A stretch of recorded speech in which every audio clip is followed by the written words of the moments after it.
You make my point. That as long as a white man does it, it's all right. A black man is supposed to have no feelings.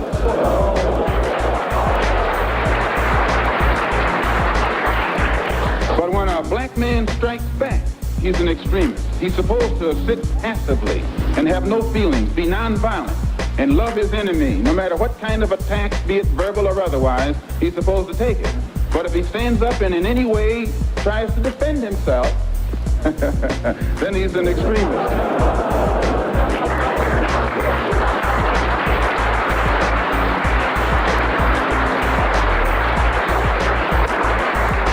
No, I think that the speaker who preceded me is getting exactly what he asked for.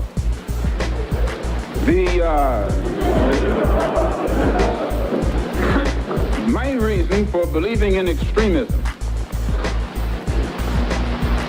intelligently directed extremism. Speed saying konnichiwa repeatedly to a Chinese man at the World Cup, even after you know it's not Japanese. What Destiny saying is pretty common anti-black caricature. Who the fuck is this fucking loser? I might be grumpy right now. I kind of want to drop all of the, especially after all of our recent arcs. I don't think I care about virtue signaling to white people about racial issues anymore. I'm gonna blame Abel on this one. I get sick of like the progressive deep throating on like black issues. I'm good on that. I'm done.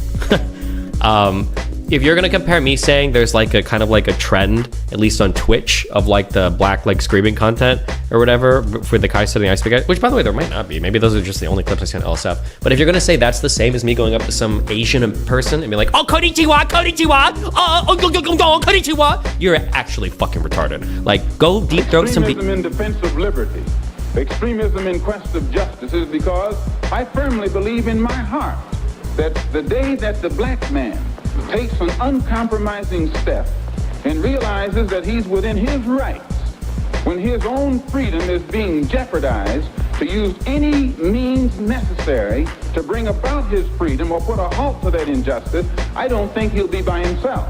I live in America where there are only 22 million blacks against probably 160 million whites. One of the reasons that I'm in no way reluctant or hesitant to do whatever is necessary to see that black people do something to protect themselves, I honestly believe that the day that they do, many whites will have more respect for them, and that there'll be more whites on their side than are now on their side with these little wishy-washy love thy enemy approach that they've been using up to now. BC somewhere, swallow, go guzzle some black dudes cum, because that makes you feel really good about yourself as a progressive, like go knock yourself out, but leave me out of your fucking bootlicking, virtue signaling, cuck ass bullshit. Go find some black panther to fucking give it to you up the ass or some shit. I don't need to be involved in that. Please keep me out of your weird, obsessive, white, progressive, fucking virtue signal cuck shit, okay? I like to talk about real racial issues here, not if we are stereotyping black fucking screamo streamers on Twitch, okay? Jesus Christ. And if I'm wrong, then you're a racialist.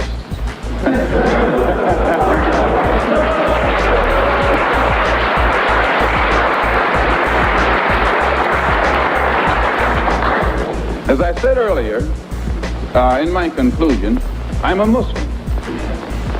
I believe in the religion of Islam. I believe in Allah. I believe in Muhammad. I believe in all of the prophets. I believe in fasting, prayer, charity, and that which is incumbent upon a Muslim to fulfill in order to be a Muslim. In April, I was fortunate to make the Hajj to Mecca and went back again in September to try and carry out my religious functions and requirements. But at the same time that I believe in that religion, I have to point out I'm also an American Negro. And I live in a society whose social system is based upon the castration of the black man, whose political system is based on castration of the black man, and whose economy is based upon the castration of the black man. A society which in 1964 has more subtle, deceptive, deceitful methods to make the rest of the world think that it's cleaning up its house, while at the same time the same things are happening to us in 1964 that happened in 1954. Get the fuck out of here, dude.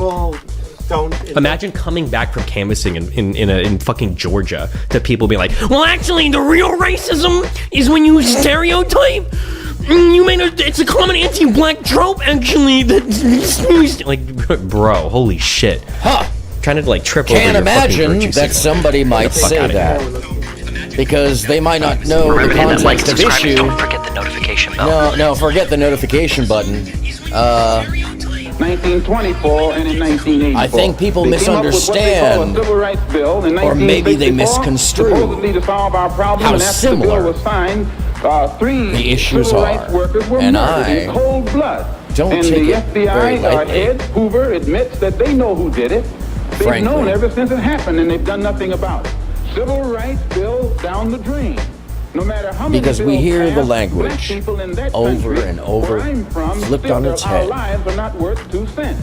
And To the government normalize has shown its behaviors inability, or either its that we unwillingness thought to do whatever is we had necessary drowned to out protect life and property where the black American into a is mild concerned. obscurity, So my knowing they contention existed is and weren't going to that go whenever away, a that there would people always be come to the xenophobia. conclusion that the government which they have supported proves itself unwilling or proves itself unable to protect our lives and protect our property because we have the wrong color skin. Proving that We are some not are human unable beings unless we or ourselves unwilling band together and to do whatever, however, the simplest whenever action is necessary to see that our lives and our property is protected. And I doubt that any And I person think in here you're all here would for that refuse to do action, the my same friends. thing were You know he in what the time same it is. position.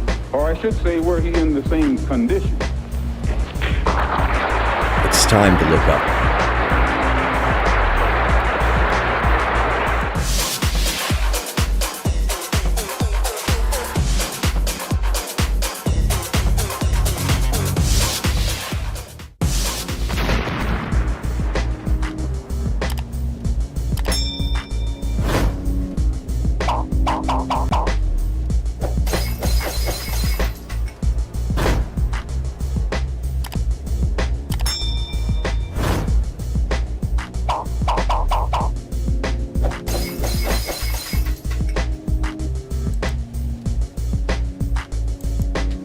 Hello and welcome, I'm aronmsound. Welcome to the show known as Lookup, where I interject myself into a conversation that nobody, at this point at least, has asked me to be a part of, and by way of which, hopefully, I extend it into a direction nobody tends to want it to go, because I tend to bring to things a different perspective. One that shines light on darkness, I believe, or at least brings a different perspective that isn't really shared in this sphere, because I'm not from this sphere. So today, on Mondays, what I do is I bring real debates to the table and I compare the behaviors and the language. I don't compare the arguments. I use similar arguing tables of logic or argument positions, meaning like, for instance, today, we're looking at Malcolm X and a debate between Malcolm X and several other leaders of the black communities of the time period in 1963, and it's called the Open Mind Race Relations. And I think it's important that we look at this particular debate that you might not be so aware of. You maybe have heard cuts or clips from this, but the first half of this has some of the most important conversations going on at the time between those folks who would later decide much of the movement that created not only civil rights, but the actions of the civil rights leaders that we know and use as examples for those who would commit themselves to ideas that help humanity along in a positive way, giving freedom where maybe there had not been before. And not just that, but ideology and logic and a schism amongst that, so that there's a richness and a wealth within the diversity. Now, if you don't understand what I just said, let me break it down for you. These people are important because they gave us a perspective on how many different ways and how many different positions are important. Not just in the debate, but in the conversation and the discourse itself.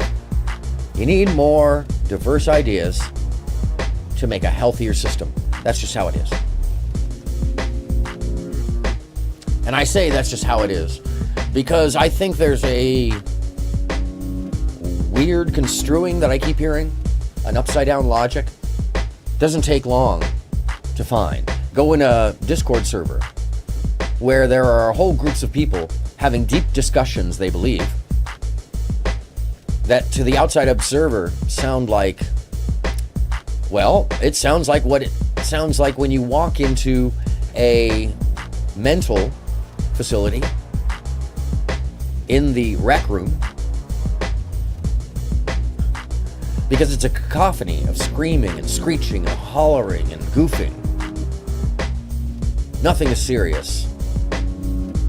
So I'd say, once you've decided that nothing is serious, even when it is, you've counted yourself out of the conversation. And that's a terrible thing, because we need more people involved in the conversation with good intentions, which is why I share these debates, to show different sides and the different ways we are now behaving, because we, I believe, have given ourselves into the worst demons for entertainment. And none of that is necessary. And I'm not saying we should return to another time. No, I say we should move forward. We have somewhere to go. And maybe this is growing pains. All right, that's fine. I'm just making sure in my own little way that somebody's stretching out the legs so that there's a marker to say, well, somebody was trying to remind the folks out here looking at this screen, likely to watch this show, that there's more than this subset of thinking. Don't fall prey to those who would have you buy into an idiocy. The in-group speak is cult-like. Don't get it confused. The need to use logic that is local, that could be common knowledge. That could be something we take for granted, something we expect. But in reality, my friends, there is a meta. There is a fourth wall. There is another point of view, a third eye in the situation. And it's those people who don't know anything about this little world that has created itself and been palpably effective in disrupting normal life for everybody else who's not paying attention. And that's why I bring these little comparative discourses to light. It's important for us to remember how we spoke not too long ago and how we speak now. That my videos show up right in your feed. Not that. Because nowadays, we rationalize. What kind of edgy shit do you think is fine now? You've heard this time and time again, but I will not let this lie. Tonight's the night we're going to test it. So I'm pretty sure as long as we're having a responsible discussion, and I'm not using it as an insult, I'm like 92% sure that I should be allowed to say the words like nigger or faggot within the context of an appropriate discussion. This is something that I've talked about in great detail with him, but as long as we're not like using it as an insult towards people or whatever, it should be okay. But I guess if I get banned now, I'll go back on that dude. I'll be like, listen up, There's a lot of reasons fucking baited why historically this is not okay. But I digress. I'm going to let it come from the mouths of those who knew it better, which brings us to Act 1.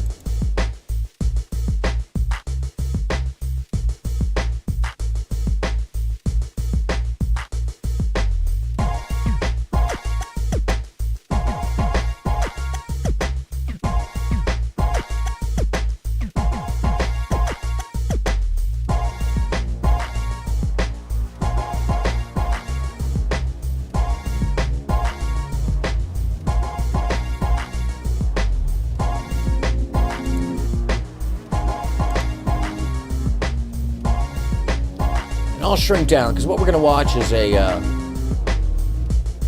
actually a replay of a replay from 1963, And the gentleman who hosts the show has some preface to it. So.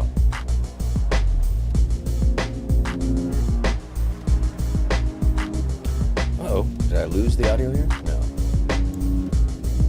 I must have. Uh-oh.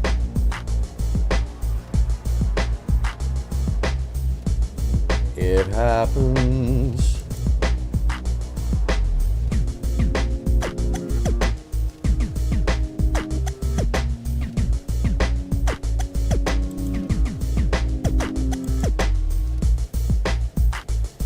All right, I'll flop it on over for the moment. My apologies, folks.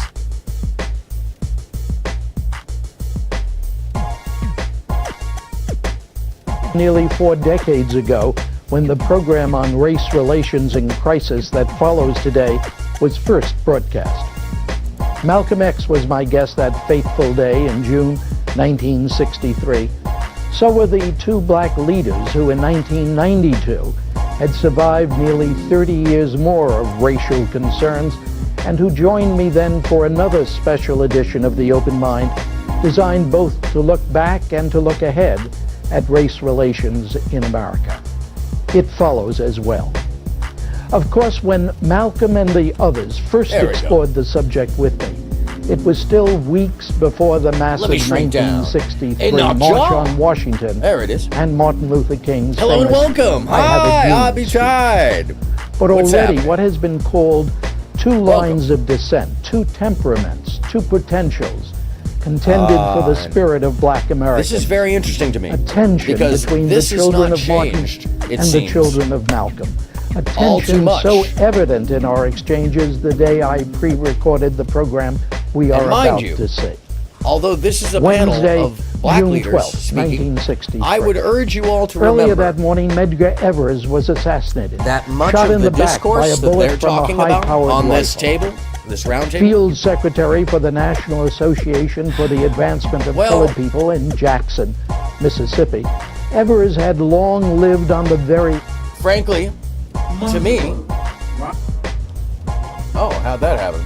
It doesn't sound nearly 4 decades ago when the much different than 4 decades ago. So let's see if the audio came revolver up. by Yeah. policemen. His life had repeatedly been threatened. 10 days earlier, he had said, "If I die, it will be in a good cause. I've been fighting for America as much as the soldiers in Vietnam."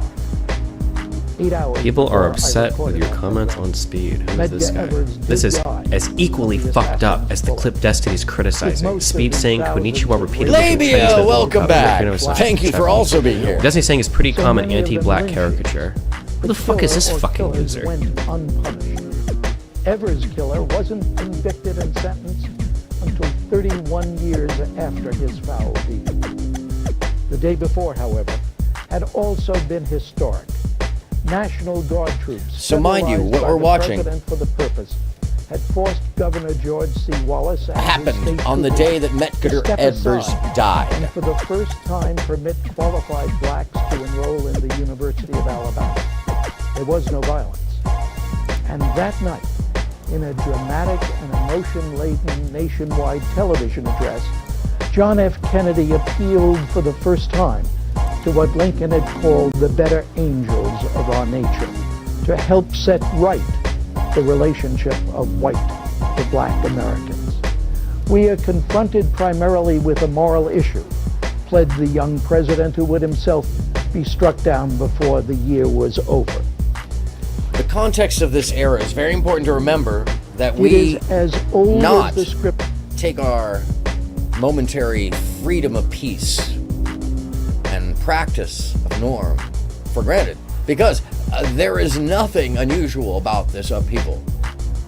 We've seen it just recently with one group, not even fighting for actual civil rights. They were fighting for perceived rights that they already have.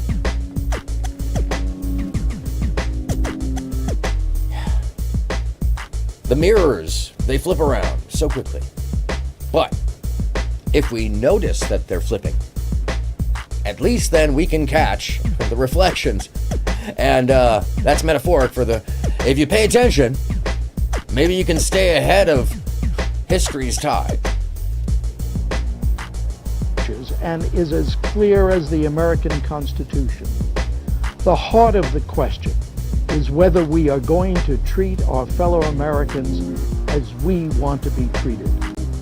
If an American, because his skin is dark, cannot enjoy the full and free life which all of us want, then who among us would be content to have the color of his skin changed and stand in his place? Good question. Who amongst us would stand in his place? Let me see. Is this the moment? Yeah, I think it is. That's a good one. I might be grumpy right now. I kind of want to drop all of the, especially after all of our recent arcs. I don't think I care about virtue signaling to white people about racial issues anymore. I'm gonna blame Abel on this one. I get sick of like the progressive deep throating on like black issues. I'm good on that. I'm done.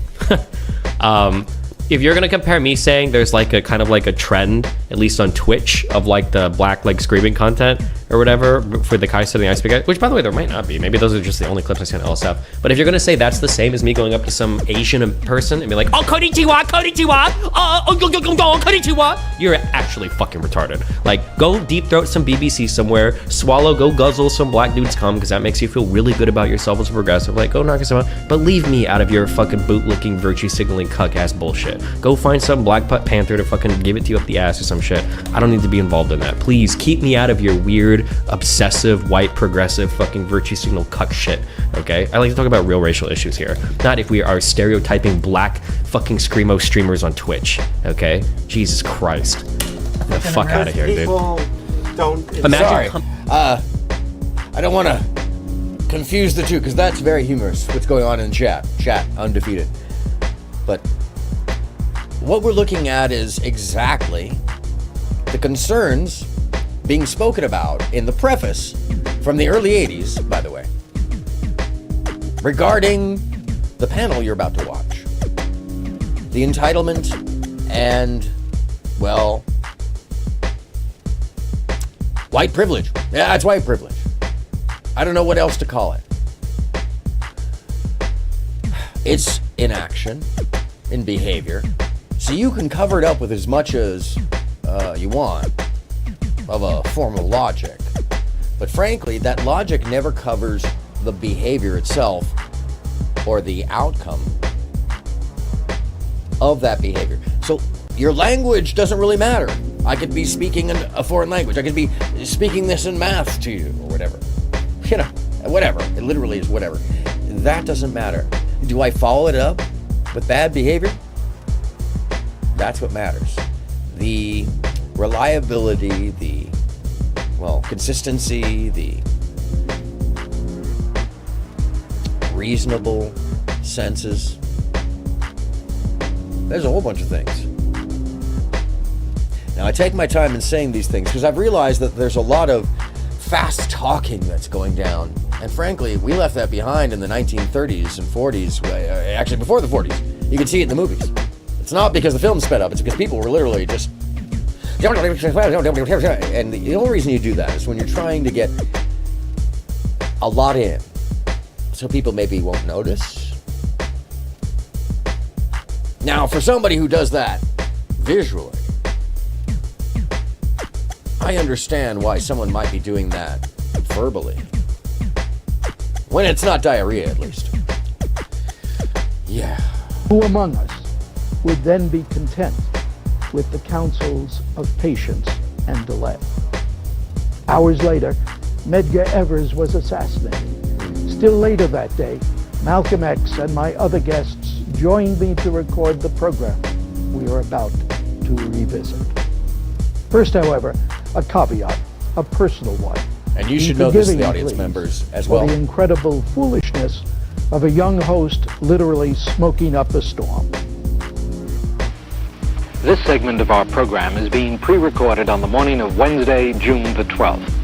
Now, I give you this bit of seemingly gratuitous information only because the fastest moving area of American life today is the struggle for equality between all Americans. And what is thought and said today may easily be modified by the events of tomorrow. Oh, yeah. Actually fucking retarded. Like, go deep throat some BBC somewhere, go guzzle some black dude's cum, because that makes you feel really good about yourself as a progressive. Like, go knock yourself out. But leave me out of your fucking bootlicking, virtue signaling, cuck-ass bullshit. Go find some Black Panther to fucking... All right, we can leave you out. That's fine. But we In won't. Ebony magazine, I'm going to keep bringing you, 1963, dragging you back up. Lerone Bennett Jr. writes about the mood of the Negro in this way. The mood speaks in angry eyes and anguished hearts. It says now. It says all. It says enough. The words, the angry eyes, and the heavy hearts are reflections of a vast and potentially explosive emotional upheaval in the ghettos of America. The upheaval expresses itself on one level in a growing mood of defiance and despair, in go-for-broke demonstrations in Mississippi and Alabama, and spasmodic protests in the North. On another level, the upheaval takes the form of massive disaffection and a growing mood for blackness. However expressed, the mood and its manifestations are moving Negro Americans to a fateful, eyeball-to-eyeball confrontation with Jim Crow. Now, the quest for equality is a human, not a racial problem. It is the white man's problem as much as it is the Negro's. At this moment in time and space, however, it seemed appropriate to bring together a few of those Negroes who have approached the theme of equality from a variety of experiences and points of view. Let me then introduce my guests. First, Wyatt T. Walker, Chief of Staff of the Southern Christian Leadership Conference and Executive Assistant to the Reverend Dr. Martin Luther King. Alan Morrison, New York editor of Ebony magazine. Malcolm X, minister of Mosque Number 7 here in New York City, a leader in the Black Muslim organization. And James Farmer, national director of CORE, the Congress of Racial Equality. Every single one of these folks on that panel becomes humans who are historical posts. For example, every one of them represents a different facet of black society during the time period. Education, interest, religious background. This is a table of mixed idealism coming to a centrist position amongst them, publicly so, like we would on Twitch or, here on YouTube. Except I want you to recognize, or at least take the moment to take the thought in that they are sitting amongst each other to deal with these problems directly, eye to eye. They can smell each other. And when I say that, I mean that because I don't think that we're interacting in a healthy manner when the only discourse that people think is politically happening in the background, and I could say, well, in many ways, is the major discourse happening in the background after January 6th, because we know that 23 sites on Discord were used to track the majority of those who were given jail time or whose rhetoric was followed. I don't know what to call it. It's such a massive pile of evidence left over in Discord amongst those servers. Now, I could get the number wrong. It's somewhere in the 20s. But that's how they got all those people. It wasn't the video evidence. It was their own writings in a public space, hiding in that public space. Don't forget, when you get people sitting around a table where they're looking at each other, they might not be so willing to be extreme. They might feel more need to compromise or cooperate. And cooperate is the key word. I don't know. I can't really talk about this because anything I do, it's just like the accusation is going to be that I'm just biased. Like I'll run over this one time. I don't know but I mean it's nobody that is already on this side of like wanting to be a fucking retard is ever going to change their opinion anyway. It's like if like it's like people keep saying that like is it really different saying it like in a private conversation versus saying it like in public while you're saying like I don't know, dude. What do you think? If a conversation had been like, good to see like, you. So glad you could be here. Said something or whatever in a private chat versus saying it on stream, do you think the on reaction would be different at all? Like I mean, clearly there's a little bit of difference, right? I've never called PewDiePie a racist either. I don't know if PewDiePie is racist or not. Maybe, like, there might be a decent chance based on what's, like, going on. Well, But nice there's deflection, more than though. just saying it, right? I mean, that's Like, not really saying the bad words or point certain words is of probably what stuff that you should avoid doing. someone I try to, like, as much as I talking can to on you- stream. Like, yeah, sure, I meme out of my chat a little bit, but, like, am I actually... Someone talking to you isn't talking about PewDiePie. So nice hypothesis, dip flip it. You know, dip flip. Dip and flip.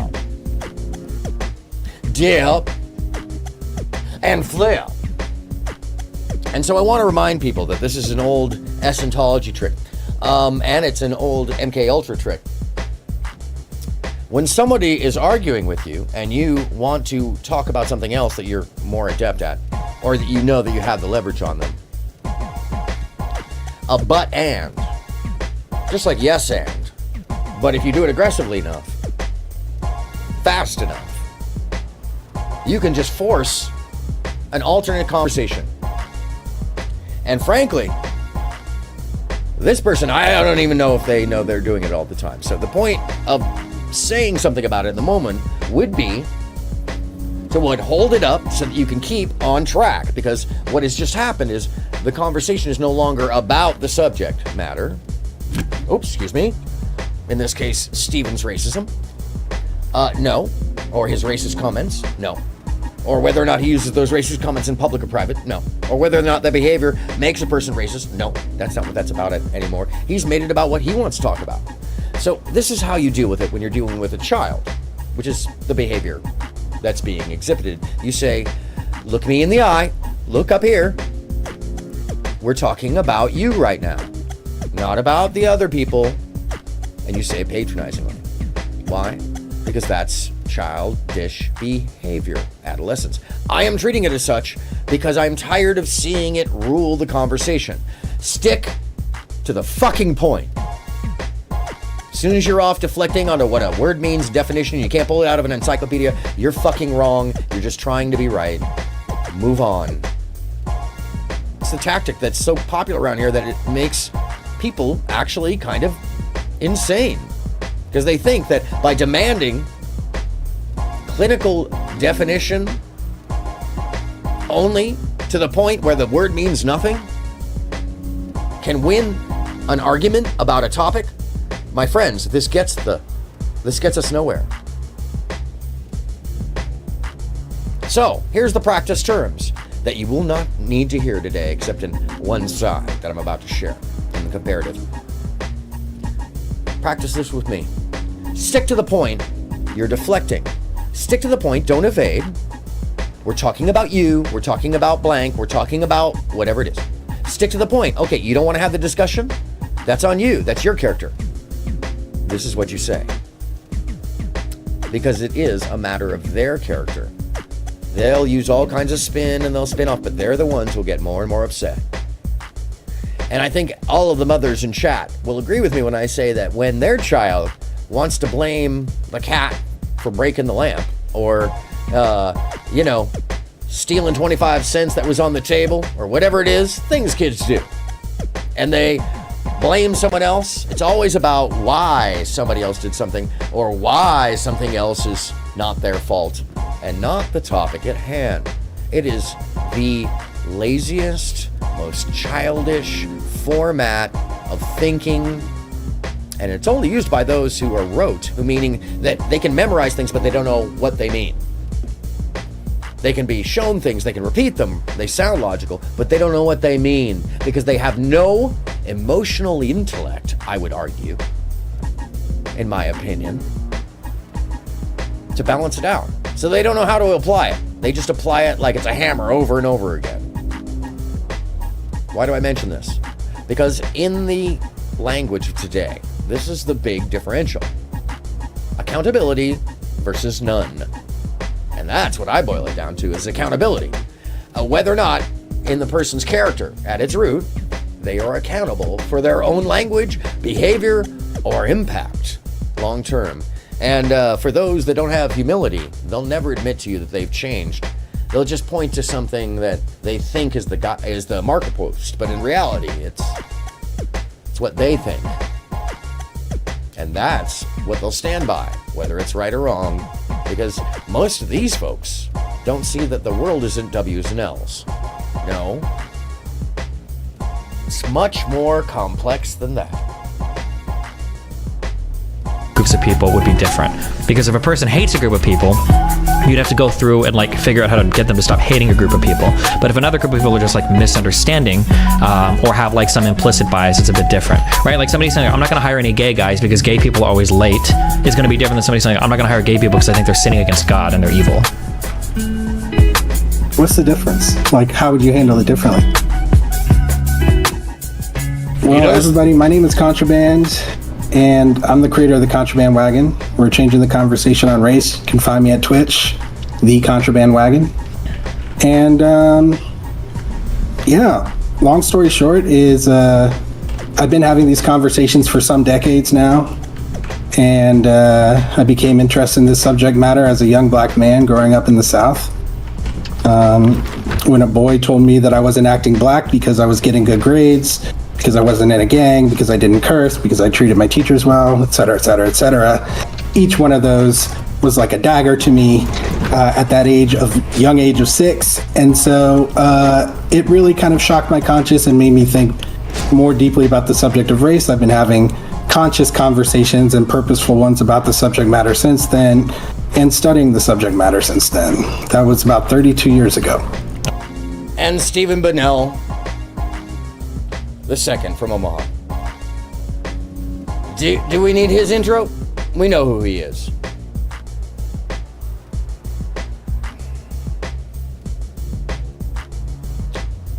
You want to hear some more? I'll give him an intro. Okay, you want to hear more. Let's hear his intro.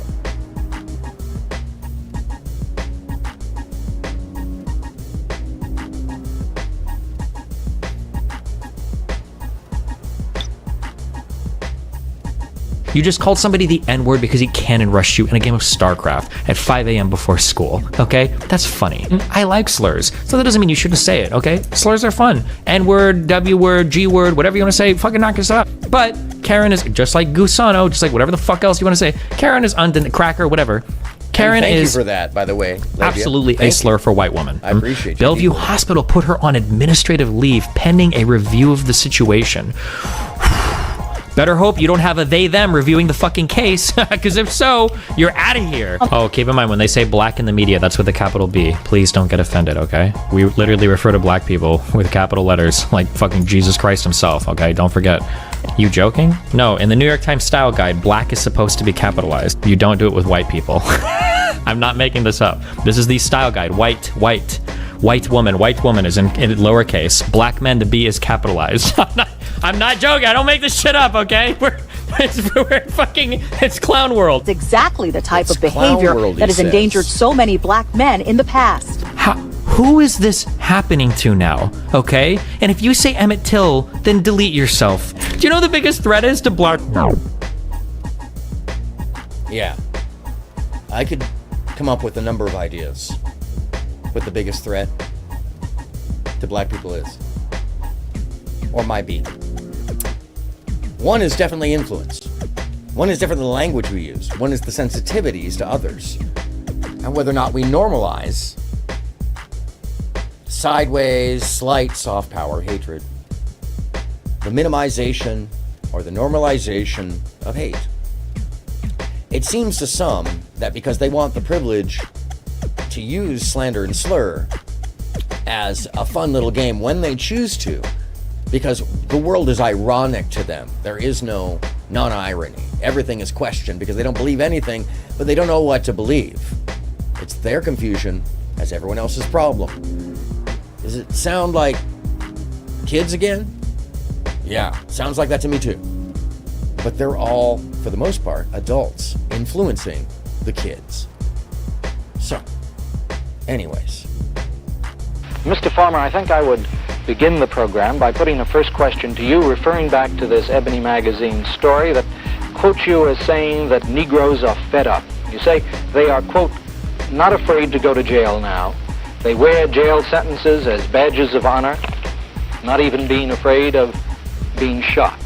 These people aren't going to stop. And I wonder, Mr. Farmer, how you would conclude that. Aren't going to stop until what? We aren't going to stop until Black skin is no longer considered a badge of deformity by the American people. We are not going to stop until the dogs stop biting little children in Alabama. That's right. Until the rats in tenement slums in Harlem and 100 Harlems throughout the country stop biting our people. Now. We are not going to stop until the Slightly bigots different. of the South and the North no longer challenge a man's right to live simply because he is asking for the rights which the Constitution says are his, as happened to NAACP Field Secretary Medgar Evers, who was shot and killed in Jackson, Mississippi. We are not going to stop, in a word, until we have the same rights that all are. That makes me think of something. This is the style guide. White woman. White woman is in lowercase. Black men, the B is capitalized. I'm not joking. I don't make this shit up, okay? It's clown world. It's exactly the type of behavior that has endangered so many black men in the past. Who is this happening to now, okay? And if you say Emmett Till, then delete yourself. Do you know the biggest threat is to black men's safety in the United States? It's not white women, it's other fucking black men. Do we need hope?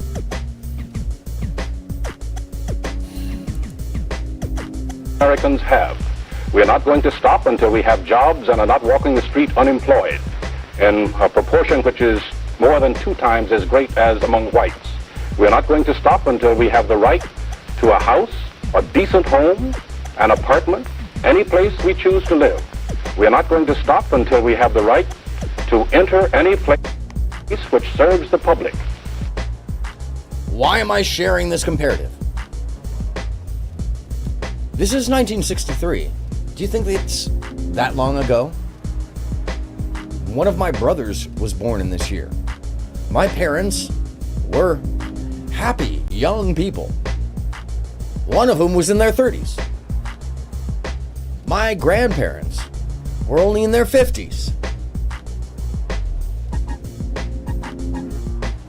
This is not that long ago. If you don't have the perspective to recognize how close in time, under 100 years, in the lifetime of people you know, likely, your parents, likely, or your grandparents, or your friends, or your teachers, or your bosses, somebody around you lived during this time period.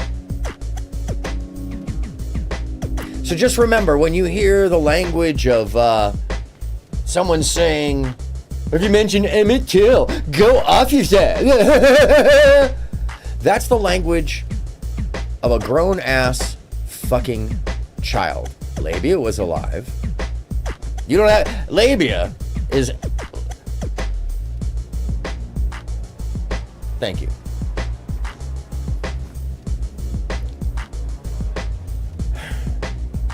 The troubling issue becomes the revisionist historian not realizing that the revising history by omission, because just changing history by saying something did or didn't happen, that's one way of doing it. But also just ignoring it altogether or acting like they're, your parents' new era. Exactly. Ask them. Share with them something like, well, I've shared this so many times, but it is a pretty solid comparison of a problematic what kind of edgy issue. shit do you think is fine now after you're done with the Twitch dudes? Okay, well, tonight's the night we're gonna test it. So I'm pretty sure as long as we're having a responsible discussion, and I'm not using it as an insult, I'm like 92% sure that I should be allowed to say the words like nigger or faggot within the context of an appropriate... Now, I'm pretty sure that your parents weren't out there fighting for his right to drop the N-bomb. I don't think that this person, Mr. Farmer, by the way, one of the nation's first black bankers,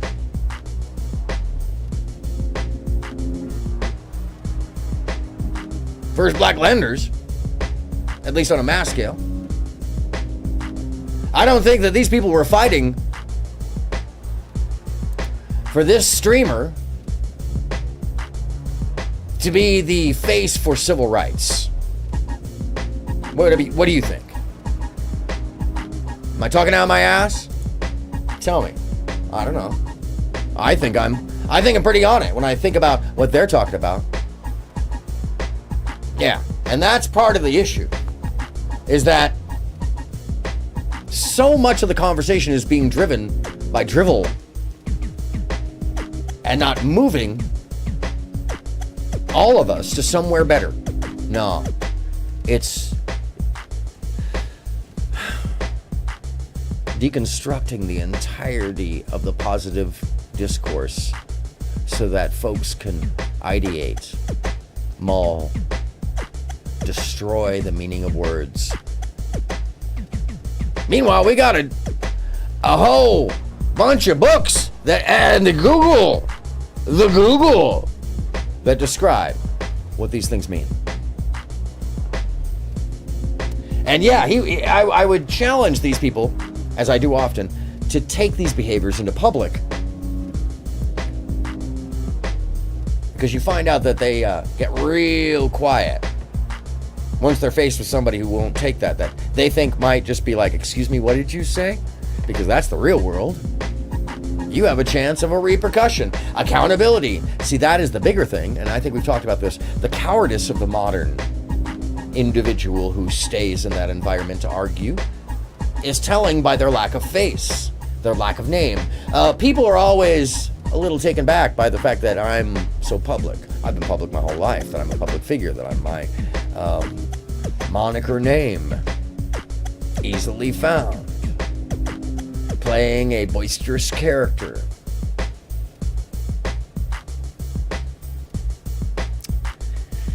See, they confuse their irony, humor, with real life, and they don't know the difference anymore.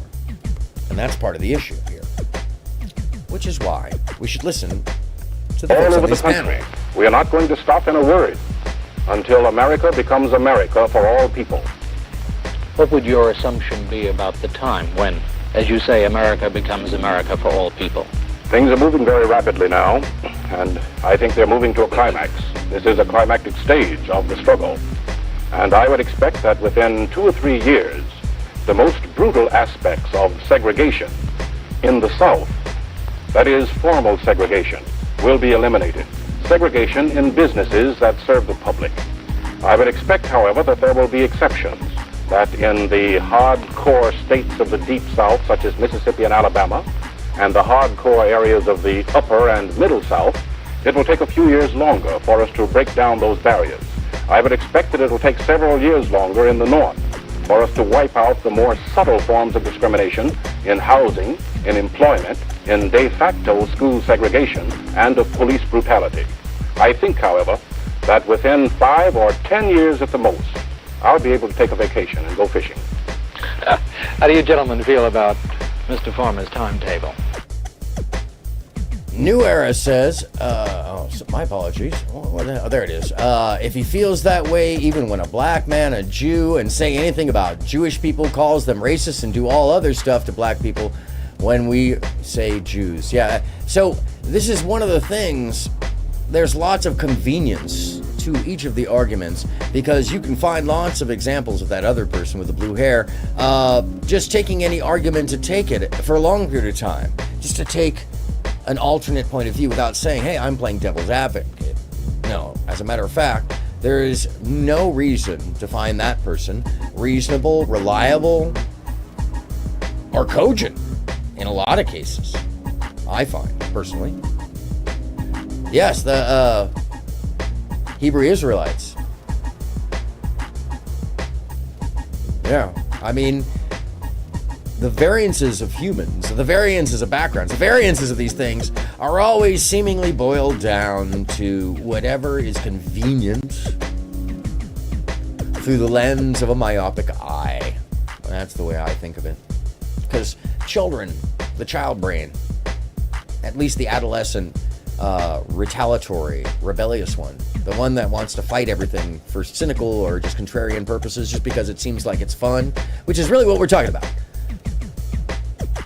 As somebody who trolls the trolls, which you'll find me doing on many chats,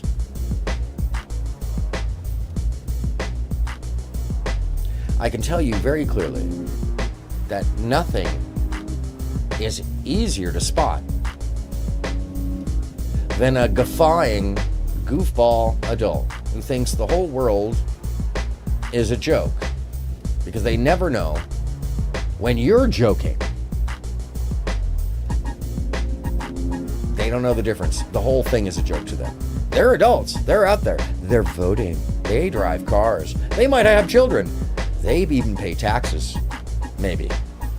But what they don't do is include anything beyond the idea that they need to win or create segregation between people. Now, I'm not even going to say that it's racial anymore or religious or anything.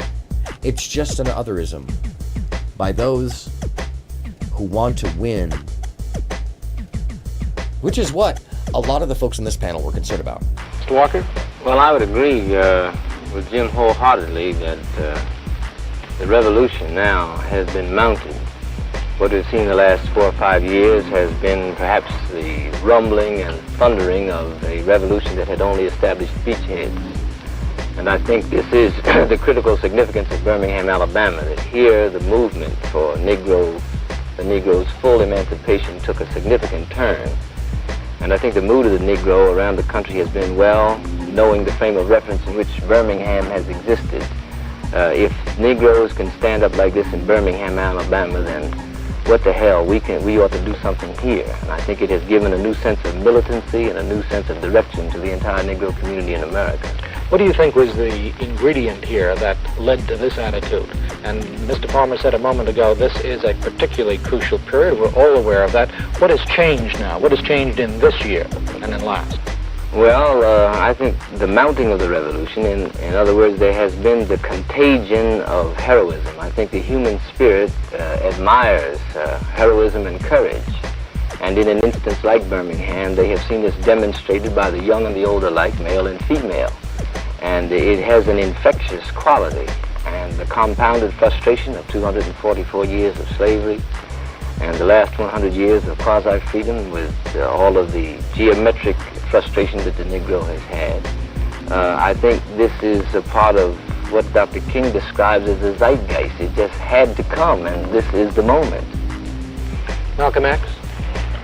Well, as a follower of the Honorable Elijah Muhammad and a Muslim, we believe that Mr. Muhammad has been raised by God to separate the so-called Negroes in this country from our former slave master and to lead us to a land of our own where we can stand on our own feet and solve our own problems.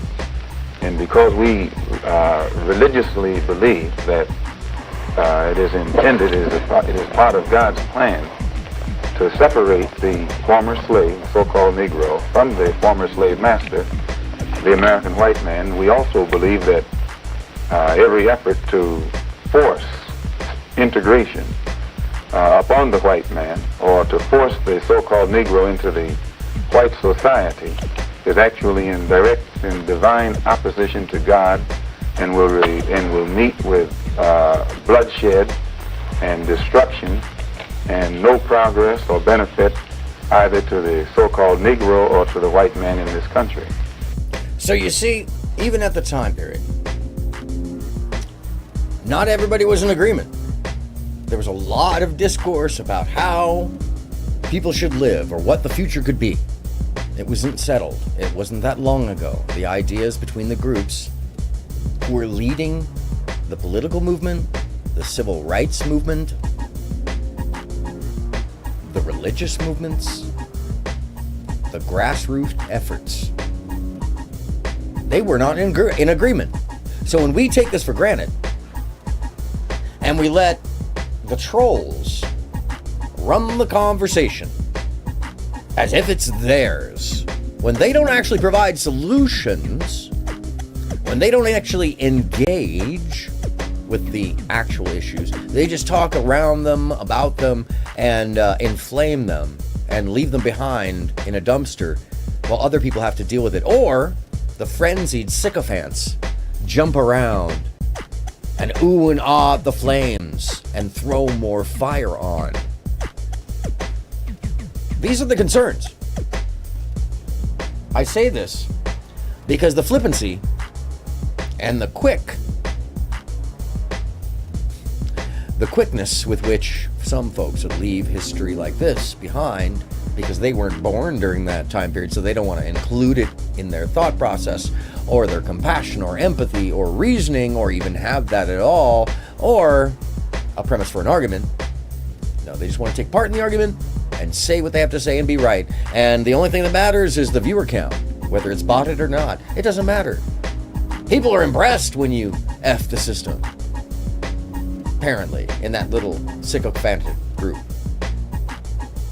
But it's important to note that these people didn't fight over the disagreements. Yeah, well, what do you want to talk about today? But rather came to cooperation over. I guess I'm taking the pro-racism position then in this conversation, or?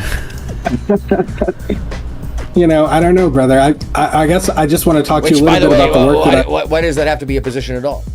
We're going to have a conversation about something. Why do you have to take the pro or the con? You don't even have to... Thesis, antithesis, synthesis. You don't have to take a pro or con. You can take somewhere in between. Only an extremist, let me say this again, only an extremist believes that a binary is necessary to make an argument. Because humanity and conflict is complex, always, with agenda and motive. Maybe there's some Machiavellian display somewhere in there. You don't know. We don't know. There's always more than what we know. Even if it's not completely displayed. Maybe it's just practice behavior. Subconscious reasoning.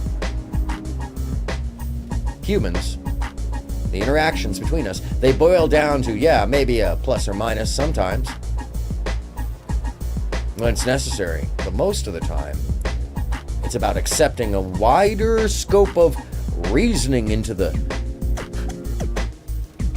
discourse at the end.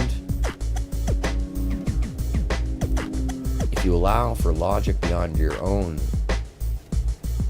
to take hold, you might actually grow. And I think that that's what's being avoided.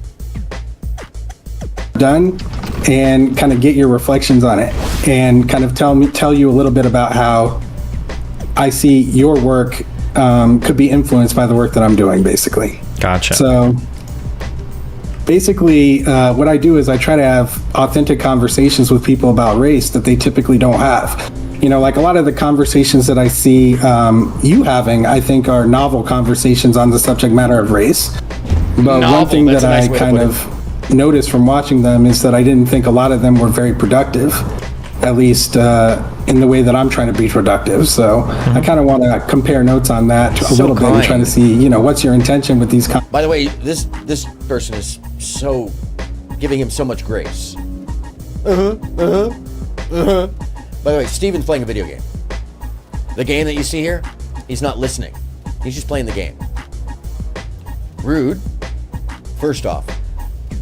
Which is why I would never want to go up on his show, because that schmuck has to show up live across the table from me. And there will be no phone. You will put it in a basket, because when I deal with this dude, there will be no phones. It'll be eye to eye. Wit to wit. There'll be no sycophants feeding a discord of information. Let's just say that. Because money does not hide bad brains. Any idiot can get rich. Are you wealthy on the inside? Is the question. Are we rich as a people? Are we whole as a family? That was the question then. I believe it's the question now. Conversations, whether it's talking with Nazis about systemic racism or whatever, like what's your goal? Because, I'm curious about that. I mean, my ultimate goal is I want everybody to agree with me about everything. But I mean, like, obviously my goal per conversation is going to shift depending on the person that I'm talking to and where they're at. So if I'm talking to a full-on Nazi, maybe my goal is just to convince them that, like, hey, your ideas probably aren't as popular as you think they are. If you really want to make positive changes in your community, in your country, you probably need to be a little bit more receptive to other people. Even if you are racist, like, it's probably going to be better. Like, yeah, so I try to basically meet people where they're at. So it just depends on, I guess, where a person's starting from is going to influence what my goal for. So there's no consistency, despite saying there's consistency in agenda. No, you're going to meet them where they're at, not meet them where you are. Okay. That's called being unreliable. But it's a fancy way of saying that. Thank you. I understand. But it's also what con men do. By the way.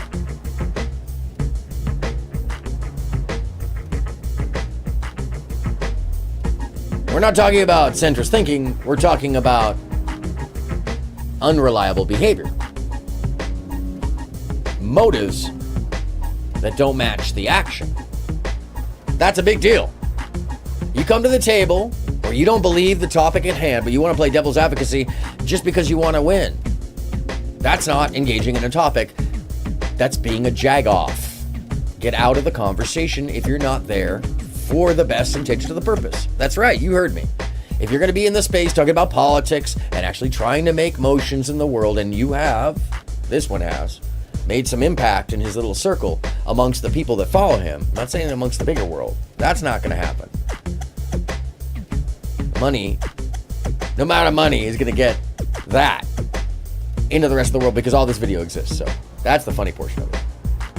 The concern is the folks who are the teeming zoo of angry, disenfranchised, and confused who use this logic because that's what they've grown up with for the past 10 to 12 years. You can check it out for yourself. Go join the server over in his world. Try to have a conversation that makes more than less sense. You'll get shouted out. You'll get shouted down. You get screamed at and booted and muted. Don't try to engage with this one either. He likes to ban anyone who has anything to say that isn't in line with either the irony of the humor of the group or agreeing with him. Yeah. Authoritarianism is a crazy thing coming from a dude who plays video games and who's rich and very lonely, it seems. That's a given conversation. That's just my opinion. But your goal is to like move them in some direction, and I guess that direction is toward closer to me. I mean, where I guess where you're not racist would be in a very broad sense. By the way, the reason he had to think about that because he didn't know which position he meant. That's what I'm going to say there. I'm going to just fill in the blank for you there. He didn't know which position he meant. Closer to what? Closer to me. In this case, he didn't say in this case. That's the omission. We can extrapolate that thought because there's a but in there. I guess ultimately, broadly speaking, I want people to be kind of like racially conscientious, that there are kind of different struggles or things that different people of different backgrounds have to face in the United States. Some of these things can be directly tied to race. Some of these things can be implied by race. And some of these things aren't related to race. But I'd like people to be aware of that. And then for people to be aware of kind of maybe some implicit or sometimes explicit judgments they have about race and to kind of work through that. But I mean, ultimately it comes from a goal of like, how can we have a better understanding of everybody in the country so we can all kind of like move towards a happier, better, more productive place where we're building a world that works better for all of us. Yeah, I guess like what I try to do. By the way, so I don't know if you noticed this. I have, because I've watched way too much of this dude. He just read that last half off of basically a teleprompter. Now, we used to call this puppeting. Now, they call it farming. Watch his eyes. as he says this, because he doesn't have to believe it. He just has to read it. It's where you're not racist would be in a very broad sense. I guess ultimately, broadly speaking, I want people to be kind of like racially conscientious, that there are kind of different struggles or things that different people of different backgrounds have to face in the United States. Some of these things can be directly tied to race. Some of these things can be implied by race. And some of these things aren't related to race. But I'd like people to be aware of that. And then for people to be aware of kind of maybe some implicit or sometimes explicit judgments they have about race and to kind of work through that. But I mean, ultimately it comes from a goal of like, how can we have a better understanding of everybody in the country so we can all kind of like move towards a happier, better, more productive place where we're building a world that works better for all of us. Yeah, I guess like what I try to do is I try to do something very similar, right? But ultimately I feel like I'm specially situated to be able to do that work because I've just done it so much through the years, and I understand the kind of barriers that exist in trying to penetrate the barriers that you're kind of bringing up there. Mm-hmm. So I guess I want to hear from you. Like, do you feel like you're effective at getting through to people, at like getting them to think critically about the subject of race or racism? Yeah, I think so. Yeah. What makes you, what evidence do you use to like decide that? What evidence do I use? I mean, it's going to be by posts on their forums or subreddits. It's going to be by comments that I see on YouTube. It's going to be by the types of people that I meet when I go to live events, and it's going to be in your tiny little echo chamber. Okay.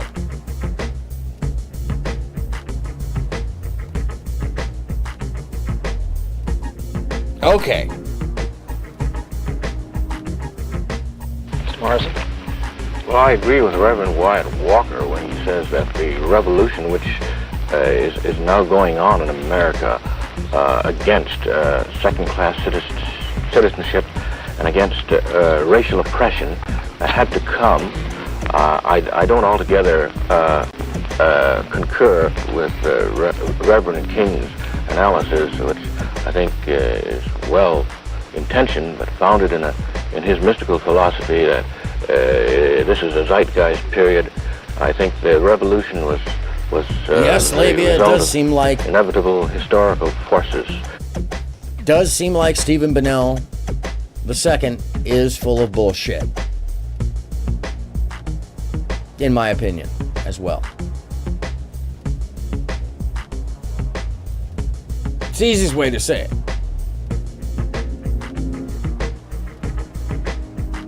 I think we've seen enough material to start to differentiate that, brother, and see it clearly for ourselves over time. And we must recognize 100 years after the Emancipation Proclamation was issued that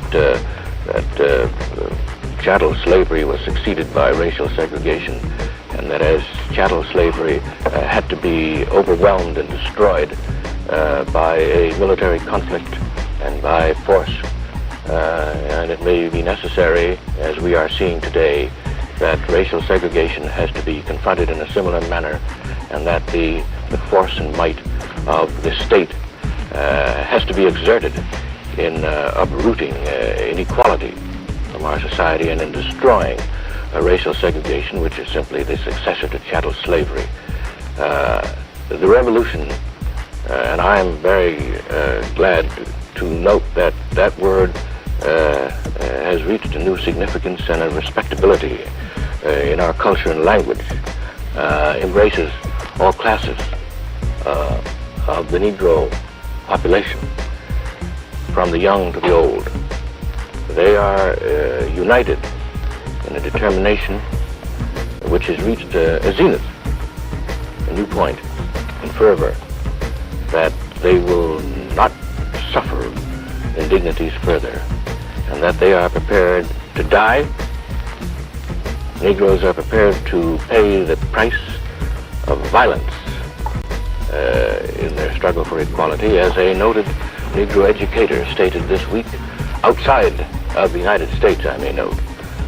But there it is. The confrontation is here, and we must face it and all of its consequences. And that we must also be prepared to realize that the struggle may take other than nonviolent means. Now, this does not mean that the Negro is by nature violent. The Negro wants his rights. Hi, the Bridget, Negro American welcome. will achieve his rights.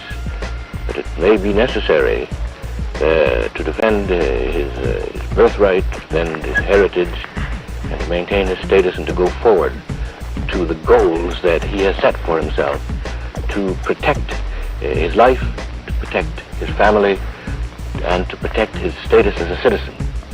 So when we talk about the stakes, when we talk about the interests, when we talk about how important it was not long ago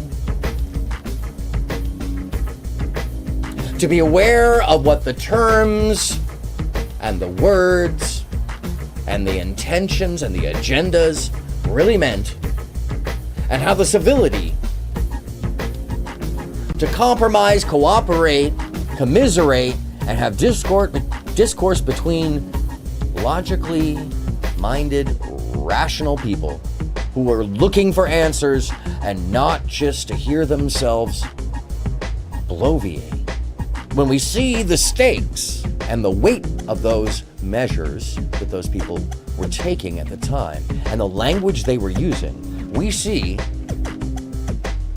that some people today really do think it's all a game, a matter of W's and L's. And I, for one, I don't know about you, have little to no tolerance for hidden intolerance. I have little to no tolerance for a lack of emotional intellect played out through confused logic systems as game.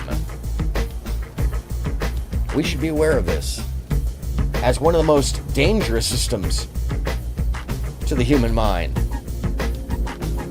Because the human mind is malleable, and when the tribal need becomes paramount, any bad actor who, as I've said again and again in the words of Voltaire, any bad actor can sell an idiocy, and those who consume that may also buy an atrocity. To be people that reach out to me from other fan bases, essentially. What kind of things do they say? Like, what do they tell you? I mean, all sorts of things. It could be anything from I used to be far right and I'm still far right and I don't like Jewish people, but I think black people are okay now. Or it can be like I used to be like ultra conservative and a lot more like center leaning right now. Or it can be like I've never like I've wanted to understand like. By the way, if she just reminded me because I always forget. If you'd like to send me something, I totally take socks and stuff. There's a little place to hit a button somewhere in the about, as well as you can donate to the local daycare center. I'm raising another $100, and because I actually dropped off 135, I think. No, it was 115. That's what it was. And I think I added. I just put a bunch of money in it. Anyways, and by the way, they were shocked. I just walked in. There was like, I couldn't find anybody. It's been taking me too long. Here, take this. She was like, what? What are you doing? I was like, bye. Anyways, yes, and hit the like button. Thank you so much, Bridget. I forget all of these things. I get into the story, I get into telling the tale. And here we go. And oh yeah, if you want to send me lunch during the program, there's a thing to send me lunch. But most importantly, I hope you, more than anything, take something from this. Even if it's a little bit of bite, I hope that it's filling to you. Either way. And at some point, I should get a cash app, because then I can separate the tip jar from that. But yeah, Stream Elements does have a tip jar somewhere there too. Thank you, Bridget. I forget these things. I really do. Black issues in the United States, but I still always felt like there was a genetic component. But after hearing you talk about XYZ, like I understand that it's probably not this anymore, or like it's a whole wide thing of like things that people say. You're basically dispelling mythologies then as they arise. Basically, that's what you mean by taking people where they're at, like kind of. Yeah, I guess it's basically like understanding like why do you feel the way you do about a given thing, and then if I feel like there's some aspect here that's not hitting reality, what can I do to slowly move you on that, basically? Yeah. Because I find that I find that a lot of people, it feels like a lot of people are kind of more ideological. Destiny doesn't understand any of the body language going on. So it's about truth. My eyes are a little too squinty to do that properly unless you... Hold on a second, let me do the... Oh, I got it. Hold on a second. He said, Destiny, so he's like, it's about truth.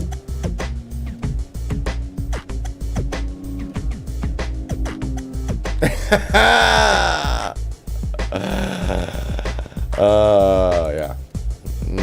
Yeah, he didn't get it. Just like if you watch the Adam 22, the No Jumper, not long ago, where he's wearing all blue next to a dude. Yeah, nobody wants his help. He's wearing all blue next to a dude who actually reps 32nd Street, like all blue for real. And it's really telling about the body language and he's uncomfortable. Anyways, I'm sorry. I digress. Like, I'm not necessarily here to make somebody not racist. If you want to be racist, I mean, that's... By the way, this is real Hollywood over here. The producer is making me massage them. I was attacked. By the way, I didn't mention this. I may have been physically attacked by the producer right before showtime. And now I'm having to massage the producer, one of the two. See? Power and... I'm sorry. I shouldn't be making fun of that. Damn producers. I guess, depending on how you want to live your life, but at least, like, don't be racist for stupid reasons, or don't be racist thinking, like, incorrect things, I guess. If you want to build, like... There's a good reason to be racist, brother, but... Well, I mean, hey, listen, if you want to country... See, this is part of the logic that's used, that is a convenience of normalization. Well, whether or not you want to be racist, there's whatever reason, there's never a good reason to be racist. It's normally caused by nonsense, for real. It never actually is rooted in a real reason other than biasing dislike that ends up boiling down to adolescent hatred of the unknown, of xenophobia. There's very few times where this kind of xenophobia, especially towards Jews or black people or really anybody, an otherism that isn't caused by just a sense of bias towards another. So what he said here was quite astute, and it got glossed over. It feels like a lot of people are kind of more ideologically driven. Like, I'm not necessarily here to make somebody not racist. If you want to be racist, I mean, it's on you, I guess, depending on how you want to live your life. But at least, like, don't be racist for stupid reasons, or don't be racist thinking, like, incorrect. Don't be racist for stupid reasons. Is there a good reason to be racist? That's what it suggests, which is part of the actual logic. Oh, thank you. And by the way, Bridget, I don't know if you know this, but that coffee company, the coffee you sent me that not long ago, oh my God, I blazed through it. That was so good. That shit was really good. That coffee company, hold on a second, I have their card somewhere around here, because I was gonna shout out the advertisement when next time I saw you, and I forgot to, yes. And they put it backward? It's Soul Reviver. Talk about Reviver. Last couple of shows where I'm like, people are like, is he on drugs or something like? No. I am 93% caffeine, folks. The other 7% is just gelatinous goo held together by the caffeine. Anyways, oh my goodness. Yeah, that just ridiculous good coffee company. Thank you for that. That is very kind of you, by the way. Not necessary, but always welcomed. And yeah, I don't make a single dime off the show. I will likely never get monetized. Oh yeah, I gotta wait until my niece has her baby, and then like 3 months later, then maybe I'll get a sponsor out of it. It's a long story why that's the case. Anyways, I'll figure it out. We'll get to that point at some point but I'm not really. I don't know if I want to even ever interject monetary systems into this, no matter if it gets big, which I do expect. By the way, at some point there will be a tipping point. There always is in this escalation. And by the way, there are 2 followers who are not really followers, but rather trying to mess with the algorithm. And what's funny, I just want to... oh, no! Oh, it was awesome! No, I that sucks that it didn't have sound. I meant to send that back to you. I think I do have a copy of it, by the way. So I should have a copy of that. Yeah, a mini tour of the studio too, and very few get to see. Well, I think I posted it once, but it's the most recent iteration of the studio. Anyway, I was actually super stoked. I like anything that comes out of the blue. By the way, I love surprises. I'm all about it. All about that. Anyhow, sorry. Let me get back on topic. The idea that there is any rational or any good reason for being, well, at least have your reason for being racist. Have a good reason. You've been arguing too much. Go outside. Stop hanging out with racists. Because that means that you reason it out somewhere. It would suggest. Just extrapolate. Or just take it at face value. Oh, thank you, Bridget. I appreciate it. I'll send you the one. If you want to know, there's a good reason to be send me racist, an email. I'll send you the one. Well, I mean, hey, listen. If you want a country of people that look exactly like you and are all the same skin color, or whatever, then fine, that's fine. But if you want a country of people that like are never violent, well, I don't know if like being racist necessarily gets you there. Like I said, I think that find have a country of everyone who looks like you, because that's like not reality. That's kind of what you were talking about. That's never going to be our reality. So I mean, it is in some places, right? I mean, like in Japan, those are pretty homogenous people. Scandinavian. Oh, in the United States, yeah, probably not as realistic. By the way, there's that deflection and avoidance tactic of he's so used to it, making his own topic the point of contention rather than actually engaging with the point in itself. That it's always going to be metaphor or deflection or avoidance, just so you know. And that's when the gentleman up top did the very adult thing to say, yeah, but we're talking about here. We're talking about here. Stick with the topic, kid. All right. Which, speaking of which, I know a group of men that were not having a hard time sticking to topic. Violence is upon us, and we must face it. And I think that there is great alarm in the land, in high places as well as low. And I think it is reflected in President Kennedy's great concern about what he calls moving the Negroes' demand for equality from the streets into the courts. It's been in the courts for a long time, and the Negro became impatient. He became impatient and demonstrated in the streets. Now, the power structure of this country wants to contain the struggle. Where it will go from here, we now have to consider. What do you mean the power structure wants to contain the struggle? I mean that those interests who own, who run, who rule the economy and the political structure of this country are now terribly alarmed that the Negroes' upsurge for equal rights and for the abolition of the badge of color, which Mr. Farmer referred to just a minute ago, may result in a grave destruction of the status of the United States and its economy. It could result in serious damage to the image of the United States abroad. A very interesting statement was made characterizing this threat.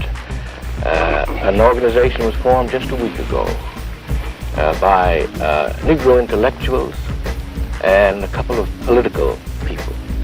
And the man who formed it said, it is now easier... Excellent point. Labia says, these men had a common goal. Not sure what Smurf's goal is. He doesn't seem to know either. And this is something to keep an eye on. For those that would confuse or deride, minimize, derail, disrupt, want to keep the situation and agenda as unknown as the actual solutions they don't provide. Hey, what's happening? Hey, I was watching your stream the other day. By the way, you have really, I really enjoy your content. By the way, that was conduct. My brain is in 3 places at once. By the way, literally. Welcome, Jelly. I so appreciate you.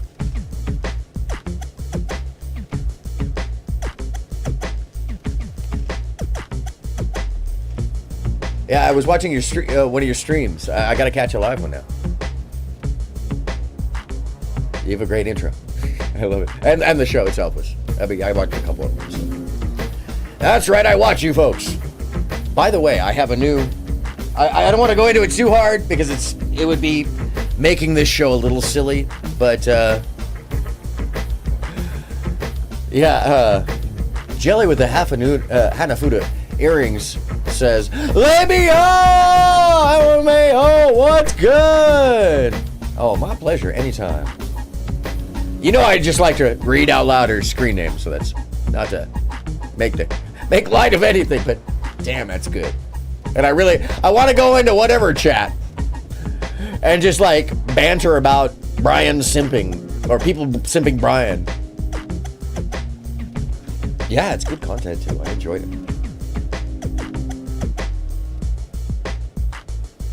I got you. Tell me what you need. You know, I throw this stuff together like literally before the show. So when I say throw it together, I like... And every once in a while during the show, I'll actually drag something on over. So, yeah, whatever you need. You got my email, right? Or it's in the chat somewhere in there. Here.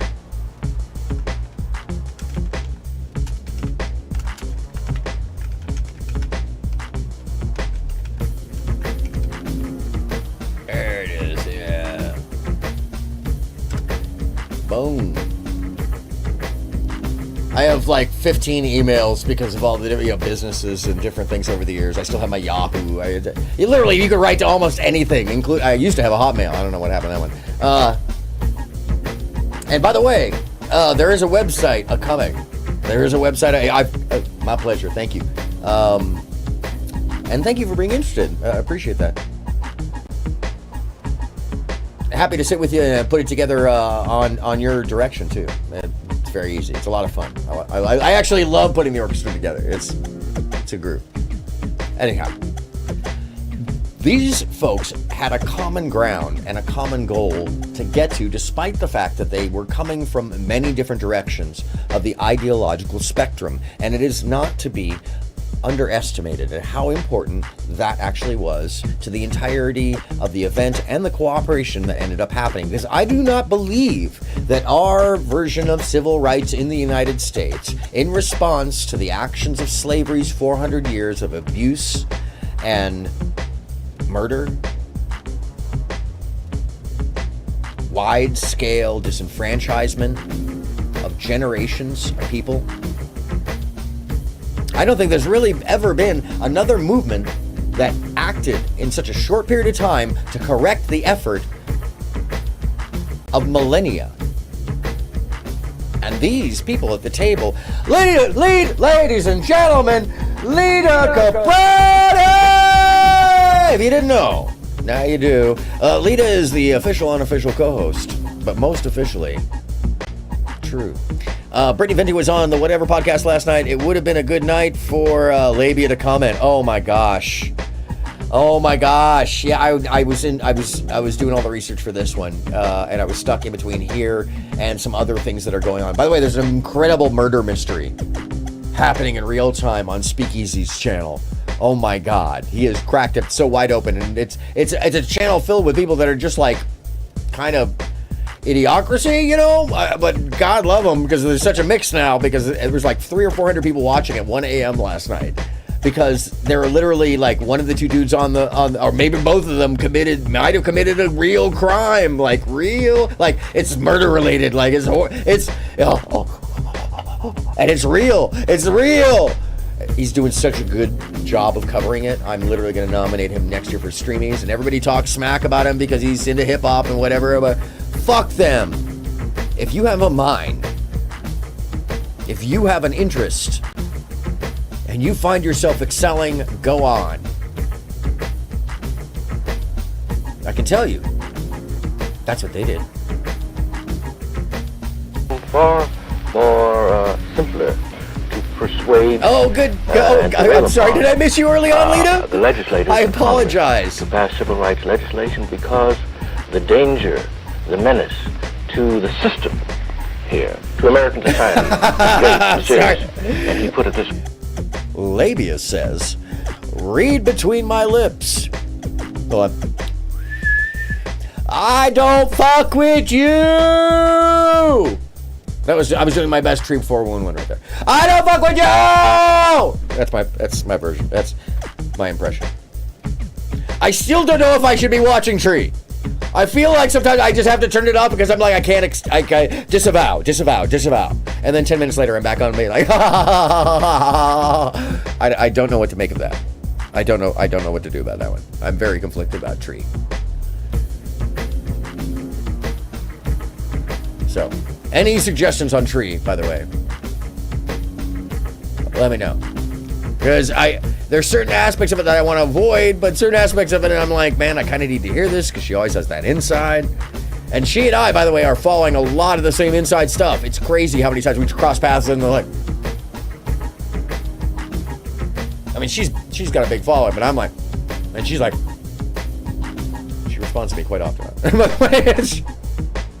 She hasn't blocked me yet. Anyway, I bet you she'd still be like, Aaron, who? I don't fuck with you! Exactly. I was leading. See? Complex thinking and memorizing pays off when you're older. Anyways, let's keep it moving. Way. The white man is afraid that the Negro is going to tear up the pea patch of America.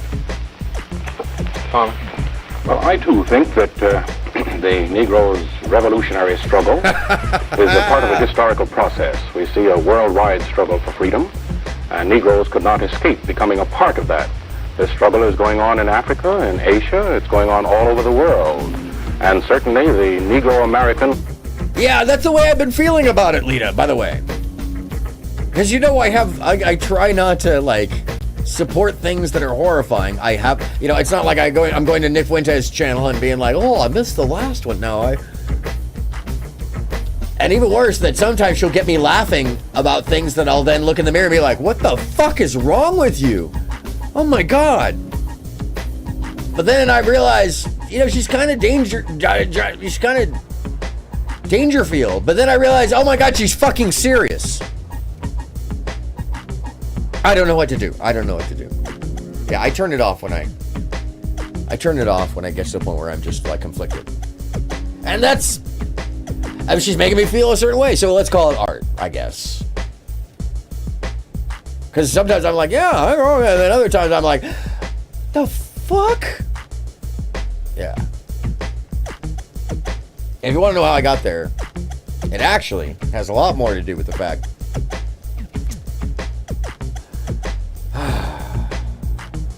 Well, hold on. Let's play back what he just said, because I think it really has to do with where I'm going back to here.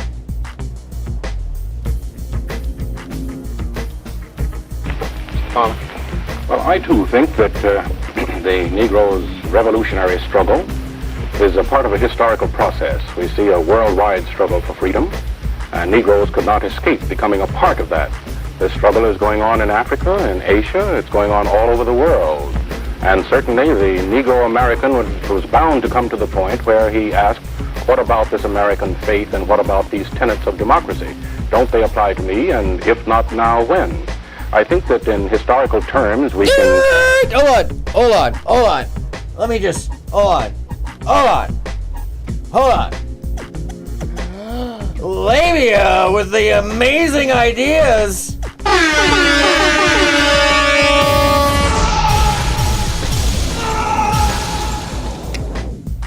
By the way, I'm sure you guys have all heard the news, but I'm going to be doing a little coverage on Wednesday on our friend who has apparently freed themselves from bondage over at the Pearl camp. And I noticed that it was under 90 days. It may seem like YouTube year to them, but from the time period that they talked about signing contracts to the time period now, it's just about 90 days.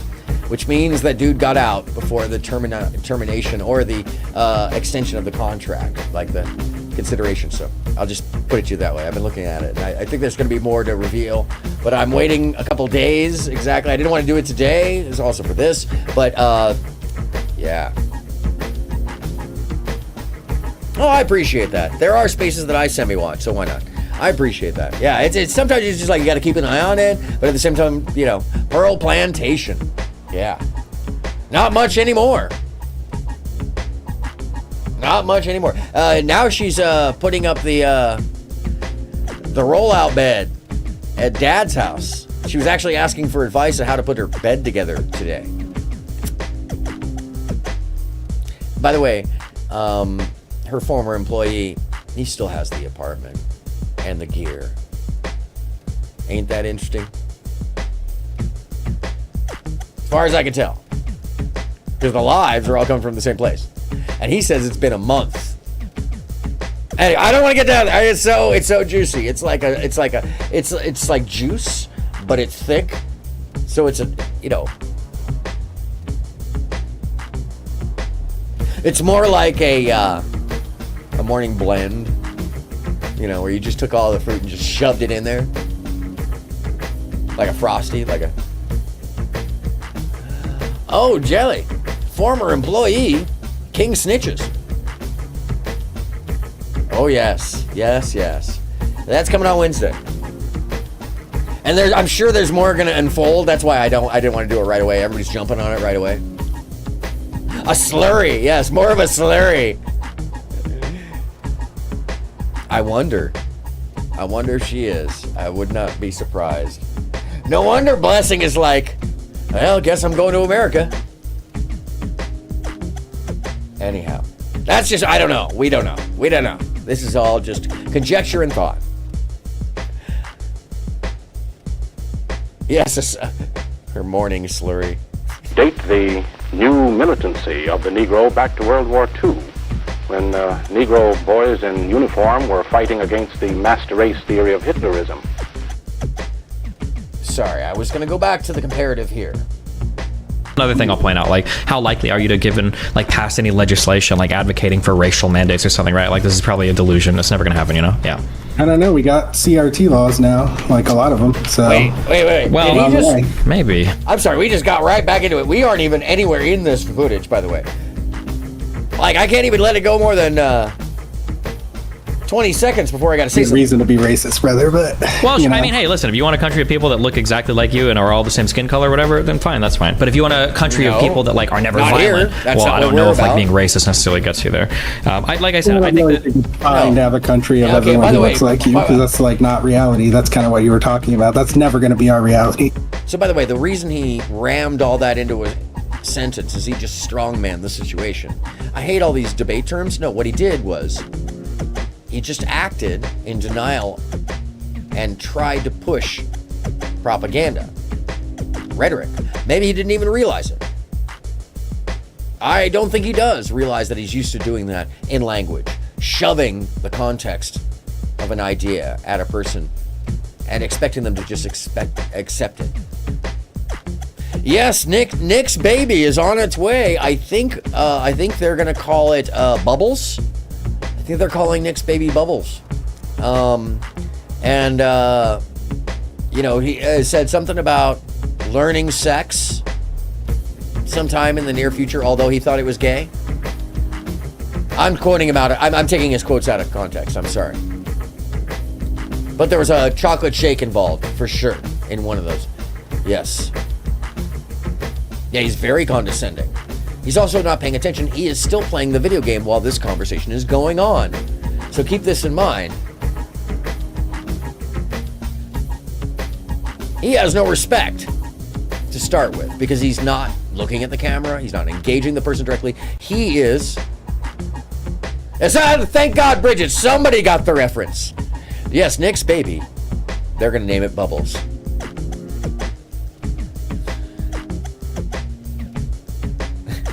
You didn't know Bubbles was still with us, did you? Mandirk.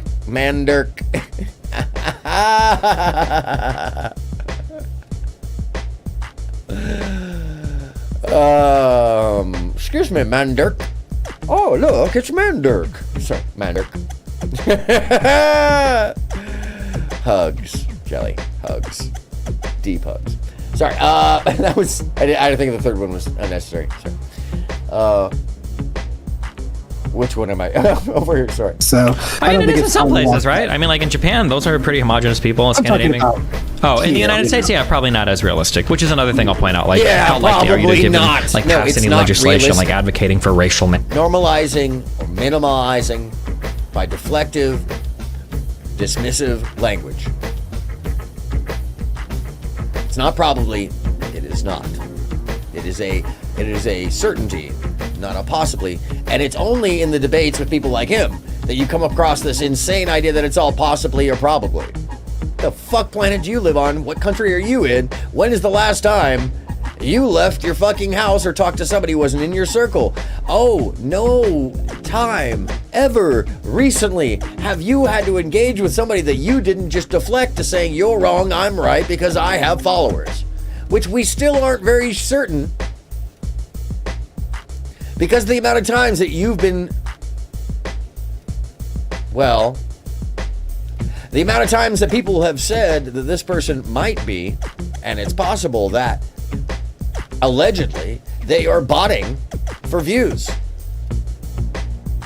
Their website just to get bought for millions of dollars for underlying technology on a normal ass website that's not even as interactive as mine is. Which I find very interesting. What underlying technology could there be for a run-of-the-mill website that I could literally put together in 3 or 4 days and still have it be more functional? What underlying technology could that be? The only thing that seems to be there is the embed link where everybody goes to watch the views. Oh, what could be going on there? I don't know. I am going to find out, though. That's for the future. Or do I already know? That's for the future. Oh, it's more than buying, Bridget. You see, neither the viewer nor the mods, in most cases, know what's going on.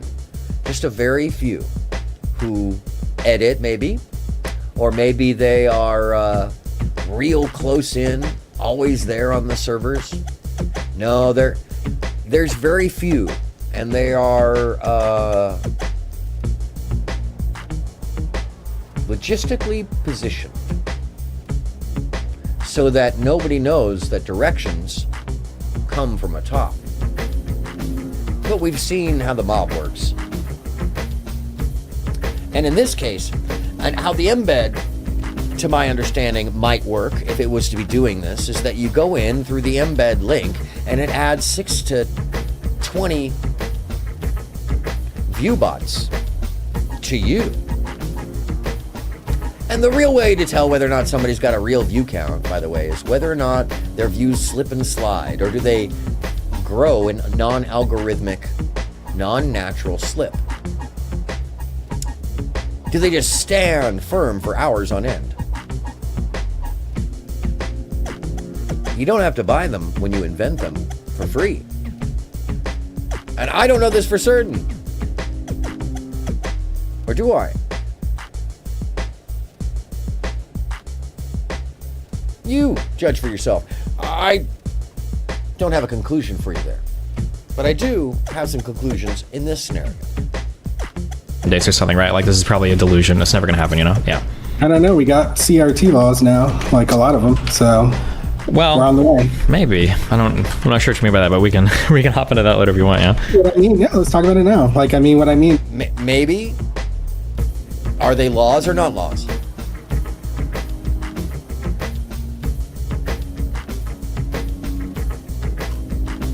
Maybe. Are they laws or not laws? Are you living in reality?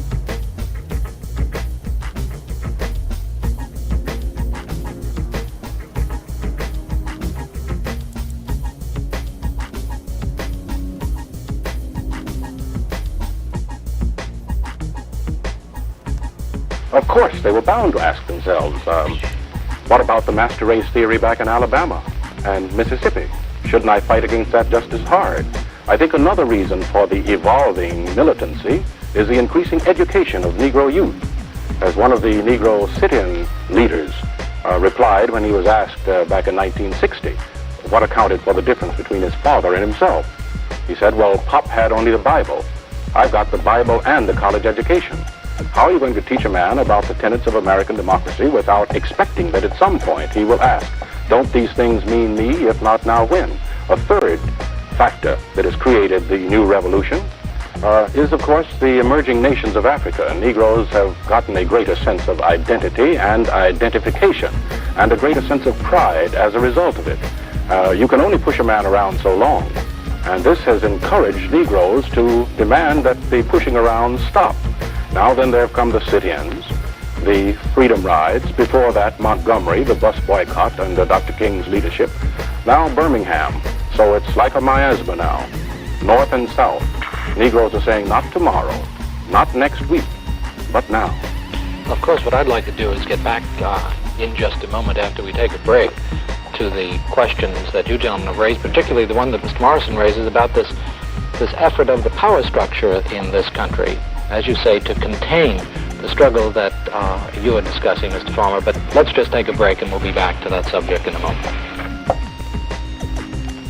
Mr. Farmer, let's go back to this matter that Mr. Morrison raised about the power structure in this country wanting to contain, and I presume that means restrain, the struggle for equality of the Negro. How do you react to that notion? Well, I think the power structure in the United States is no different from any other power structure, and power structures always try to protect their position and try to avoid trouble. They don't want trouble. They want to contain it as much as possible. To illustrate that, in Greensboro, North Carolina, after massive demonstrations and after 1,500 arrests, we were asked to stop, just stop. Of course, we refused to do that, and they finally offered us 2 theaters desegregated if we would agree not to demonstrate against anything else. And presumably this meant till the end of time. Well, needless to say, we could not accept that. Wow, I started to laugh. It's just so absurd to think about. But we'll give you 2 movie theaters, so long as you don't protest segregation. Sounds like the logic I hear, where was I hearing that logic? Oh yeah. Is, restricting education on the subject of race and racism. There's already a ton of ignorance about the subject right now, and, those laws are meant to perpetuate that ignorance. I guess I would have to see particularly which laws are we talking about and which iterations or which type of CRT stuff are we talking about.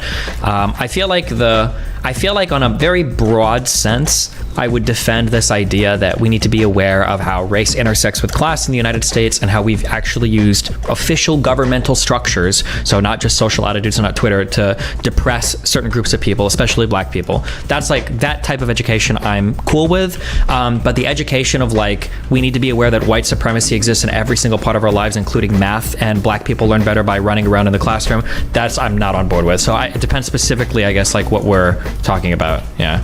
Well, let's kind of delete the extremes. I know you love to live there. Mm-hmm. But which, by the way, yes, Michael Jackson logic, and Smurf is holding the L. He's just holding it and standing there aha, I win because I've got the L. Which is a lot of logic, by the way, in this circle. So first off, one of the things that he's referring to here, a CRT book for math, is actually, he's been disproven on this several times by math teachers.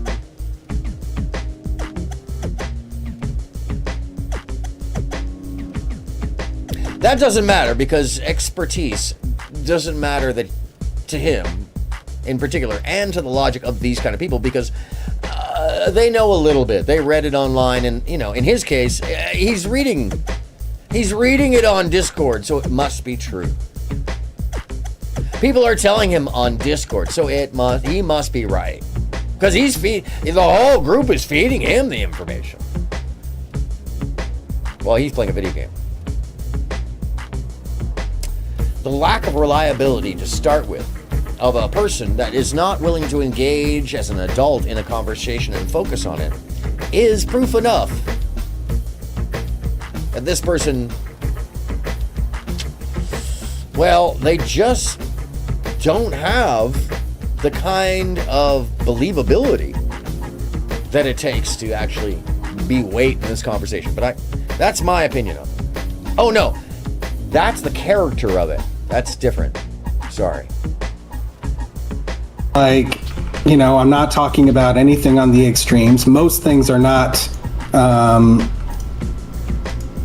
most things fall in the first category, fall under things that are going to get banned, and most things that you just described in the latter category are extremely rare. Okay. So that's where I stand on that. Like, he doesn't care because he's playing a video game. But yeah, like they are trying to ban basic education. A lot of books that are being banned are like, I mean, Ruby Bridges, her story, you know, of having to get an armed guard to go to desegregate the school in Arkansas, right? Like her book was banned in at least one state. Right? Wait, which one? Hold on. Let me look this up. Ruby Bridge. That was the first black girl to go to desegregated school, right? By the way, this is another way to deflect away from the topic so that people will forget what they were arguing about, and then we can argue about the subsection of the... Okay.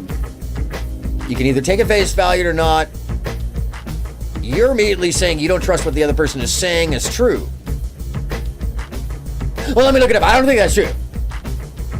So should we do that for every single point that you make? Because likely, when we start looking at your points, I just bring the video back, we can suggest that you don't even believe what you're saying right now, which makes you an unreliable person, a cynical human, maybe even a liar, a patently false person who will say anything to get attention, negative or not. I think that that's pretty dangerous to have in this situation, considering the weight, the value, the importance of what was fought for. And frankly, when folks are more interested in this kind of language, folks, it's when it brings us to Act 2.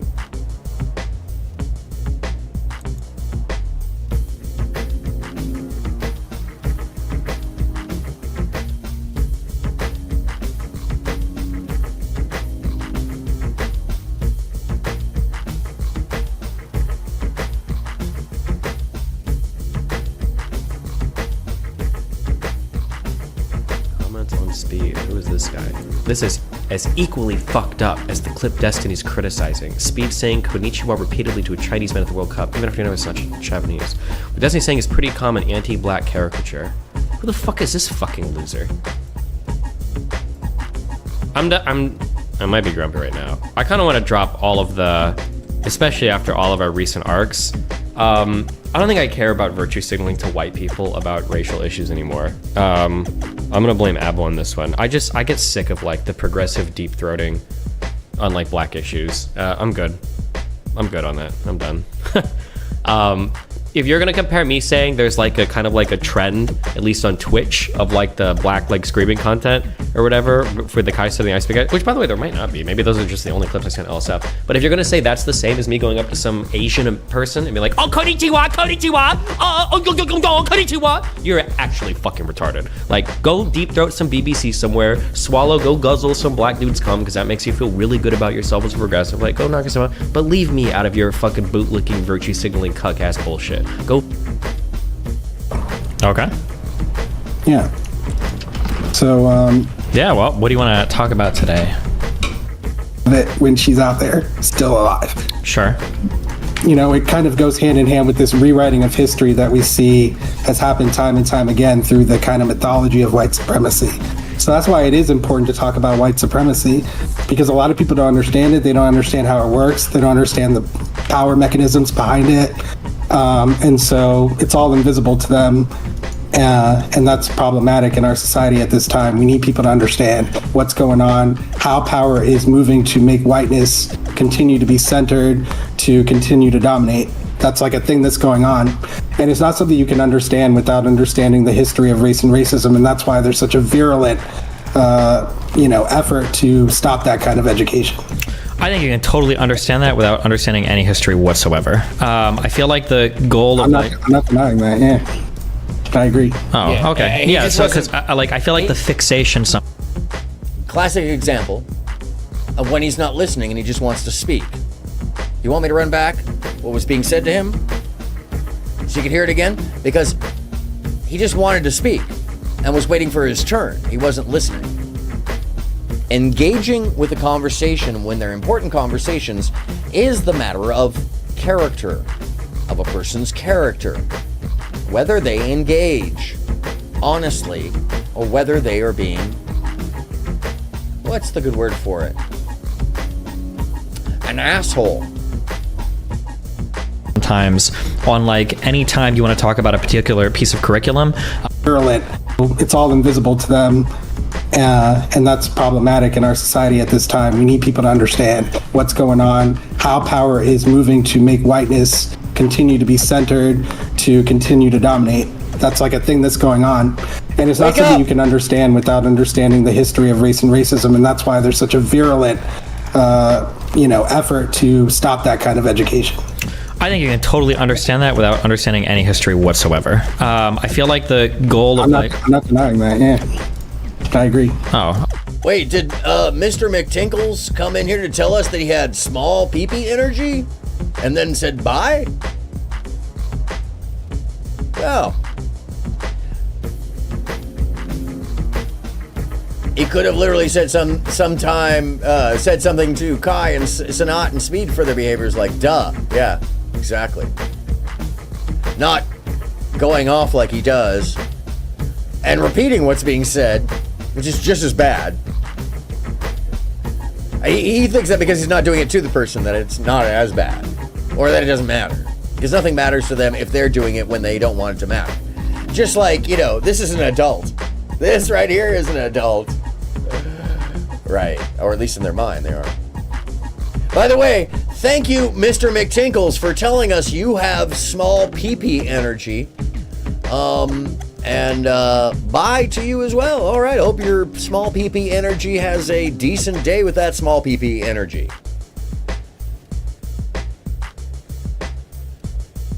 Clearly.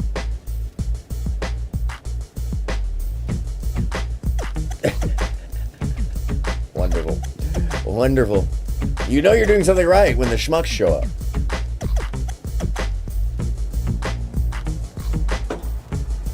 And then they look around and they're like, everybody's a mod but me. Bye.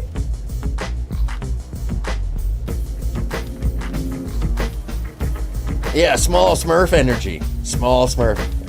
Yeah, bye, small pee-pee. When he comes back, make sure that's his name.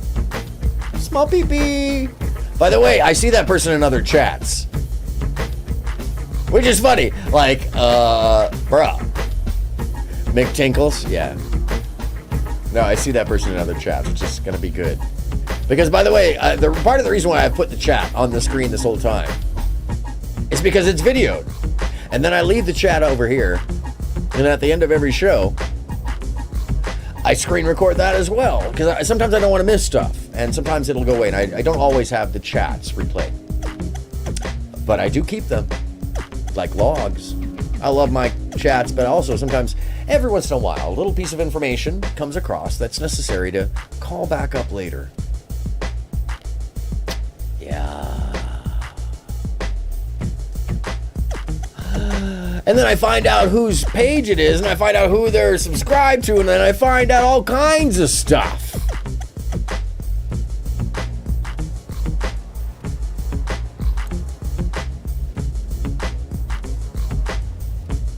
Hold on. Let me get the hair in place. Oh no, it's better here. It is better here.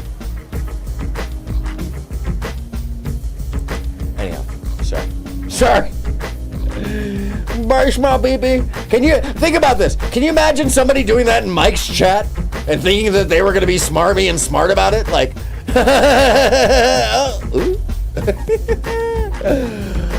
I think it's hilarious. Kai Sanat was streaming 24/7 on Twitch in February, yes, and had white people in his house saying the N-word, and he also had a rape scandal under his belt. Yes, so Destiny, being older, could have said something. Absolutely. The problem is when you go into this person, this person's, sorry, let me get it right. Oh, it's so hard because of the perspective here. Yeah, there we go. When you get into this person's stuff, yeah, exactly. When you get into this person's world, There's a little more to his story that he keeps really deflecting about. That anytime that you hear something him doing something crazy, it's because he's covering generally that other thing that he does repeatedly over and over. And what he does is pretty bad. The last person who tried to prove the theory went nuts doing it. It wasn't the right person to do it. And so that's why I just keep handing off all the information to a person who actually does that for a living, who brings people who have the problem that I believe this person does to actual legal justice. Puts it all in a neat bow. And sometimes it takes some time. Sometimes it'll take years. Because people with the problem that I believe this person has, they're repeat offenders.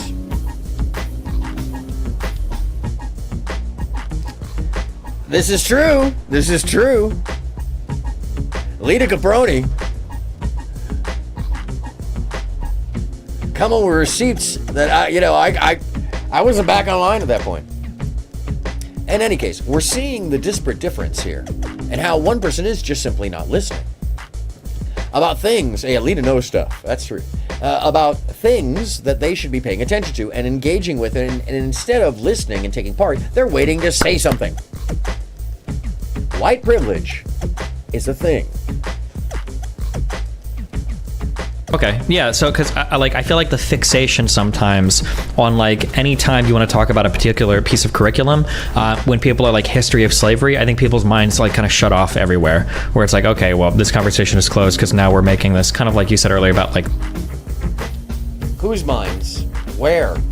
What are you talking about? I would say that that's a very tiny community, or you're projecting. Your mind is shutting down. The most extreme things ever. And that's not really what I meant, right? Because like slavery was extremely extreme, you know, and that's why it has a legacy and an impact on us today. That's like the whole. Yeah, I understand that. But I'm just saying that like saying like because slavery, and then that justifies like every single potential book or anything we want to do ever. Like I feel like it's kind of like a thought terminating thing. Like as soon as we say that, like now the conversation has gone to the most extreme length ever. Like if you disagree, it must mean you're pro-slavery and you're a white supremacist. So the only thing left is to agree, which I feel like is not conducive sometimes to production. So you agree to slavery because you don't think that disagreeing with slavery is productive? That kind of logic is what gets everyone into trouble. Because you're trying to make right a wrong for the simple case of a win. That's idiot logic. That's child logic. Hold the L, Smurf. Hold the L. Just say, I didn't know it. I don't understand it. I'm not familiar with it. I don't feel that. Be fucking honest. Yeah. Wow. Conversations on the topic, but... And by the way, I didn't intend to use this person this week. I've been trying to get away.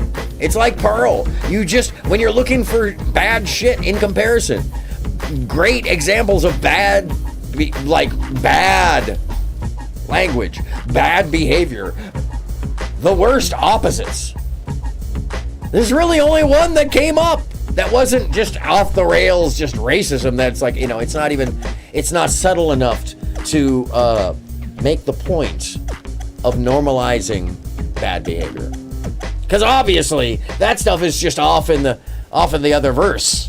You can't find it on YouTube, that's for sure. Not easily. I mean, you can, but it's not appropriate to this. It doesn't really align, right? And Bridget, that is exactly the problem with the privilege. Bridget Moten says it doesn't affect him, so he doesn't care less.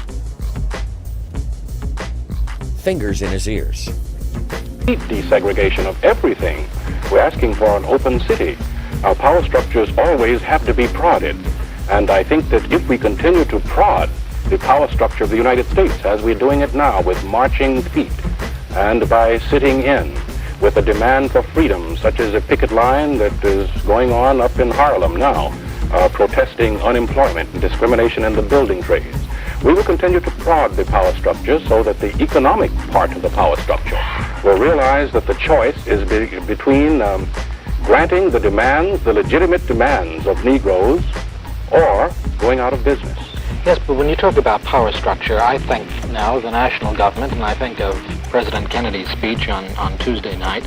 I think of more than a locality, more than the particular economic interests involved. And I wonder whether you gentlemen feel that basically the American power structure in all of its ramifications and implications seeks to contain or restrain Well, before this. Minister Malcolm takes off from this, let me make another comment with regard to the administration. The administration's position in the past 3... Lita makes a great point here. Destiny, is a white Cuban living in Miami. It absolutely does affect him indeed. Now, if he were any normal person, yes. But he's been insulated by his money and the sycophantic behavior of his surroundings for quite a long time. And I do believe that's what allows him the privilege to avoid accountability for any of his ideas, much less a connection to them. So yes, Bridget is actually right. He's not affected, and that's why he doesn't care. But he is affected.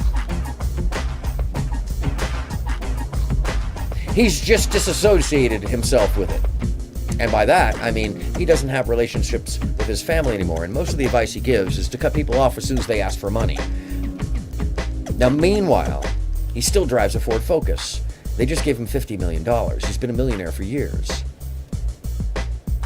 There's a difference between shrewd and obsessive, or nebular, or nebbish, or just fear-driven. Or maybe, just maybe, the guy has a selfish mind and a selfish intent. I mean, he did leave his kid behind to move to LA to stream, only to find out that nobody out here liked him, so he moved to Miami. And that's one of many reasons, but it's one of the main reasons. He lost all his friends and nobody wanted to hang out with him. Apparently he was too busy just undoing people. Now that I've been looking into it, it's like he's so busy shitting on people. Anyways, talking about the person, not the topic. That's because the person puts themselves into the topic so much, it's hard to avoid. Years has been to try to contain it, to stop the trouble. In the Freedom Ride, we were asked to stop and cool off. This has been the response of the administration at all times, but now, as there is growing momentum to the revolution, the administration is being pulled along. And I hope they'll be pulled along enough so that they'll take the lead and actually do something constructive. Well, let me, Malcolm X, if I may, let me pursue this just a moment, Mr. Farmer. When you talk about the administration, when you talk about containment, are you talking about containing the acts of violence or near violence, or are you talking about containing the Negro's effort to secure for himself the equality that is the birthright of all people? We're talking about containing the militant struggle. Stop what you are doing, and let's go back to the old way of doing it by sitting around the table and parceling out a few minor steps here and there. But this is not enough any longer. But do you think that this reflects a basic refusal to accept the development of the Negro's position? Well, I think in part it's a refusal or a failure to recognize the intensity of the demands. Now, I think that recognition is coming. I think that the administration is beginning to recognize it. The speech of the president recently on civil rights indicates that. But this is because the pressure is kept up. And I fear that if the pressure relaxes now, that the tendency of the power structure to move will decline. That's why we intend to keep up the pressure, as I'm sure the other gentlemen here do. Isn't that Can you give me an example of when someone would shut down the conversation by saying but slavery? So like for instance, when we talk about like white supremacy, so one of the most famous examples that I can think of is this fucking have you ever heard of or seen like the math book, the CRT math book? By the way, yes, he does not seem like a friendly person.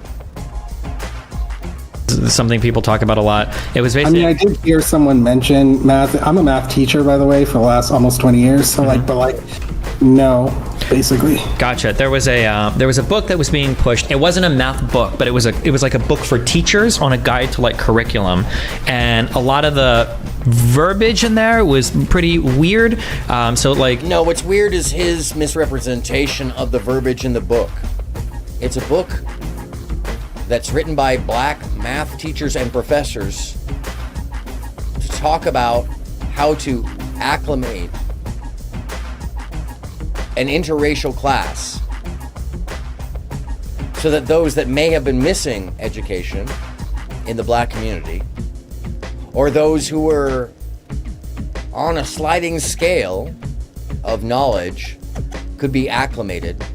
And most of it had to do with healthy standards of practices in the room, and they weren't written for black children in the language. It doesn't refer to black or white. How do I know this? Well, Radical Coder was going through all this with Steven, and Radical Coder is a math teacher. This is not the first time this conversation has been had with him. And it's such an extreme example, because it's not even a book used on any regular basis. It is literally the right-wing example. It's the example people like Nick Fuentes use. Misappropriating its usage and also misrepresenting its message. Sounds familiar, and it doesn't matter what color your hair is. If you're acting like a white supremacist, I'm gonna fucking call you a white supremacist, using the systems by which they proliferate hate and a sideways banality. Oh, sorry. basically the teachings of things that like keeping schedules is white supremacy, or I don't know. Is he a teacher of what? Video games. How to be a jagoff. That's my opinion on that one. Is he a teacher? Yes. Sitting in class and learning in kind of boring ways is white supremacy, and that for children of color it's better to just to substantiate him being a jagoff. The actual effect can be found by just going to the DGG server, or the effects of the DGG population on the surroundings environment, or all of the confusing logic systems that they like to use because they simply are not reasonably rational, kind,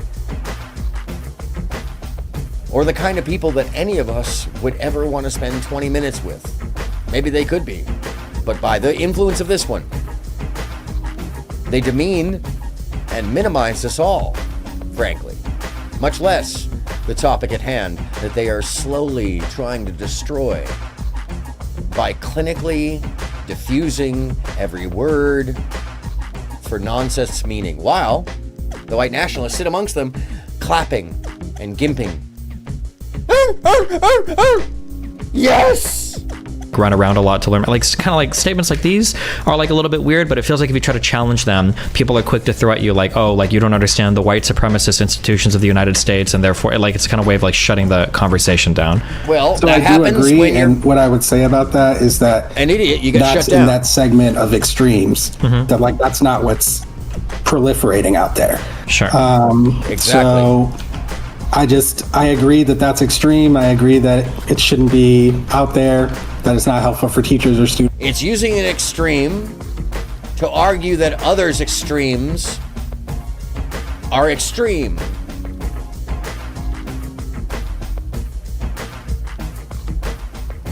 Hold on a second. Hold on. Hold on here.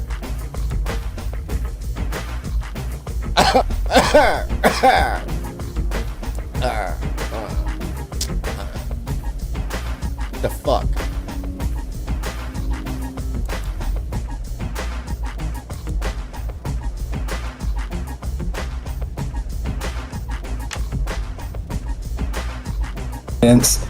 I agree that people weaponize not understanding white supremacy in order to cover for their, grift or whatever it is. But, I what just do you find think, I guess, what kind of ideas do you think are important to instill I guess in children in school or whatever, like what do you think is an important thing for people to understand that they don't currently? Well, you said that you don't need history in order to understand it, and I do think that's true for some people. I don't think it's largely true for racialized white people. That's why I don't think we should be thinking about that or going down that route. I do think racialized white people need history to understand white supremacy. Yes. And by the way, he's still having these discussions to this day. He has a channel you can find him on, and is one of the better debaters on the subject, although he doesn't go on debate panels too often any longer. I have found him on Prime Ks as well, though. I think teaching the history of the origins of the legal creation and construction of race is really important at some point in high school. Before that, like if we're talking elementary school... Well, actually, here, can we do one thing at a time? Okay, so what do you mean by that? Why? That statement was made, yeah. What I mean is that, it was, race was constructed legally, right, through the U.S. laws, legal system. The idea of whiteness and blackness was like constructed. And then inputted into the laws. In the case of what we're talking about. I feel like a lot of people don't even know that. That's my point. Yeah, so I feel like a statement like that, like I feel like an average person is never going to vibe with a statement like that. Because you don't have to vibe with the fact, you just have to accept that that is fact of history. Now what you're seeing right there is an act of a revisionist mind deflecting away from a fact as if their idea or feeling on the matter matters more than historical placement, which is why these folks love to have conversations about settled law. Acting as if it's, is that real? Is that an idea? Or is that just an idea? No, because it's an idea to them, because they're in an imaginative state of being. Everything to them is a hypothesis instead of a synthesis. Meanwhile, they're playing devil's advocacy to everything. Yeah, vibe. They're not going to vibe with the law, Bridget. That's the logic. Deflection, dismissive. Sorry. Adults, those of us in the real world who don't live in that environment, who haven't been playing video games like this, and jerking our friends off for how mean they can be. None of his logic makes any sense. It sounds like an idiot. But to them, and you could just go spend some time with me in Tom Fullery's chat, to these folks in particular, it is all, they are the smartest people in the room. I'll never admit to be, look, I may be wise, but I'm wise enough to know I'm never the smartest person in the room. I've met some real smart motherfuckers, and every time I meet them, they are the most emotionally adept human. Now, the smartest rote people I've met are very similar to Steven. They are sure they're the smartest person in the room, but really they're kind of idiots with a lot of memorized knowledge. How to utilize that appropriately, they don't really tend to know. But they fling it around like as if it's a Stabby McStabberton situation where they just throw enough out at you and deflect and deny. The fact that they're just playing games for fun to get a rise or be a troll or just to be an ass, maybe that'll fade into the background and you'll forget about the fact that it's a cult-like behavior caused by need to be included at all costs, so much so that you will engage half-assed in a conversation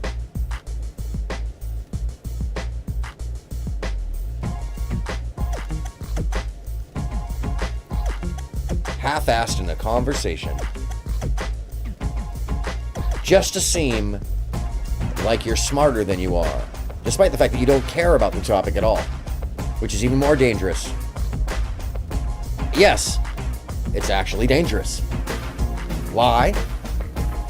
I think perhaps we ought to turn to Malcolm X, who wanted to comment on that. Yes, on this white power structure. Oh yeah, absolutely. By the way, I'll likely be there tonight. Anytime he's live, I tend to be there at some point. I'll let you know. What is power structure? Because that's all we have in America. Occasionally I go up. The white power structure today is just as much interested in perpetuating slavery as the white power structure was 100 years ago, only now they use modern methods of doing so. And realizing that the black people in this country are waking up and becoming filled with a desire to be looked upon as men and as human beings, the white power structure, to slow down that struggle for freedom and human dignity, uses tricks. 100 years ago they could do it with chains. Today they use tricks, and one of the tricks that they've invented is this token integration, to get Negro, so-called Negro leaders to accept a few token crumbs of integration that don't solve any problem for the masses of black people in this country whatsoever, but it does make the hand-picked Negroes be satisfied, to slow down the cry of the masses. And a good example of that is, as soon as the spirit of rebellion or revolution began to spread among the masses of black people in this country, and they began to take an active part, and they showed that they weren't confined to this nonviolent approach, then the government or the power structure began to sit up and take notice. And now, as you said earlier, the president is talking about new legislation and to put it, take it out of the streets and put it back in the courts. Why, as long as it's in the streets, it's in the hands of the masses of black people who will not compromise or who cannot be bought out. But so one of the things I want you to note is that not one of the people on the panel asked Malcolm to prove anything he said. They are taking him at face value. Not one of these people has utilized a deflection from the topic at hand. Rather, they have voiced their concerns and added to the topic, despite the fact that they are all slightly disagreeing with one another. They are not making the point of contention the focus of the conversation. And this is very important, because they are looking to find a common ground to create solution. When you put it back in the courts, then that puts it back into the hands of the hand-picked Negro leaders, who will allow the judges and the other persons that are involved in this white power structure to slow them down. It's only a trick. And as long as the masses of black people are involved in the struggle for freedom, not integration, but freedom, and respect as human beings, respect as men, and show that they're willing to die to be respected as men, then the power structure sits up and takes notice. But as long as this mass element is led, and when I say led, I use led in quotes, actually contained by Uncle Tom Negro leaders who hold them back, who tell them turn the other cheek, and things like that, then the white power structure isn't worried at all. It took They're all only the worried approaches. when they know that the masses of black people are ready to explode. One of the reasons why I'm actually sharing this particular debate, because there's lots of one-on-one debates with Malcolm X and Malcolm X speeches and lots of great language and examples that I could have used. But this in particular has all of the sides. And there's really only one figure missing from this panel, although he is represented. Those that were directly associated with the major changes that came from the civil rights movement are there. And it's not one-sided. There are many different points of views with many subtle interests, many agenda, just like today when we're talking about FBA and or reparations, or just like today when we're talking about abortion, or just like today when we're talking about belief, or just like today when we're talking about voting, just like today. Because things don't really change. And this is true. At the very end, Martin Luther started to take the position that Malcolm did, and Malcolm wanted to be a politician. It's very clear. I have a couple of interviews that I was watching that it's very clear. You can see the change that once he left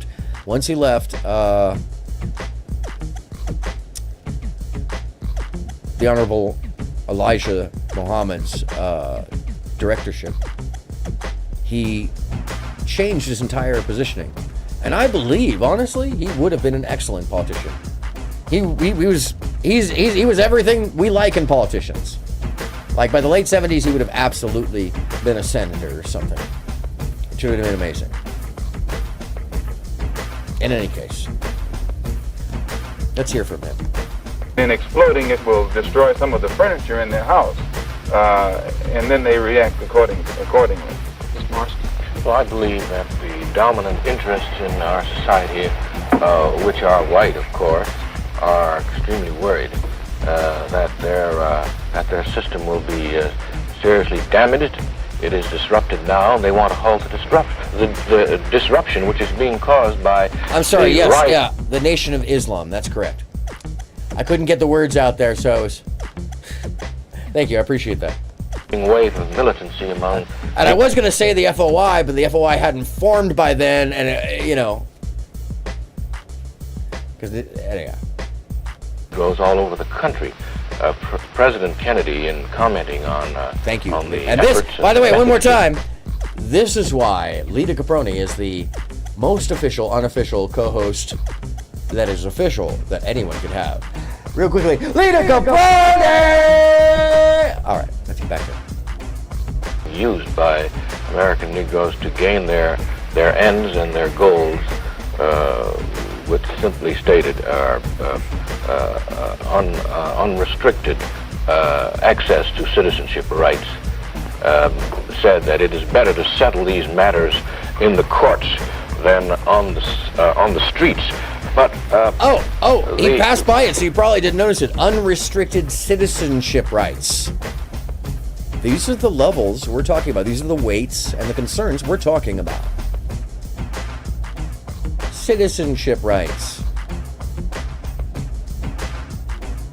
People forget very quickly. In our lifetime, in Labia's lifetime, citizenship rights were being fought for by naturalized, born in the U.S. Americans, multi-generational.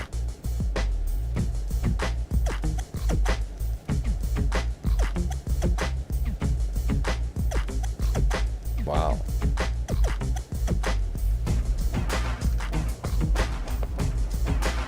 Have to do with anything. Well, so I mean, it seems like we can clearly see that there are black people and there are white people, and to say that it's like we can't even get to like social construction of gender right now. How can we get to like social construction of race? Well, I'm not talking about social construction. I'm talking about legal construction. Well, sure, but like the legal construction is going, like legal is going to follow social, right? So we've got like legal distinctions between like male and female, but that like not really. Not really. It's the legal created the social. So before case, the legal thing, there were no black or white people anywhere in the world, or what does that mean? I don't understand. Well, like starting to call people black and white was like a thing that was created. What a disingenuous question. A non-engaged question. It's the question of I'm a 14-year-old, but there wasn't anybody in the world. You're not engaged. You have nothing to ask except for a cynical, contrarian question. That's why he asked that. It's very clear. Oh my God. Well, if I were him, I'd be really embarrassed. Because he's having a conversation with someone who really knows what they're talking about, and he's not engaging. Which is why, yeah, exactly. No, it's like, no, wrong. And I just want to hold up an L for him and just like be like, here's your L. Your L. Here, hold on a second. Let me put my drink down and here's your L.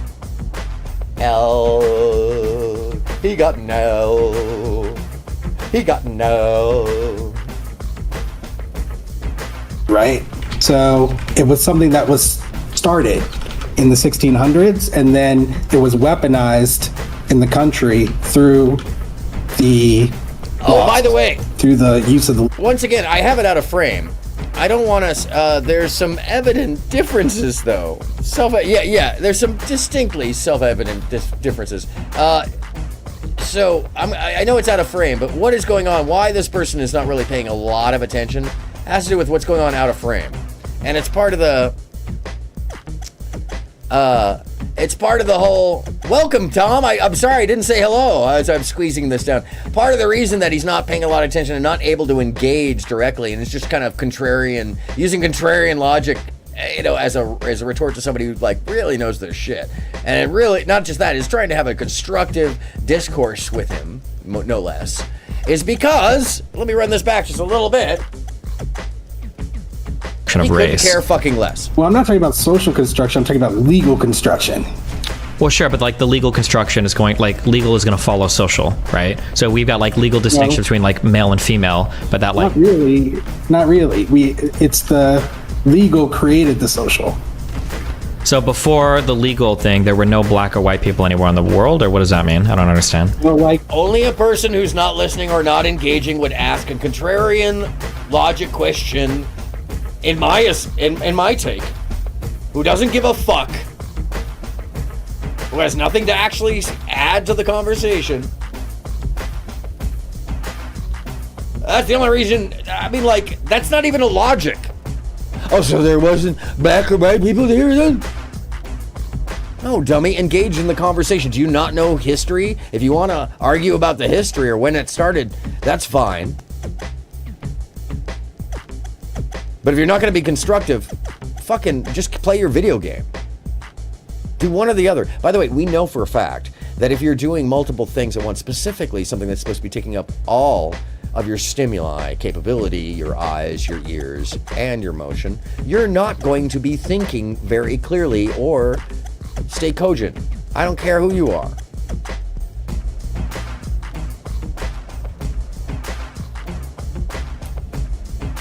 Him, Pearl, Nick, Three Stooges, there's a lot of similarity. I've been trying to figure out which one. Is he Curl? No, he's Mo.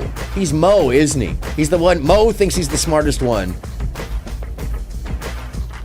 but continues to smash himself into the wall and get smashed. And doesn't know that he's the lol.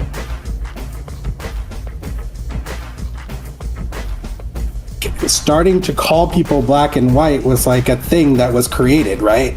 So it was something that was started in the 1600s, and then it was weaponized in the country through I can't point at him. Laws, through the use of the legal system.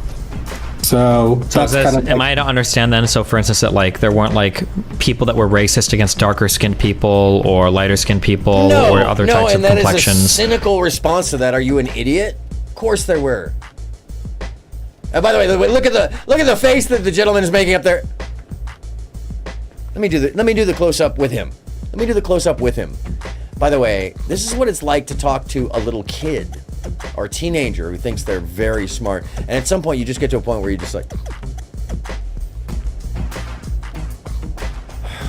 I don't want to be patronizing to you, but I'm going to keep my patience and give you grace because you don't know any different.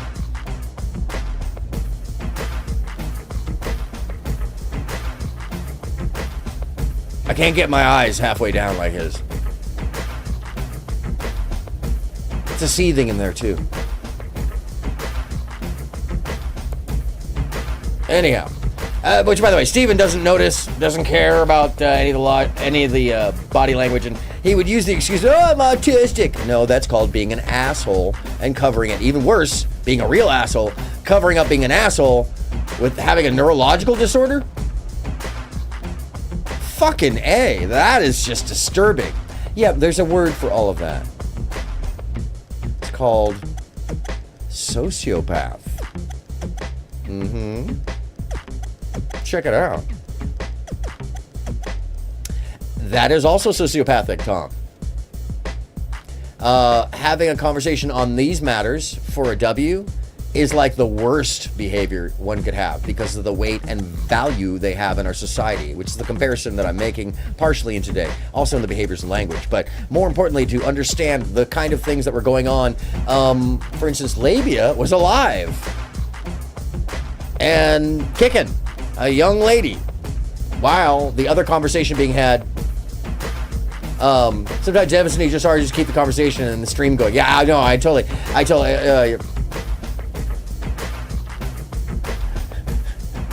your medical professional will beg to differ. That's pretty good. He does, but I think that's just as dangerous because it's inciting the idea that you can just bloviate and it's cool. And his crowd, well, they take it all different directions. And frankly, the fact that we're still dealing with the weight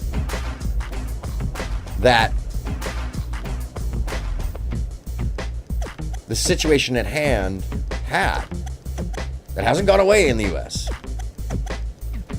It's a lot of, entitlement and white privilege, frankly, that he thinks that he can just treat it this way. And Tom, here, you can't.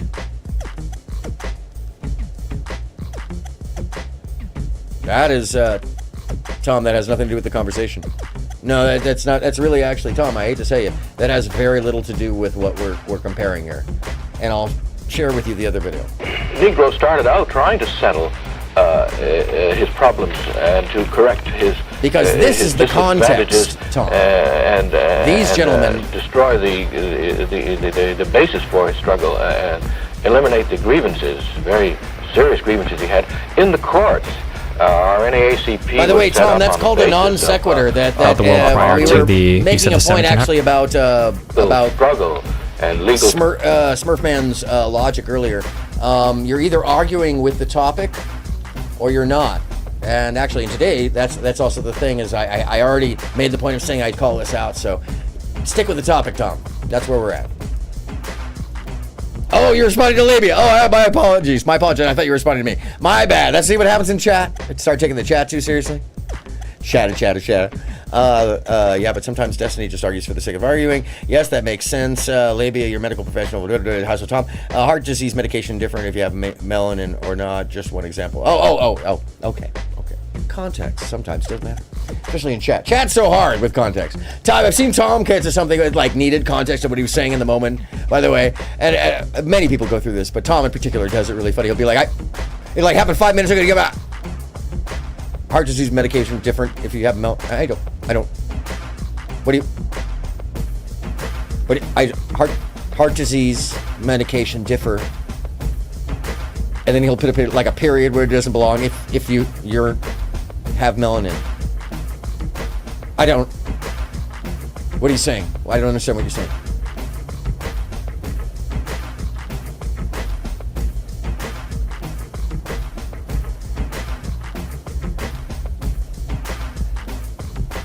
Well, it historically was a social construct here in the United States, and that is a fact. It's not a question. Maybe not in Canada, but it was here.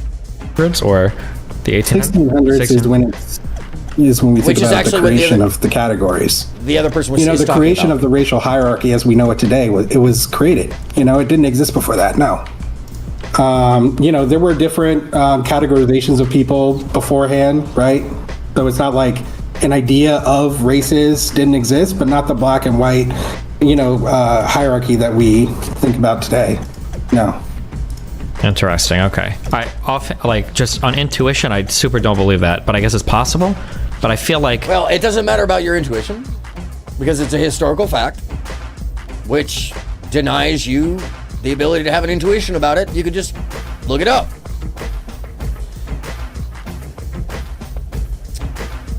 Sure, but that's not the case. That is also a non sequitur to the engagement. It's assuming that somehow you can deny facts that's historical when it's not exaggerated. It's historical fact as understood. This is part of the problem of the modern debate style. It's not actually having a debate. It's being contrarian because you want to assume that other people, and it also sends a message that you don't trust your own information. By the way, Tom, to someone like me, I would immediately start questioning whether or not you know what you're talking about. I would question immediately whether or not you're actually engaging in the conversation because you're looking for an out to avoid engagement and adding to the conversation. In addition, instead, you want to try to take apart whether or not something is actually true or false or whether it's a definition. And that's not debate, that's arguing and contrarianism. And that's a very distinct difference, actually. So that's part of the reason why I'm showing the two differences, because what's happening in the other video is a debate. It's just very actually true. And that's another portion of it. It's only accepted, and Bridget, this is a great point. It's only accepted by him if it sounds good to him. Doesn't matter about the facts, which he said repeatedly. It's either a vibe or maybe you could. I don't feel. I'm engaging with labia still. Oh my bad! Oh my bad! God damn it! Damn it! That's my. Damn it! Hold on. I got a sound for this. Not that one. Not that one. Not that one. That's pretty close. That's pretty close. Yeah, there you go. No, not that one. That's the sound. Let's hit it for a couple times for me.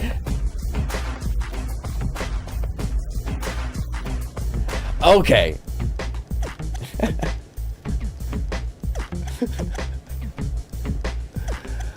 Here. Can't say I'm not humble. I will take an L. New Era, welcome back.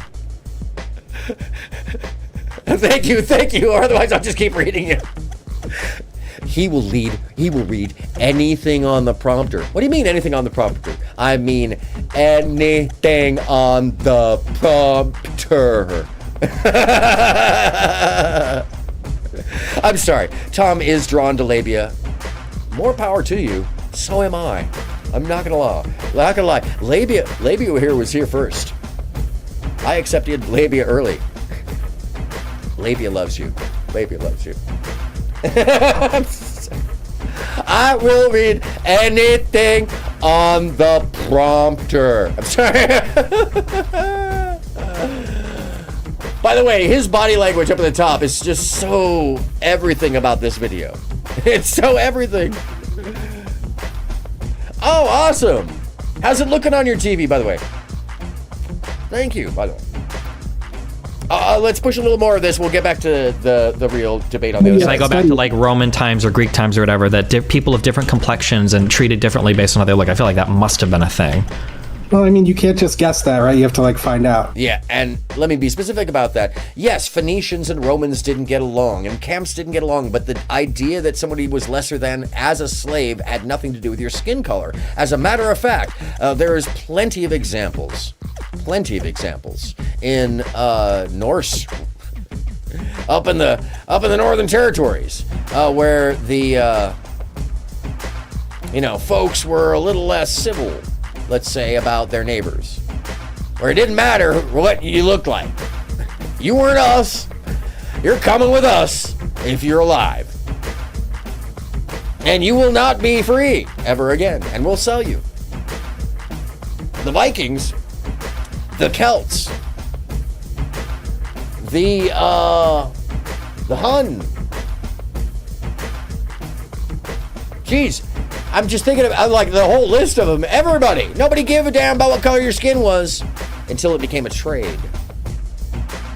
A popular trade amongst white classes in the Western world that were using a system to take over the planet and create a Christian world. But we forget that so easily when the workforce was meant to be plucked from a place that people were seen as less than for their beliefs. And then it was institutionalized through law, specifically in the United States in the 1630s, 1640s, as the earliest settlers started to come here. One of the earliest rules of thumb in the trade of coming here was to bring 5 to 10 non-classed citizens and turn them into property by way of a disconnect with the king's law.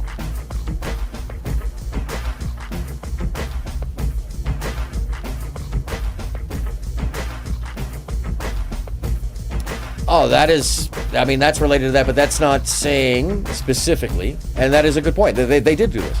That is just one example in one time period. And it really had to do with more with land and people over there than it did with you're dark skin, I'm light skin. And that's a big difference here. That a whole class of people were specifically legalized over time period, over a 60-year time period, until it was actually edified by law, one of the earlier laws of the U.S., as a classmanship by calling those owned or those in indentured servitude black and those who owned land as white. And that is why and what he's talking about. To deny that is to deny actual history.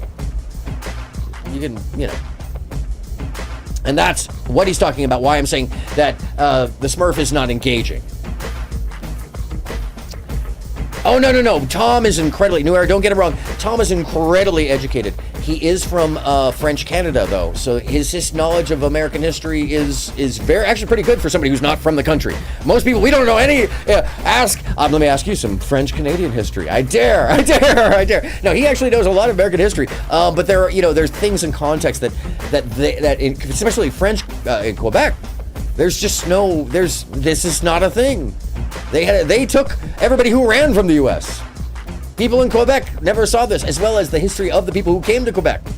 The French citizens, the Spanish citizens, most of these people didn't see these differences. They're looking at history in a completely different angle. So it's hard sometimes. And this is where when Mike TV talks about tethering, those folks over in the UK who would tether themselves to a situation inappropriately, do that with malice, with like an intent to like throw off without an understanding. And Tom is actually really good. Tom is Bombadil. Actually, is like his name. New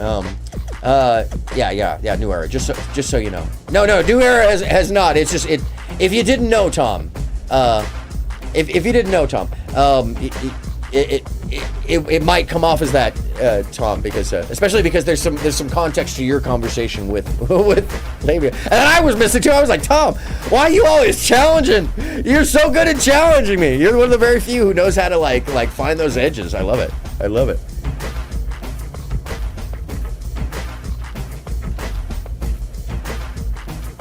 Yes, exactly. Exactly, Tom, and that is part of the distinction, as well as why that part of the world has come out differently. It's just the people who settled there had a different purpose and a different intention and a different outcome. Oh, let's get back to the real alone, and it had his head to revise its whole approach to the questions. And yet, Mr. Morrison, it seems to me that the president was saying that while he seeks to remove the struggle from the streets, that the courts have gone quite far, that the presidential office, the executive branch of our government, in the president's terms. Well, and by the way, Tom, just for perspective, the reason that so many of us get upset with someone like Destiny is because he is taking for granted that this was in 1963, that it's only been effective since the 80s, and actually only effective since ERA.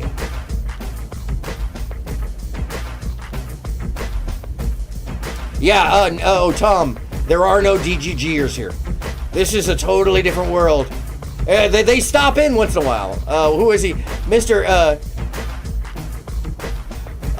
Yeah. No.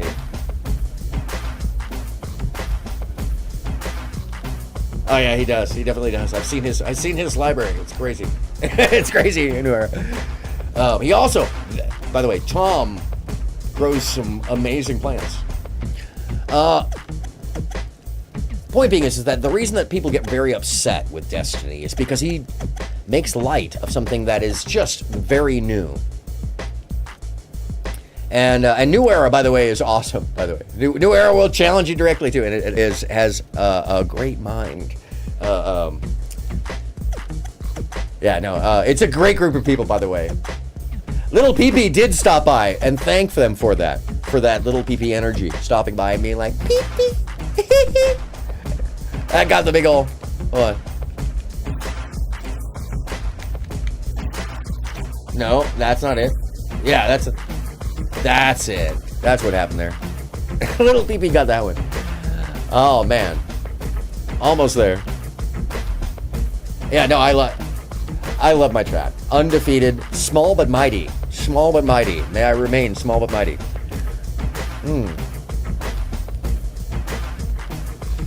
And this is the whole thing. Yeah, our indoctrination comes, as she's pointing out, in a totally different way. So we tend, depending upon what group we're coming from, what class we're coming from, what area of the country we're coming from, we can be blinded to this. We wouldn't even know it exists in some cases, and it's terrible because we're still living in its shadow and its effect because the ignorance and allowance and proliferation and taking advantage of that ignorance And I'm so glad, actually, Tom, you're here and helping to pull this out, because I probably would have missed this conversation of why it's so important that we not take the language lightly for us, because I know it's hard to understand for people outside to see in. But it's because this wasn't that long ago. Made certain steps, and he seems to be saying more now. He says, we face, therefore, a moral crisis as a country and a people. It cannot be met by repressive police action. It cannot be left to increase demonstrations in the streets. It cannot be quieted by token moves or talk. It is time to act in the Congress, in your state and local legislative body, and above all, in all of our daily lives, which is more than saying, let's send it back to the Why courts. didn't he say this 3 years ago? Why didn't he say this when all... Strangely enough, it has both a systemic action in the books, or the lack of use of books, or the lack of consistency in the schooling, and the fact that state by state, there are battles. Some states are more progressive, some states are less progressive. So what used to be a kind of a unilateral affair with colloquial interest has now become a battleground that in some cases is, well, full-on revisionism. In some cases, it is good intention that still moms and dads at home aren't supporting, even if their education out in the public school system is quality. Or you've got a lot of folks who are homeschooling here, who are teaching a whole other education that could go anywhere from Christian Sciences to anarchism,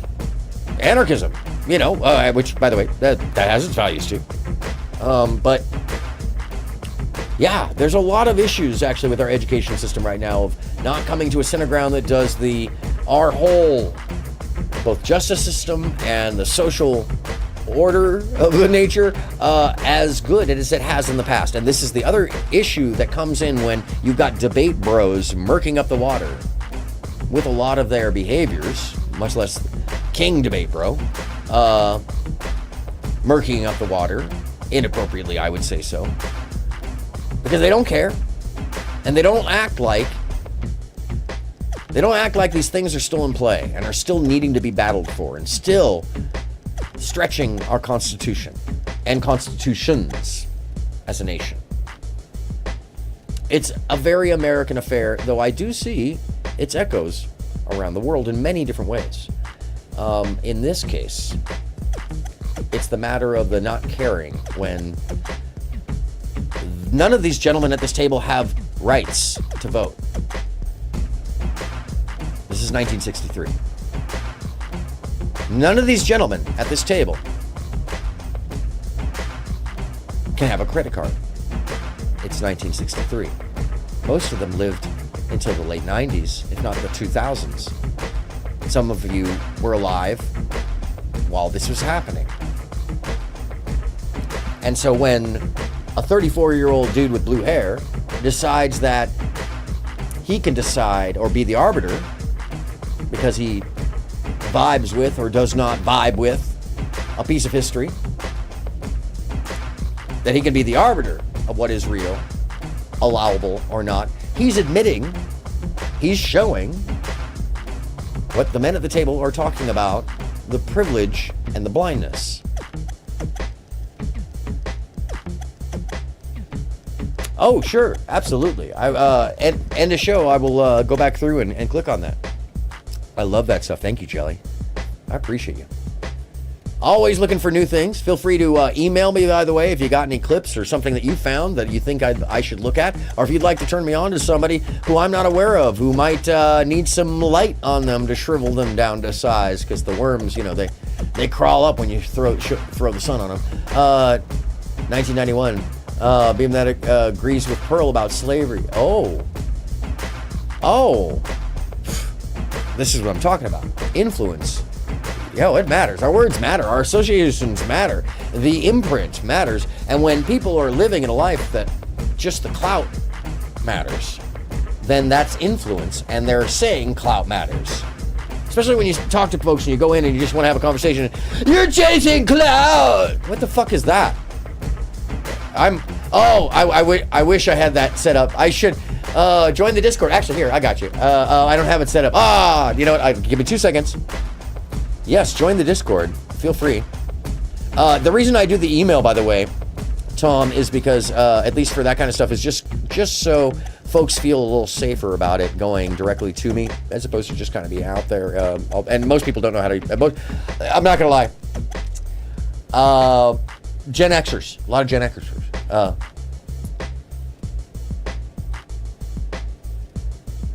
Oh, thank you, Tom Truth. What's up with the likes? Well, I know that I've got at least one hate watcher in here. Got at least, or else I'm not doing something right. Maybe I'm doing something wrong today. By the way, Kidology was going off right before he came on, which is why I was almost late because of Kidology. I can't hide it. Anyways, where was it? These sit-ins and freedom rides were very peacefully going on in the South and in other parts of the North. The man didn't say anything until he found out that black people in this country were ready to explode. And as soon as he saw that the explosion then was a threat to the white society, he came up with this mealy-mouthed speech, which is too late, and it's only a speech. We still don't see any actions that have stemmed from it. It's still only mealy-mouthed. I love that. Of words. I think the speech is late, Minister Malcolm X, but not too late. No pronouncement that was that impressive and forthright from a president of the United States. No one made a better pronouncement than Abraham Lincoln made 100 years ago, and that still hasn't been put into practice. It's still a pronouncement. Sir, I would... and this is part of why we need to take perspective on this. Have a little perspective on it. It's talking about how slow we move, how we'll spread a lot of words, put a lot of mayo on it, but never put the meat on the fucking sandwich. Oh no, don't worry, it's coming. Hold on. This is what it looks like to everybody else that's not white. Don't worry, it's coming. When you need that,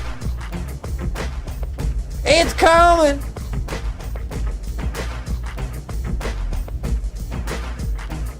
Don't tell them about bringing the meat. It's coming. Yeah, that's what it looks like. For real.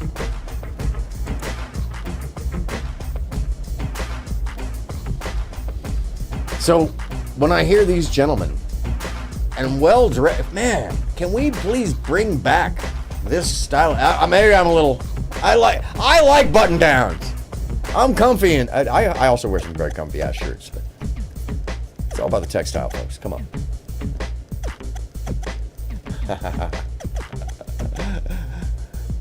Yeah, I would wear suits more often if I didn't live in an environment where I needed to wear shorts more often. And suit shorts are the wackiest thing. You want to look like a little boy at near 50? Put some shorts on, some shants. Those are pants that are shorts, shants. And it says in the word, shants. Shants. Shants be wearing the shants. Yes. You're in too many places right now? Go Jelly! Go Jelly! Oh my God, why do I have 53? Oh my gosh, why do I have 53 notifications? What has gone down today? Holy shit, I'll look at that in a minute. So, you can read the book Stamped by the Beginning. It was Ibram X. Kendi's actual first book for which he won the book award, National Book Award for it. It really goes through the whole history. That's how I learned a lot about it. And then I checked other sources. And he also does very good citations to the U.S. Historical Archives. So I recommend it. Gotcha. In other words, gonna ignore that, but keep moving. That's exactly kind of what I mean. Is that there's a lot of people out here who think they know a lot about the subject matter, but really there's quite a large amount that you can't understand about it without studying. There's really a lot. It's a very complicated. There's probably a lot you can't understand about it when you're also playing a video game and not listening to the person who's generally an expert on the situation. Steven.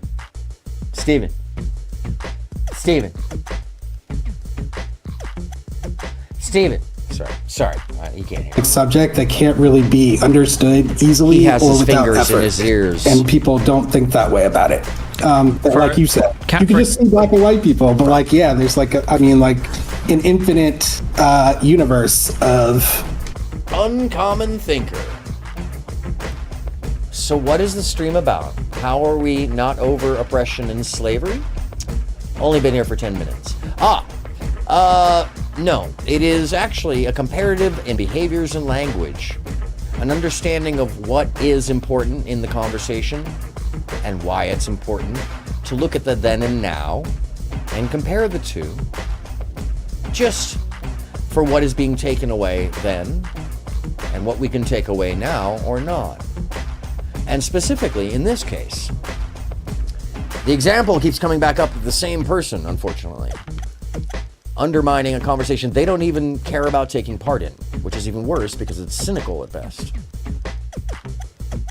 Disruptive at worst. But part of the other thing that's important in the construct of this show today is to understand that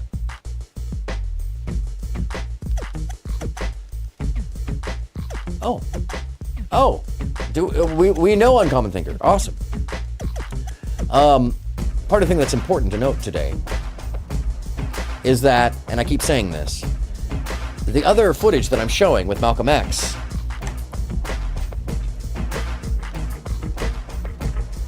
and some of the other civil rights leaders at the time was from 1963.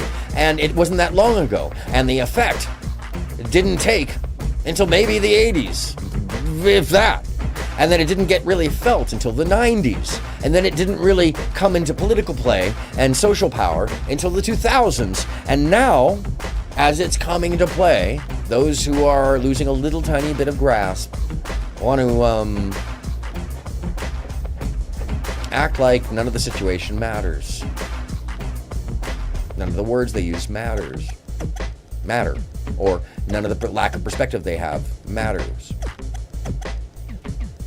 Which I think is a bit dangerous. So this is one of the things about the comparative of today.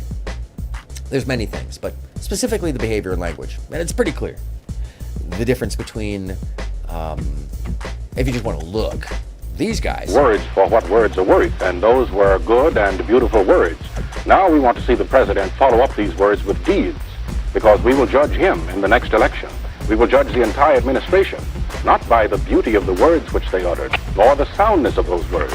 We will judge them by what they do. Now, what will he do? He will propose legislation. This legislation must be forthright and powerful legislation, covering the whole gamut of discrimination against Negroes in housing, in employment, in schools, in public places. It must strike at the very root of segregation and prejudice. The president must do more than propose the legislation. He must get out and fight for it. He has a good chance of pushing it through now. I'd like to remind us that the president, in part, foreclosed the possibility of success of civil rights legislation by not fighting for a change in Senate Rule 22 at the beginning of this session of Congress. Now it'll be more difficult, but I think he can push it through. And I'd like to say that we are not going to sit by idly if we have to be spectators at the same old tragic comic opera of a filibuster in the Senate of the United States. I'm sorry to report to Mr. Foster that is actually unfortunately not to come for another 5 years.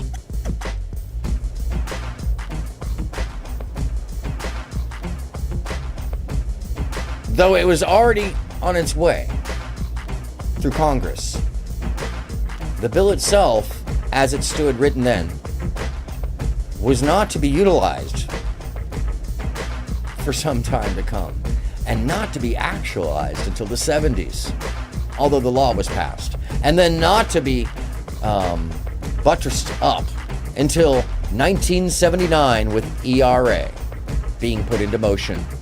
And the laws enacted for ERA didn't come into actual law, meaning going to court, going to use, until 1980-81.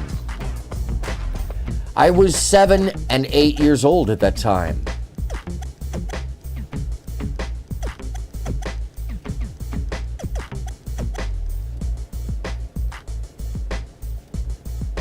Consider that when you listen to Stephen speak, when you listen to the kids who are debating subjects that that they don't really care about. And by the way, Alita, it's very interesting. Apparently, there is a distinct difference in women's ability to multitask from men's ability to multitask. So I can believe that. And I think people are adapted, by the way, to playing games, listening, and talking. I don't think people can't walk and chew gum at the same time. I don't want that to be misunderstood. No, in particular, I have watched enough footage of this other dude. Right there. I've watched enough footage of this guy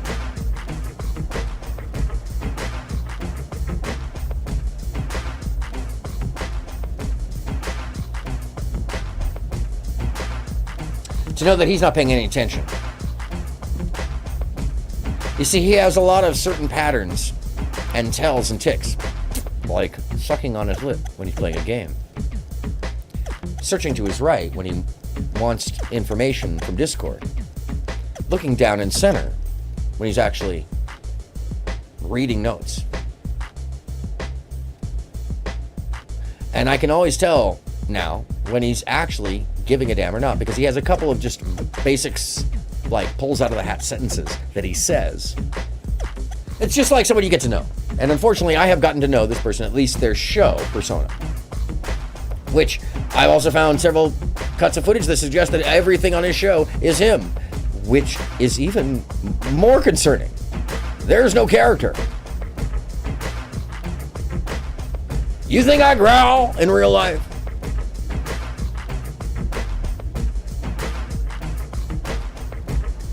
You think I'm running around with one of these? I wish I was.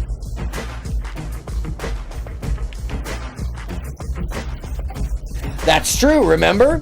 Remember, Lita? It is very hard to actually have a cogent conversation, keep track of what's going on, and then you're using all of your senses, all of your stimuli, response modes. It's not easily done. And there are people that do it, but nobody does everything very well. And there's been lots of studies on that. Nobody does all the multitasking well, and actually degrades. But the problem is, people who multitask many things actually believe, despite the fact that their ability is degraded, they believe their ability is better than others, which is even weirder. There's been a number of studies on it. Dude came back and now he's denying the Arab slave trade. Yeah, I'm fitting a snap over on this stream. Oh, wait, what? Dude came back and now he's denying the Arab slave trade? Yo. None of it really addressed the CRJ system, which is in power and control of an extension of slavery. This is very true. And nobody ever talks about that, labia. Just like people don't really talk about labia, which I think is a shame. All labias matter. Anyways. The innies, the outies, of crap. The meaties, you have to wait for you to finnies. understand what's really going on and why people are black and white. I don't agree with whatever podcast at all, but Brian and I are unified on one matter.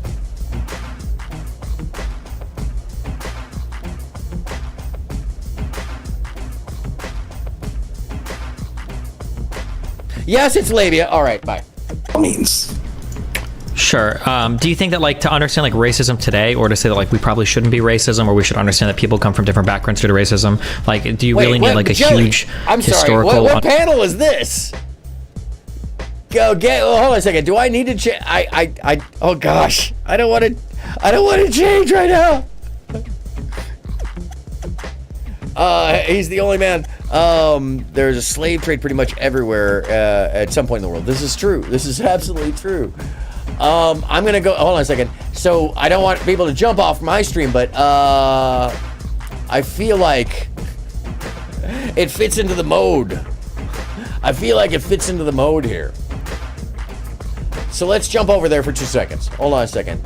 Let's see what's up with this. And Jelly, would you mind putting that link in there one more time? And I'll snap it up. And I'll take us all over there for a bit. Hold on, I got you. What's up here?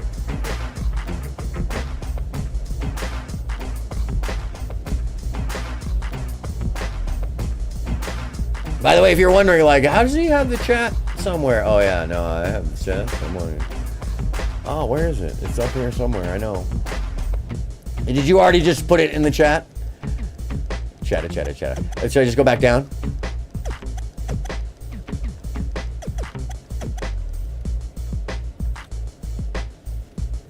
Oh, Tom, a lot of people. Oh, there it is. All right, folks. Do I have this set up? I could do it pretty quickly. I'm going to take a look offline just to see what's going on.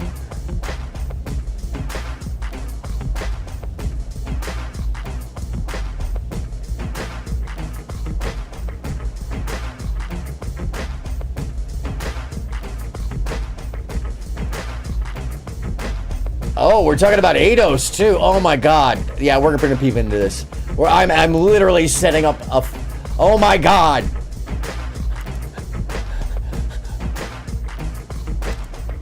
There we go. There's, by the way, hold on, Tom. So just so you know, the majority of Black Americans are. There's only a very small amount of modern Black Americans who don't have some slave, but some member of the slave trade in their family. Black people, for the most part, wouldn't be here. There is a group of Black people that are actually native, but the majority here that came here that aren't actually like first generation are actually related to slaves, and most of them can point to a grandparent or a great-grandparent that was enslaved and freed. That's one of the things about the concept that, like, when people like Steven, yeah, a great-grandparent or a grandparent, because if a grandparent was about 100 years old,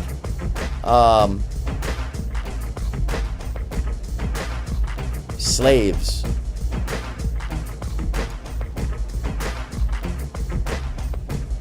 And there's slave traders too, actually, but not often in the Black community.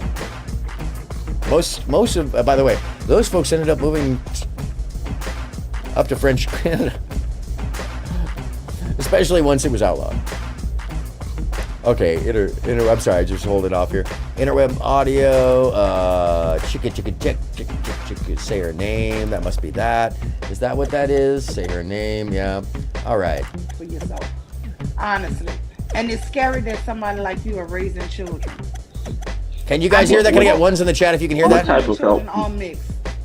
What type of help would you recommend? Hopefully they're not going to be real Black children going around with the same kind of self-hatred.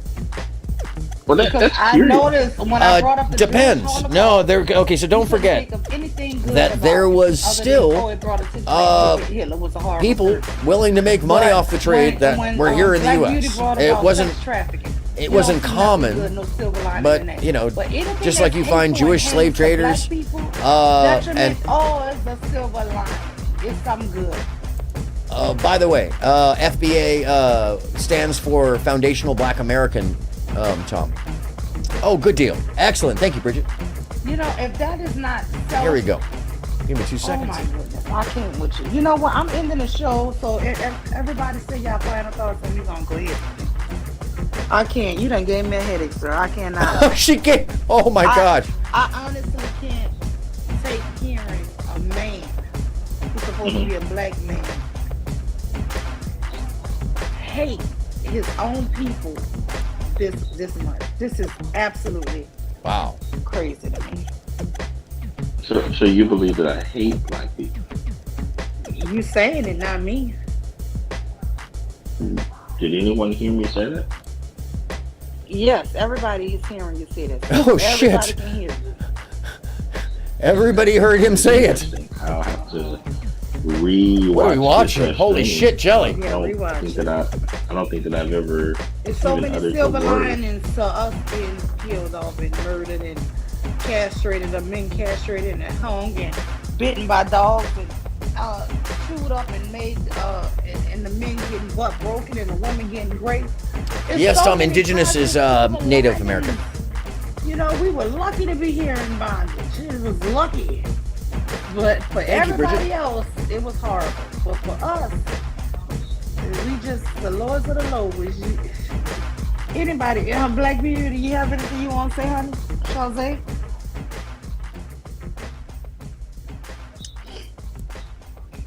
All right, thanks everybody for coming up today. And we're gonna end the night, y'all. Well, good night. Good night.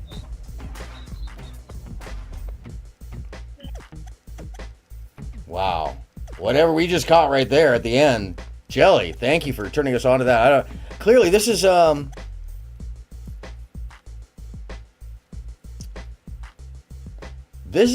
telling of how the influence and forgetting the history can go down,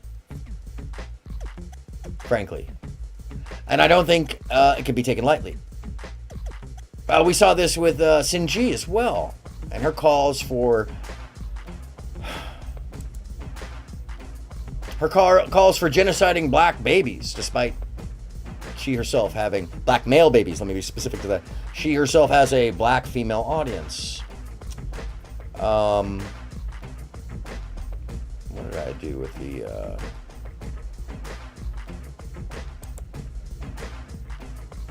interweb? Come on, interweb. Where'd you go? There you are. He was hiding at the top. Back. All right. Yeah. I mean, there's going to be as many people with an opinion as there are assholes in the world, so there's 8 billion of them, and all different views. But there's a difference between constructive opinion and reductive and or regressive ideas that take us back to an earlier time where people didn't have the right to vote. Where people didn't have... And by the way, Jelly, thank you for sharing that. And Lita, a lot of you have more patience and resolve than I, because I would have called him mentally ill and been done with it. Yep. I mean, I'm actually suggesting we do that stuff. Because the tactic here with these folks is dismissive and yes, some natives were black, Tom. There's quite a mix of things, and history's only just starting to show us about those folks, like the people who actually originally started Los Angeles pre-Spanish arrival. Were strangely, most likely, of a African Asian descent transferred here via South America's western coast, which is a whole thing. Like, there's plenty of pictures of the tribe that lived here up until the mid-1890s. It's really interesting stuff.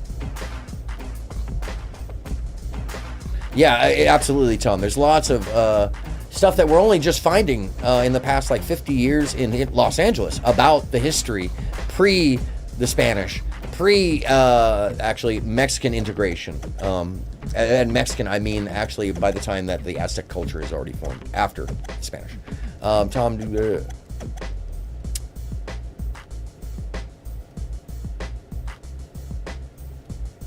yes, I. All right. Where are we? Oh. We're standing to get to that point, do you think? Or we definitely, I gotta go watch that. It's clear. You could hear on that panel. People were not stoked. Whatever we caught the end of, people were not stoked. My destiny. I think it's because, unfortunately, we've waited too long to give that education. That education was something that needed to be given decades ago and instilled as part of the country's story moving forward. But that never happened. We've been covering up slavery, the brutality of slavery. You know, I had a guest on my show who was a very accomplished lawyer, went to all the best schools, got the best education, realized after he retired and was looking for a project to do that he didn't know a lot of the brutality details of slavery, even though he got an excellent education, he said. He started talking to people in his circle, realized they didn't know either. He ended up doing research on his own and writing a book. It's called Duke of York. There's a free version available, dukeyork.org or com, something like that if you like. But there's a lot of people out there who are starting to realize that they were tricked, kind of, and betrayed by their country by not getting that education. There's a lot of people getting that education in various ways now, and I'm just trying to contribute to that. That's kind of the work that I'm doing. So what are like a few things that you think that more people Pepe should supremacy, know that Pepe they, Frog Lives Matter, I guess Pepe that you feel like Elvio, most people don't know? By the way, I don't know if you caught that, but There's like a TGS really came large through making fun of the guy, and then ended with Pepe, the frog.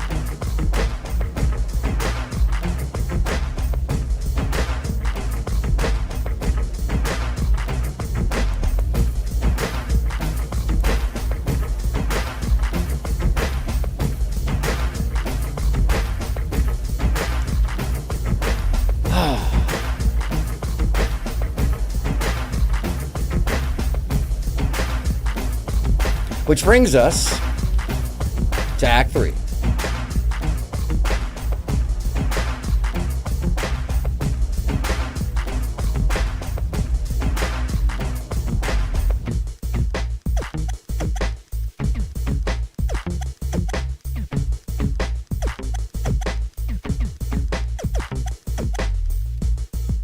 It's a valid concept, yeah. It's just something cuts wrong for me.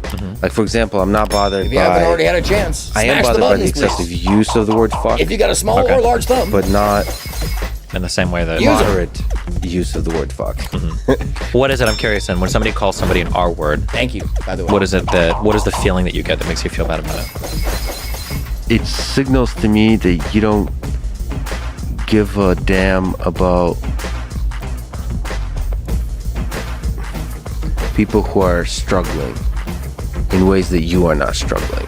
Like that signals to me, like about the experience of others. Do you think that are there other words also that could convey like a similar feeling to you, or what? Because it feels like you've drawn a pretty special circle around. Because like I imagine I call, oh, this guy's you're an uneducated dumb fuck, or you're a nitwick, or like, do those words probably don't feel it. That circle keeps changing. Which it can, which is fine. It does. And I think that's what the whole point with the culture. So I'm trying to feel. My feeling is a kind of, I'm a human being that exists in a social context that we're all involved Dane in that Calloway, language together and just feels example. wrong. The word bitch, for example, it really like I've heard on your streams and in general, calling a woman a stupid bitch really bothers me. But it's not just the word bitch, it's context. Like, for example, me personally, I'm speaking to me personally, like badass bitch is different than stupid bitch. Sure, like a bad bitch or something is different than, yeah, of course. Yeah. Way different. Sure. I think it speaks to a bigger sense of civility and respect for human beings that are not like you. That's the feeling that I'm bothered. And so I guess what I'm trying to say here is just because people speak in this kind of way in the gaming world and streams doesn't mean that you, like a lot of people look up to you. It doesn't mean young people especially. It doesn't mean that you don't have the responsibility to sort of stand alone from the crowd, because you're somebody that values the power of effective discourse. And to be effective discourse, there's some level of civility. So you can be the sort of the beacon of civility in that world versus giving in to the derogatory words. Because like you have to lift people out of that world, out of the muck of what I would say is like drama and ineffective discourse. It's like, I think that's one of your missions, right? Is like to inspire the world through conversation, through debate, through effective discourse. Yeah. So I guess I'm just calling you out that I think using our word, for me personally, as a fan that believes in your mission, it just makes you look ineffective and bad and uninspiring to young people that look up to you, because those young people are going to use those words that you're using and they'll do it much less effectively. Sure. That's the problem. Yeah, I guess the challenge is always just like finding the line.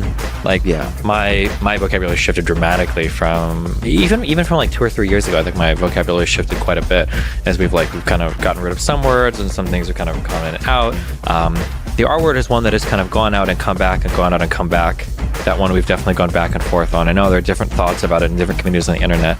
This is interesting. I mean, I'm just telling you. Yeah. For me, it cuts, and I'm not a social justice warrior type. It cuts pretty hard. So what you're saying is I'm going to lose a subscriber if I'm... No, it's not No, a I'm just subscriber. kidding. I know what you mean. I actually have had to empathize harder because I'm like, maybe this is not a very good person. That's what I feel. Like, Maybe if you're so this is careless not in using a that very word, good person. then maybe you're not actually thinking deeply about the suffering in the world. Like, to be a student of human nature, you really have to think about other humans and other experiences that are unlike your own. Yeah, of course. And so that's the sense I get. But at the same time, you're also like the grandpa, ageist, who's trying to be cool with the young kids. So a lot of the reason young kids look up to you is like you also know the language of the internet. Yeah, but I mean, that's not an excuse to use words that we think shouldn't be used. I guess the question... You mean like mid-Jewish pussy?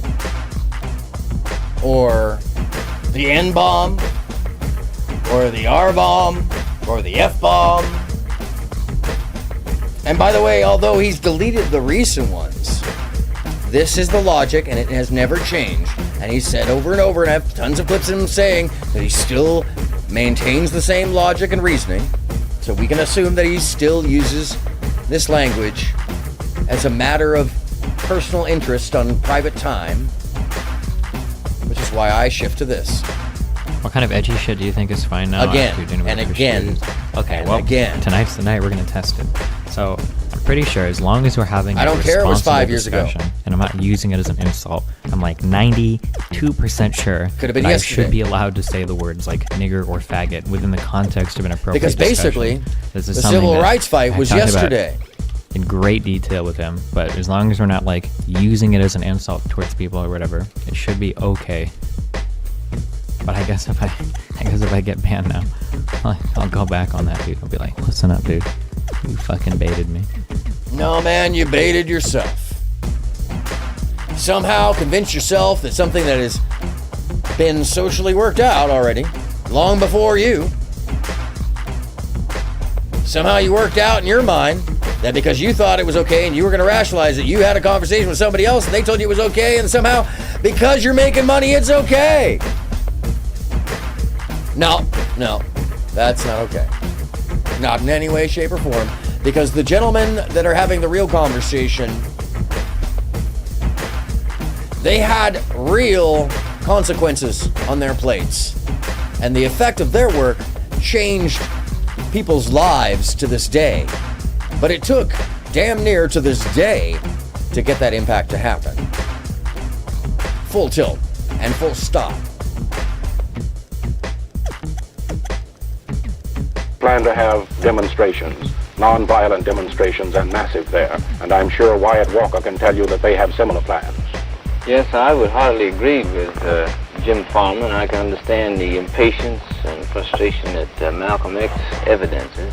Not frustration. I want to straighten you out. Maybe impatience, but not frustration. Well, you're only frustrated when you don't get what you expect. And a black man is out of his mind after sitting around here listening to these political speeches by politicians for 100 years. He's out of his mind if he thinks that he's going to get anything more today than he got 100 years ago. Well, I was about to say that Mr. Kennedy probably has another think coming if he proposes legislation, and I personally don't believe that it has a prayer of passing. I hope he doesn't think that this politically will get him off of the hook. Merely to propose it and then it gets killed by a filibuster will not be enough. And as Jim Farmer's indicated, CORE has some definite plans, as does the Southern Christian Leadership Conference. I don't think it can be solved this summer by proposed legislation, which seems to me destined for failure. I think it's got to come through some strong executive action. It may be that we'll have to see martial law declared in several areas throughout the South. You mean a military dictatorship? Well, I don't choose to describe it as. It'll take a military dictatorship to bring black people and white people together in the same house. It'll take a military. If all of the token integration, which you've seen in the South, and it's only tokenism, and if this has caused the bloodshed that it has, what do you think white people, both North and South, will do on the basis of real integration? If you only ask for crumbs and the granting of those crumbs causes bloodshed, what do you think will be caused when you ask for a loaf of bread or a bakery in which to bake your own bread? Well, let me continue with the business of the power structure, which is the point I ultimately wanted to make about wanting to contain it. I agree with Mr. Morrison in point that they'd like to have the revolution developed on a schedule, but revolutions don't develop like that. And I think this is what's apparent to the administration and to the whole nation. And the reason we're having such a thrust now is because America as a nation has never really grappled with the problem of race and color prejudice in America. And its most grievous error was made shortly after the Emancipation Proclamation, when it made a moral compromise, and we're bearing the fruits of it now. And the revolution is not going to develop in an orderly and scheduled fashion. It's going to develop so fast that the administration won't be able to cope with it until something is done nationwide, north, south, east, and west. And he was right about this.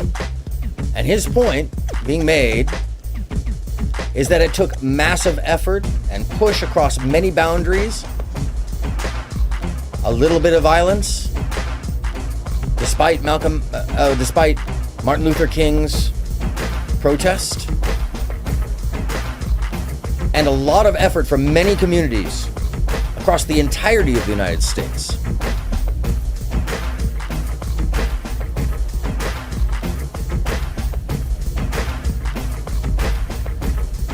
But see, when we start allowing for the decentralization of meaning, though colloquialism may be a truth, that is normally a locution of word, meaning a change of the word for local usage, not a revision of the meaning of a general term or word. And that's where this generation seems to have some problem with understanding that if there's a definition already, you don't get to change it. It's not 1984, meaning not the year. It's not the book 1984. That's what they do in that book, literally. That's why they have everybody read that and Brave New World in junior high school. As I've once famously said, when a child curses another, I tend to that feeling that drove the intent rather than the words used. Look for the action, not the words. Though, if somebody's using words and they're not using them in the normal way, look at the action again. But once again, it tends to be that the dialectic as religion doesn't care about the meaning of words rather than a synthesis that fits the bias. In this case, the great example is the fact that we as Americans all know exactly what they're saying. There's no discussion at this table, by the way, about what a word means. That would be considered adolescent in the course of this conversation. There's disagreement about a point, but not the meanings of the words or the historical facts or any of the measures. You notice that's the main example that I'm making out of this stuff that can't be missed. The ability to have an intellectual conversation was had because the presumption of knowledge was allowed. Whereas nobody seems to actually know anything, and they project it out into the conversation now with doubt and contrarianism. It's just showing everybody your hands. Now, if you didn't have the example, you wouldn't know. But it's a big deal. That's why you hear a difference in language. I don't think there's any other course for it to take. And in some moments, I think it's going to be even more. Centralization doesn't come by force. The human English language didn't come by force. In some areas, maybe, but I didn't learn English by force. I think that is an extremist point of view, actually, Tom.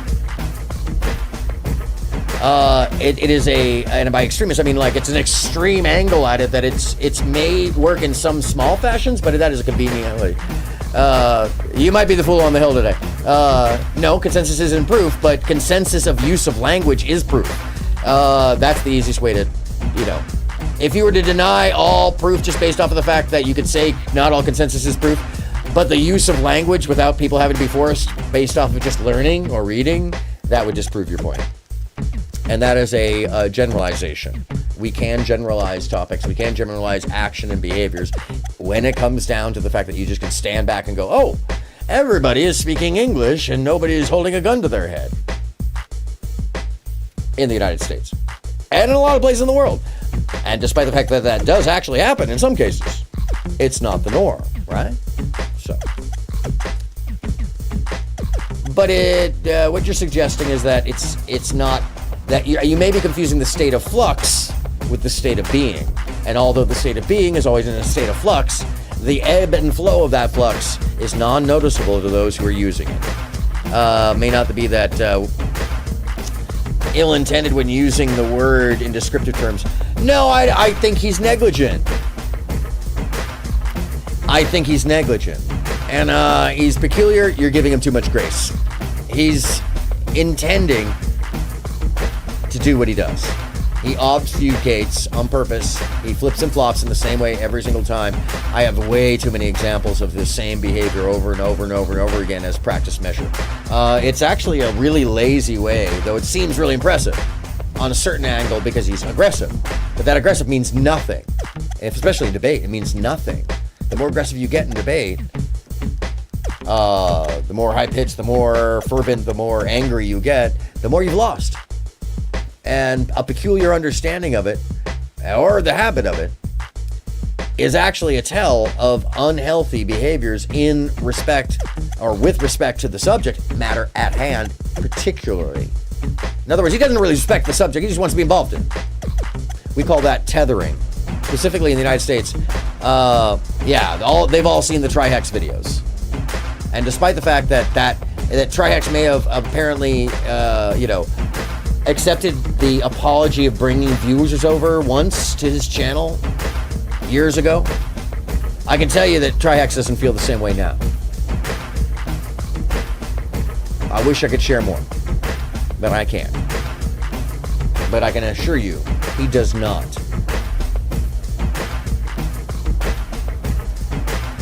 And we can look at his behaviors, but it doesn't matter. That's called parsing. It's also called deflection. It is, once again, if you're having a topic about, say, a person or a thing, and somebody wants to talk about everything but that topic, that's deflection. Stick to topic. That's how adults do it. That's how real adult conversation actually happens, and I'm not going to let it get minimized anymore. That's part of this program. Actually, part of the focus of the program. Comparing the adult behaviors to the now adolescent behaviors forced into the logic of debate and language. And just the comparatives. It's not just time period. It's actual just logic. The logic tree, the behavior, the language. You don't even have to talk about the topics. I can take two different topics and just show you the comparative. And it would literally be apples to apples, except it turns into apples to oranges because the language of the behavior is two other worlds. Two other worlds.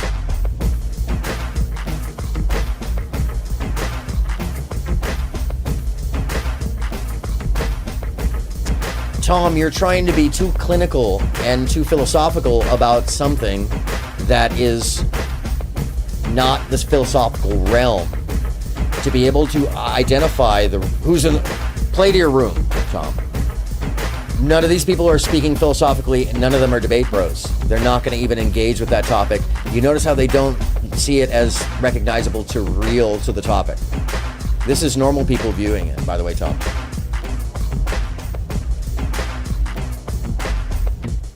Well, we're not talking theoretics. This has nothing to do with theoretics. I know you may be, but just so you know, none of this is theoretical. These are on-the-ground examples of the behavior and the differences, which is why you may be getting some pushback. Because none of these people are debate broing the subject. We're looking at it, being almost 60. Labia says, being almost 60, I'm very clear on the origin and meaning of the N-word. I remember how it was used. And for us, by the way, that's another thing in the U.S. This is a very, very sensitive topic where we're like, there are very, very clear sides to all this, and it's not elsewhere. I know. Oh, damn. Well, as is. And this is why we all got wrenches. And this is why we all got wrenches. And by the way, that's a very realistic, Tom. You got to understand, when you want to play, when you want to take the, not play, but I'm sorry, when you want to take the position of nothing matters if you don't want it to, people that are sensitive or maybe not just in touch with, but are part of the subject, they're going to respond And my crowd is just like being in a bar. Straight up. That's why I love my people. That's why I love my people. You too, Tom. I appreciate you all.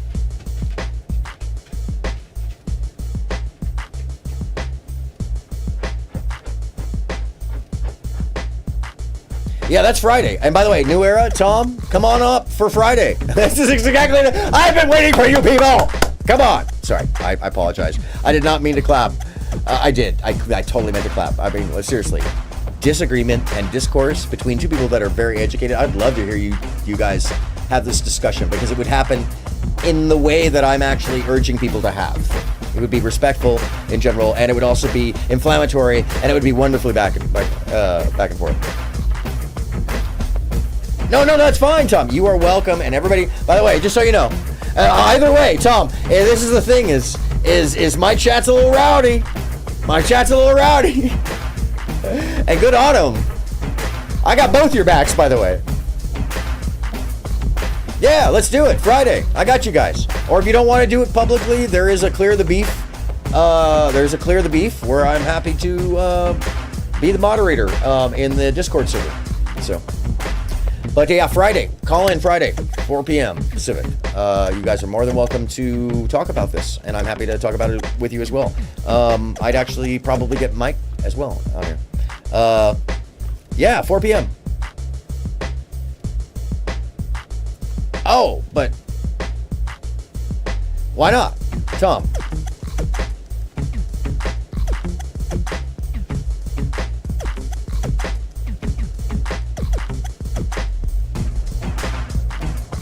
All right. I mean, just know that I don't, all of these rules that people have in the debate field, when you debate on my panel, you get your minutes to say what you want to, say it as you wish.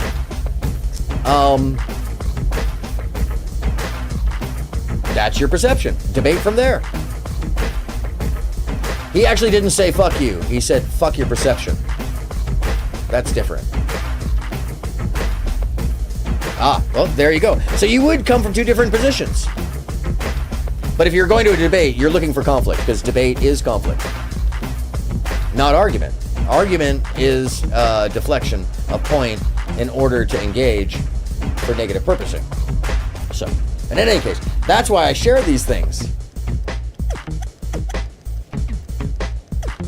And see, this is why y'all need to come up on Friday. And by the way, no, Tom and I have had this discussion, by the way. It may be, but once again, let's have the discussion. Why not? Now, part of the thing is I don't try to have the pretense that we're fancy. The only fancy thing about my version of debate is that there's a timing on it, and it really comes down to a little bit of mudflinging and a lot of, and by the way, that's catharsis. A lot of the repression of the language and stuff like that has stopped the catharsis that's so important, by the way, which I think we all know that goes down in many different ways. Depends on which channel you're watching. I think that's one of the reasons why people are watching. We were talking about Tree 411. Tree is a catharsis channel. I don't fuck with you! You know what I mean? That catharsis. Anyway. Absolutely. No. But just know, the platform is open to y'all. And you're welcome to have it. I would love to hear you two talk. New Era, New Era actually generally is pretty good when debating. Tom, ad hominem is real life, man. This ain't debate bro world. This is more like walking into the bar. So you're gonna get a bit of both. And just like real world, one must navigate both of them. And Bridget says, it's not the same. I can say it to you as you say the N-word at Tom Bombadil, but she was saying F your perception. Oh, was that actually, was it? Oh. And that's actually where it comes into it at some point. But anyways, let's move on. Than what Jim Farmer conjectured. We may see the resolution of this in another year. Farmer? Yes, I think what the power structure is... Oh, no. Woke bros. Jesus Christ. I don't... And just like my crew, for most people that are here, we're from all over the ideological spectrum. Woke. Jesus Christ. That's like a pejorative for being aware? No. I'm a non-revisionist. Call me a flower. You can call me a lot of things. But one thing that I'm not is in a little corner with my ideas, perceptions, and this is about being aware. The wokeism is actually in hyper alarmism, hyper attention to things that don't matter on the granular, in lieu of the effect in the meta. That's wokeism. And I'm looking at the meta, frankly, Tom. Always looking at the big picture and then taking the pieces out of it where you can see the active effects. That's what I generally do in the shows, is a larger comparative where everybody wants to get real granular in there and be an expert. I don't need to be an expert. I can just share what we can all see. How we come as a nation, specifically in the U.S., to behave now as compared to then. And when those deflections come out, it is an example of the problems going on in the minds of the coming future. And if I was to be alarmist about anything, and to be woke about anything, it's to wake people up. Oh, new era? What am I talking about? I'm talking about the fact that this language, the changes in the behavior, the debate broism and the backflips in logic, the associations or minimizing, dismissal of meaning, these are all talked about. These are all talked about.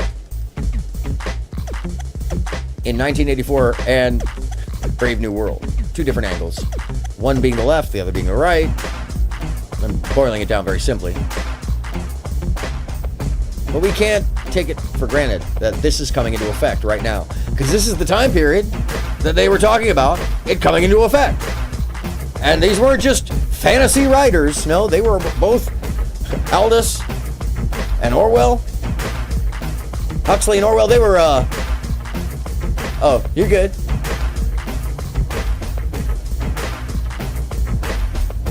Well, from political families with political involvement at high levels, they were trying to warn us about things. And we're seeing it in action because we're lulling ourselves into a state of complacency over words, over meaning, over communal understanding. And although you can argue against it, I think these gentlemen seem to have it pretty clearly. More so than guns, because they can get bigger guns. They can pull up howitzers. Because you can tell they aren't arguing over the meanings of anything. They're not so much afraid of the guns which we may have.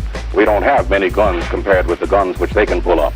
They are more afraid of the dollar. Oh, you're good, New Era. A. Philip Randolph has said that the only book which is universally understood in our country is the pocketbook. You know, I'll take a string and just turn it into a whole bed sheet. And he's right. What the businessmen in Greensboro were scared to death of was the fact that people were not buying. Not only black people, but white people were staying off the streets, perhaps for different reasons. I'm sure for different reasons. But they were staying off the streets downtown. Nobody was buying. And if they can't make money out of the situation, then they want to do a rethink, because they love the dollars more than they love discrimination and segregation. Now, we in CORE are going to use the dollar weapon more than we've ever used it before. To great effect. We set the deadline of July 4th. And we are calling upon all businesses that are parts of chains, north and south, not only to stop segregating in their facilities, but also to stop discriminating in their employ. They must employ Negroes and whites in all categories by July 4th. Called out. If they do not, and if they are parts of national chains, then they will face imminent boycotts, economic pressure, and mass demonstrations. Now, we're not saying that they have to complete the process of creating open businesses without discrimination by July 4th, but at least there has to be a commitment for the imminent end of segregation and discrimination in their places of accommodation. It should be also said, to buttress what Jim has just indicated, that this is why the power structure wants to contain it because granting to the Negro full emancipation means a readjustment of the entire economy. It did, Of the and United it does. States, the financial economy and the political economy. Once the Negro is given that, then America has to change its entire posture. I think it's inevitable move toward some kind of socialism of a sort. Mr. Walker, are you saying, and I would like to ask you, the rest of you gentlemen, this question, are you saying, therefore, that you do not believe that President Kennedy and the present administration mean what it is they say? Let's forget the question of tactics or delay or whether this should have come 3 years ago or what. But are you saying, when you refer to the power structure and you're talking about a fear of something akin to socialism, a thorough changing of our economic and political structure, are you saying that this administration and all of those political leaders who have stood through the years for the fight that you are waging, are you saying that they don't mean what they say? I think it's well-intentioned, but when I look at it realistically as a Negro living in the Deep South, I do not see that this is sufficient to bring about what needs to be done immediately. I don't think legislation alone can do it. And I do believe that... How can you believe it's well-intentioned then? Well, I'm charitable enough to believe it's well-intentioned. I don't think it's realistic. That's why we're still in the condition that we're in. Our leaders are too charitable toward those politicians who have been using flowery words but not coming up with deeds that will be equal to those words. Aha! Now the words are talked about. But whether or not the actions mirror the words. Not about what the words mean, not about his version of the definition, not about whether or not he knows what the word means.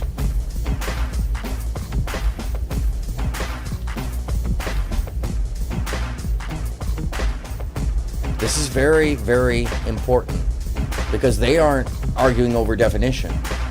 There's no need to. Whether or not they understand the word the same. The grace is given to each other for those mild differences because you're never going to get everybody to the same point. And the only reason to argue over those minutiae is to avoid getting to the point. Which is why they're not deflecting or minimizing. They're just pointing out where they may have a disagreement on the topic at hand. And that's very, very important to know the difference between that. Okay. Yeah. To depress certain groups of people, especially black people. That's like that type of education I'm cool with. But the education of like, we need to be aware that white supremacy exists in every single part of our lives, including math, and black people learn better by running around in the classroom. That's I'm not on board with. So it depends specifically, I guess, like what we're talking about. Yeah. Well, let's kind of delete because the extremes. Tom, I know you great love point. That is often what this language cynically does. By minimizing, by scrutinizing. No, I mean by scrutinizing the words for their meaning and deflecting to definition argument. It is dehumanizing the entirety of the experience or of the issues. And though some may like to get very anal into the point, they don't ever move past that point to solution or synthesis. Which makes their argument in itself devoid of value.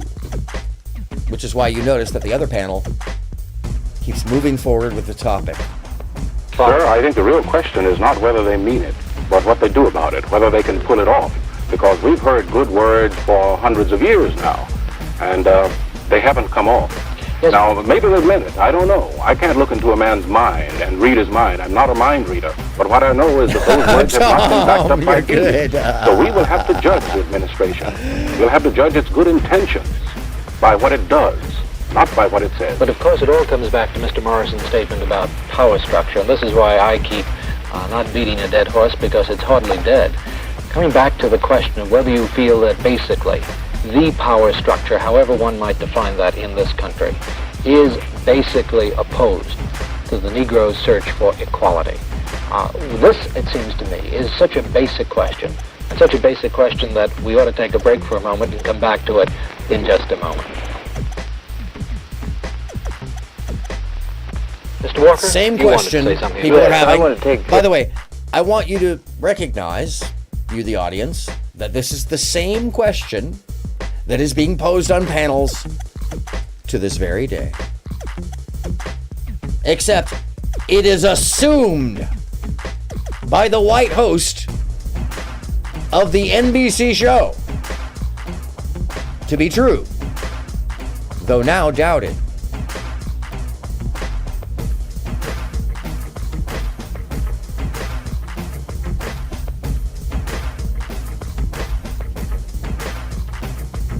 History is important not to ignore. For its lessons, example,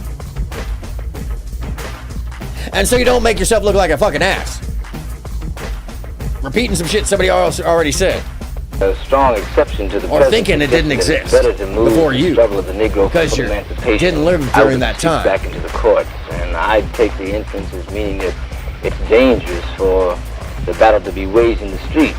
But I think in the wise of our American heritage that I don't want anyone or the public to think that our means of fighting for equality in the streets is an illegitimate method. It's a part of the American tradition.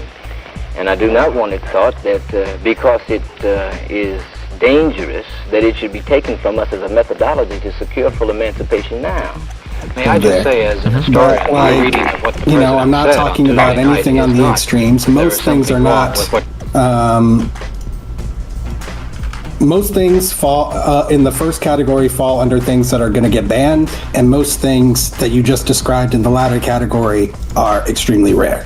So that's where I stand on that. Like, but yeah, like they are trying to ban basic education. A lot of books that are being banned are like, I mean, Ruby Bridges, her story, you know, of having to get an armed guard to go to desegregate the school in Arkansas, right? Like her book was banned in at least one state. Right? Wait, which one? Hold on. Let me look this up. Ruby Bridge. That was the first black girl to go to desegregated school, right? One,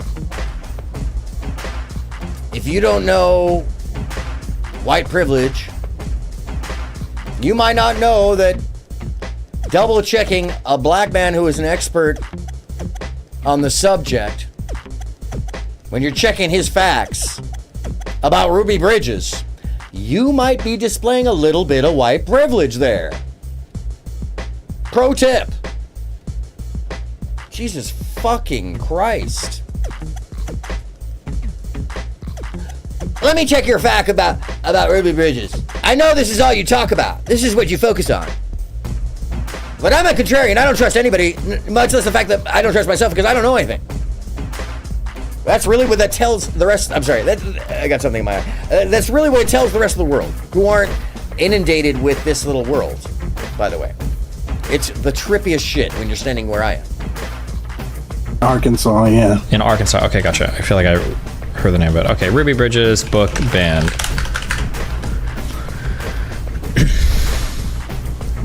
So I see a Florida school district has temporarily barred student. The point being, Tom, is that a fact reference was made, and instead of taking it face value, he doubted it. He doubted the expert in the field that they're talking about for his own, and he didn't say, "Can you explain it to me?" He said, "I gotta look it up on Google. Is that true?" He doubted his countenancy. So, yes, he was checking the fact. No, he was checking the fact. And then he deflects to what he does know.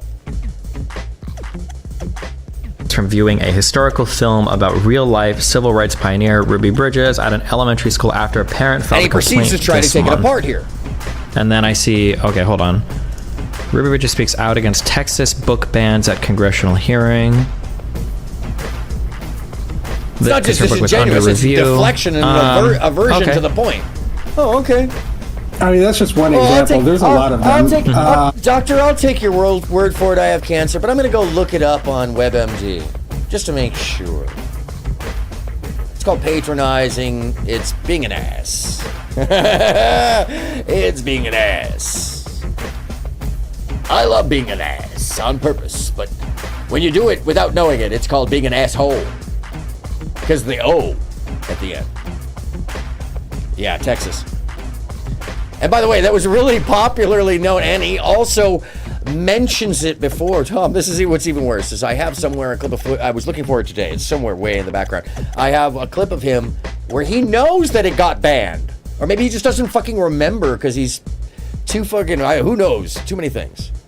He was stalling to think of his next tactic. Bridget, that I think is just as likely, actually. I think that is actually a pretty, I think that's Occam's razor. That's Occam's razor right there. Yeah, I think you're right. I'll go with that.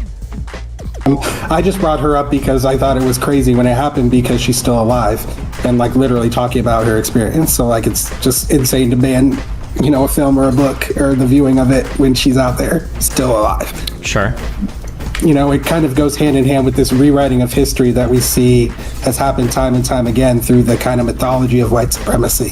So that's why it is important to talk about white supremacy. Yes. Because a lot of people don't understand it. They don't understand how it works. They don't understand the power mechanisms behind it. Yes. And so it's all invisible to them. And that's clearly, problematic in our society at this time. While he's playing the video game and barely listening to the guy, that must be really clearly important as far as a respect level. Because he's really shown a lot of that respect. Mutually so. Yes. Yeah, he actually was acting. He was actually acting as if he should double check the teacher. The guy who actually does nothing but sit there and talk about this and teach math. I'm uncomfortable for him. Much less double check in with the DGGers who were feeding him the info. And then go to Google. Because they're like, that's not true. I'm in charge. That's not true. Or whatever the fuck is going on. I'm assuming, mate. I'm assuming. But I can assume probably pretty reasonably on that one. Oh, wow. Must be nice to have that kind of mental privilege to think that you're just the smartest person in the room despite the fact that you're still looking up information that somebody else knew. That is fucking weird. It's not when you realize that that's indicative of an adolescent personality, emotionally so. Because emotional intellect doesn't matter to these folks. Yeah, it's pretty humorous, actually, from a number of levels. Yeah, he was very teachery. You can tell he's teaching junior high or high school. Like, all right, smartass, let me just explain to you. And his body language says it all. It doesn't have to press him. Tom, when you doubt or discount the expert in the room, you're making yourself an ass right away, whether you know it or not. Take it from somebody who's been in plenty of board meetings where the young guy or somebody who's smarmy starts spouting off some shit. Yeah, he can't look weak to his audience. That's the whole thing, Bridget. But he looks weak to anybody standing outside. Everybody else, all the other adults in chat are like, no, that's weak. That's fucking bullshit. You know? Yeah, there's no excuses. But you can try to make them. The more you make them, the more weak the position. Try to shore it up. It's not just colloquial that everybody's going, oh, that's fucking bad. It's like, I'm going to take this footage, or any of his footage, and I've done this, and show it to a stranger and go, what do you think of this person? They go, who the fuck is that? They think he's a Nazi most of the time. And when you tell him he claims to be a liberal, they go, what? It's only in this little world that this is normalized. It's important to get that perspective.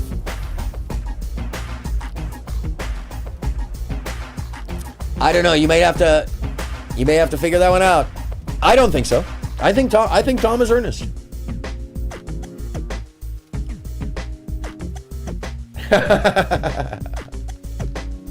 Labia. Oh, different perceptions get different outcomes. This is true. It's not about the meaning of the word. It's about the perception of the outcome, of the action, of the behavior.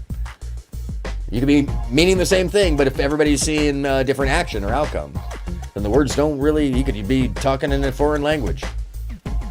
But if you're talking in a foreign language and everybody understands, which happens, it could be that you're articulating physically or getting the message across. Physically. That was an explanation within an explanation of itself, huh?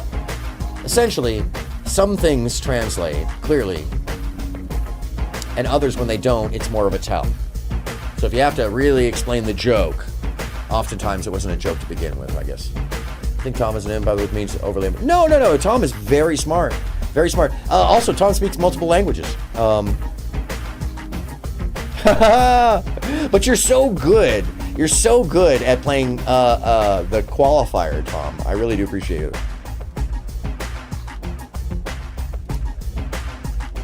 Yeah, Friday. Let's go. I would love to hear you two talk. It's going to get spicy and good between all sides. Oh, I wouldn't say that, Tom. You're underestimating yourself. Tom's kind of a genius. But I'm not going to... I don't want to scream it, but he's kind of super smart. Yes, this is true. And on Friday, as you all know, I do play Satane, the devil incarnate. Just because I like to play in on that whole like Jews are Satan bullshit. It's like I don't even practice. I don't know what you're talking about. It's a Tom moment where he like misses the content. Or you don't. I don't. What do you? I don't understand what you're saying. Yeah, I'm sorry. I love that. That's my impression of tomfoolery, by the way.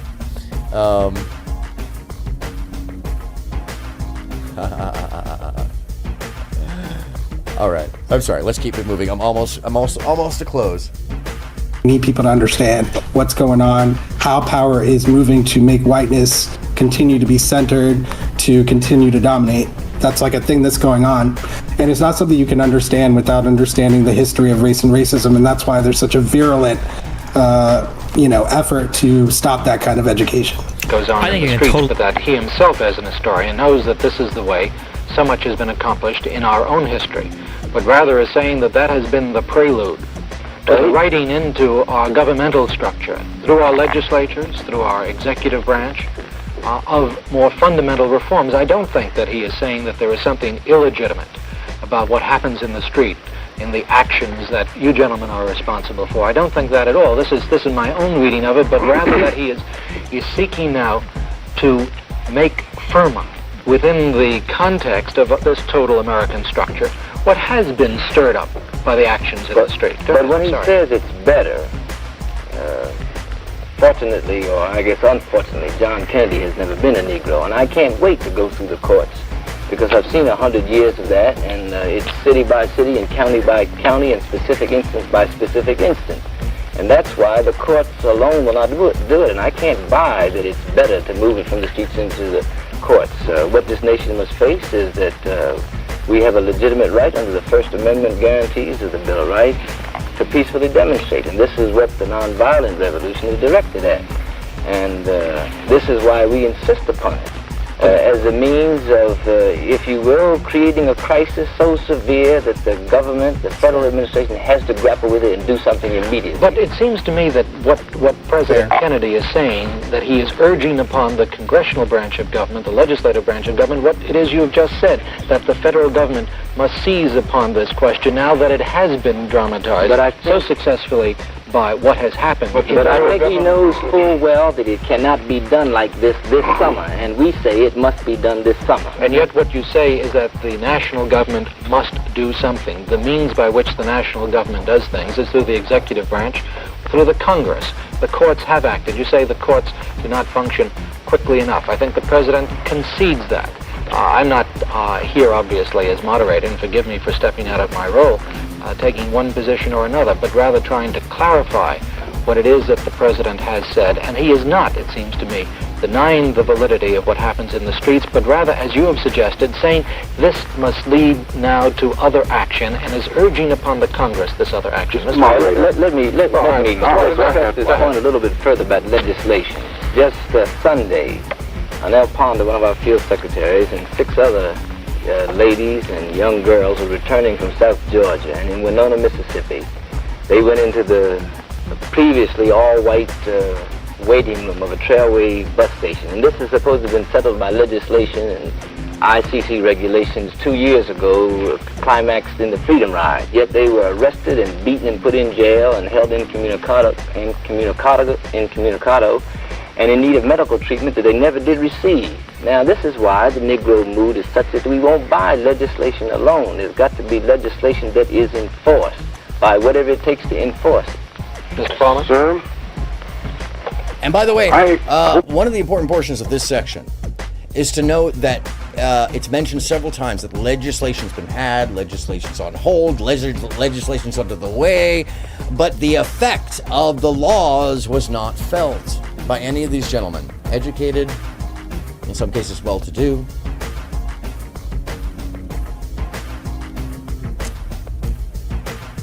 And this wasn't that long ago, folks.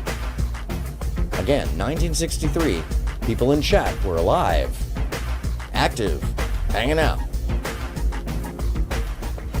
So when you understand that without understanding any history whatsoever, I feel like the goal of I'm not denying that. Yeah, I agree. Oh, okay. Yeah, so because I feel like the fixation sometimes on like any time you want to talk about a particular piece of curriculum, when people are like history of slavery, I think people's minds like kind of shut off everywhere, where it's like, okay, well, this conversation is closed because now we're making this kind of like you said earlier about like the most extreme things ever. And that's not really what I meant, right? Because like, slavery was extremely extreme, you know, and that's why it has a legacy and an impact on us today. That's period. Trying to dismiss it by calling the storyline or the after effects of responsiveness to it, or the niche efforts that may be more specified to responding to it as extreme, is in itself not just an extreme, it's a denial, it's a revisionism and minimization. It's a deflection, because in his mind, the only way to win an argument is to deny. When this isn't about argument, it's about discourse. You want to debate a topic? Debate the topic.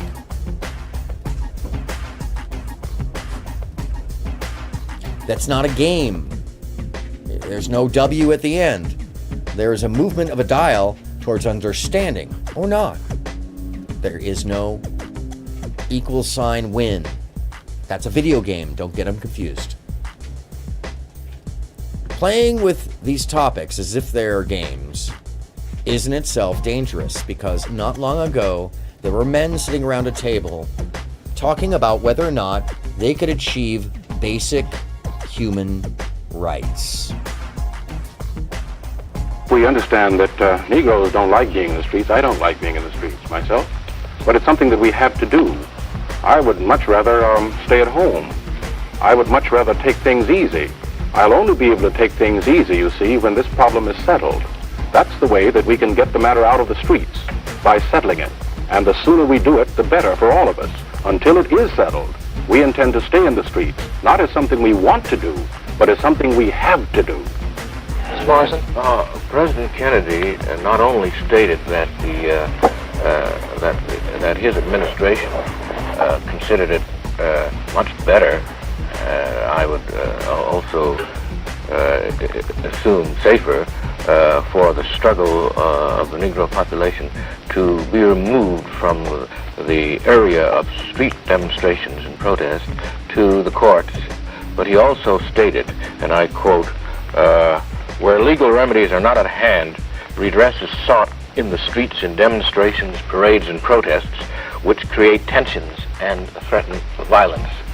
Well, I say that responsibility for the tensions and violence lies not with the Negro people, who are proceeding peacefully and legitimately for legitimate rights which the Constitution says they should have, and privileges which have been denied them as citizens.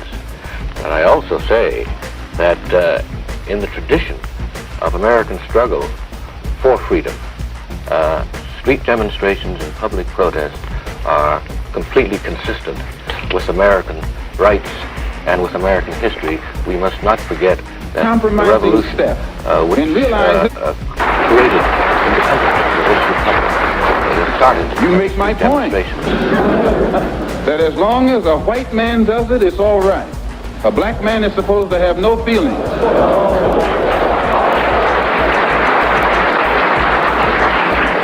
But when a black man strikes back, he's an extremist. He's supposed to sit passively and have no feelings, be nonviolent, and love his enemy. No matter what kind of attack, be it verbal or otherwise, he's supposed to take it.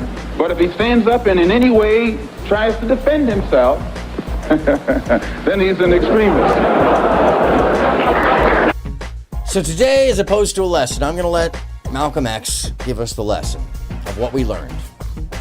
I'll still talk about who we saw, because we saw Jelly, we saw Tom, we saw New Era, I saw Alita, of course. Oh, who could forget? We saw Bridget. Who else? It was Carl here today? Oh, probably not. Somebody. We saw Labia. Come on. Labia. We saw Emily as well. Who else did we see? We saw a couple little folks in the lurkadurkies. In the lurkadurkus. So appreciative that you're all here and willing to have the discourse and share the observation. Once again, Malcolm X speaking to Oxford debate.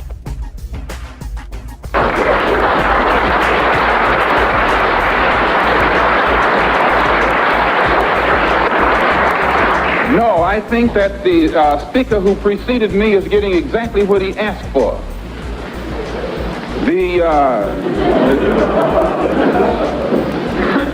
My reason for believing in extremism, intelligently directed extremism, extremism in defense of liberty, extremism in quest of justice, is because I firmly believe in my heart that the day that the black man takes an uncompromising step and realizes that he's within his rights, when his own freedom is being jeopardized, to use any means necessary to bring about his freedom or put a halt to that injustice, I don't think he'll be by himself. I live in America where there are only 22 million blacks against probably 160 million whites.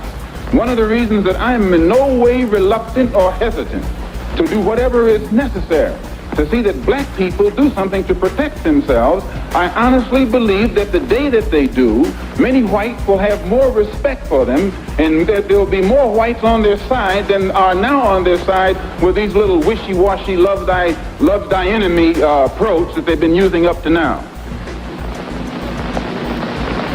And if I'm wrong, then you're a racialist.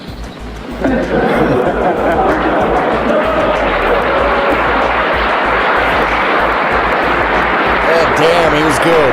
He was good. He was so good. As I said earlier, in my conclusion, I'm a Muslim. I believe in the religion of Islam. I believe in Allah. I believe in Muhammad. I believe in all of the prophets. I believe in fasting, prayer, charity, and that which is incumbent upon a Muslim to fulfill in order to be a Muslim. In April, I was fortunate to make the Hajj to Mecca and went back again in September to try and carry out my religious functions and requirements. But at the same time that I believe in that religion, I have to point out I'm also an American Negro. And I live in a society whose social system is based upon the castration of the black man, whose political system is based on castration of the black man, and whose economy is based upon the castration of the black man. A society which in 1964 has more subtle, deceptive, deceitful methods to make the rest of the world think that it's cleaning up its house, while at the same time the same things are happening to us in 1964 that happened in 1954. As 2024. Rights now.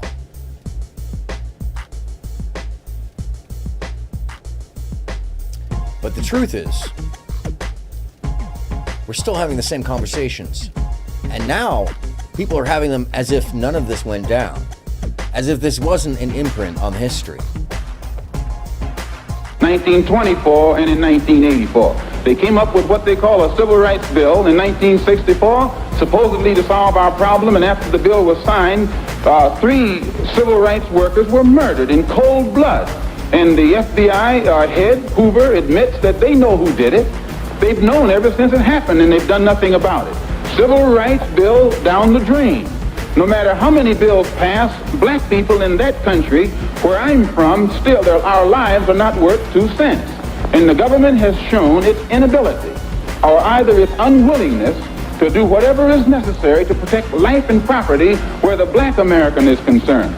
So my contention is that whenever a people come to the conclusion that the government which they have supported proves itself unwilling or proves itself unable to protect our lives and protect our property because we have the wrong color skin, we are not human beings unless we ourselves band together and do whatever, however, whenever is necessary to see that our lives and our property is protected. And I doubt that any person in here would refuse to do the same thing were he in the same position, or I should say were he in the same condition.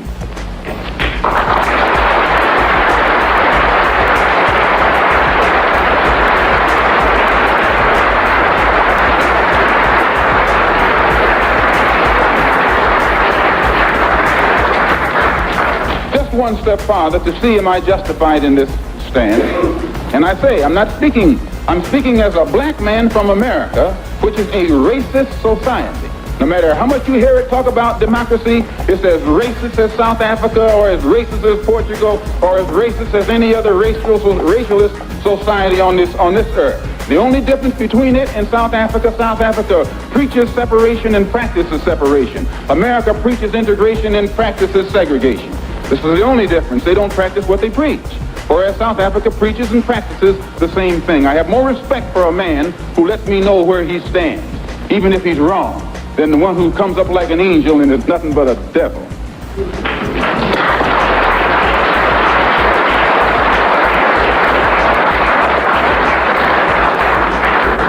The system of government that America has consists of committees.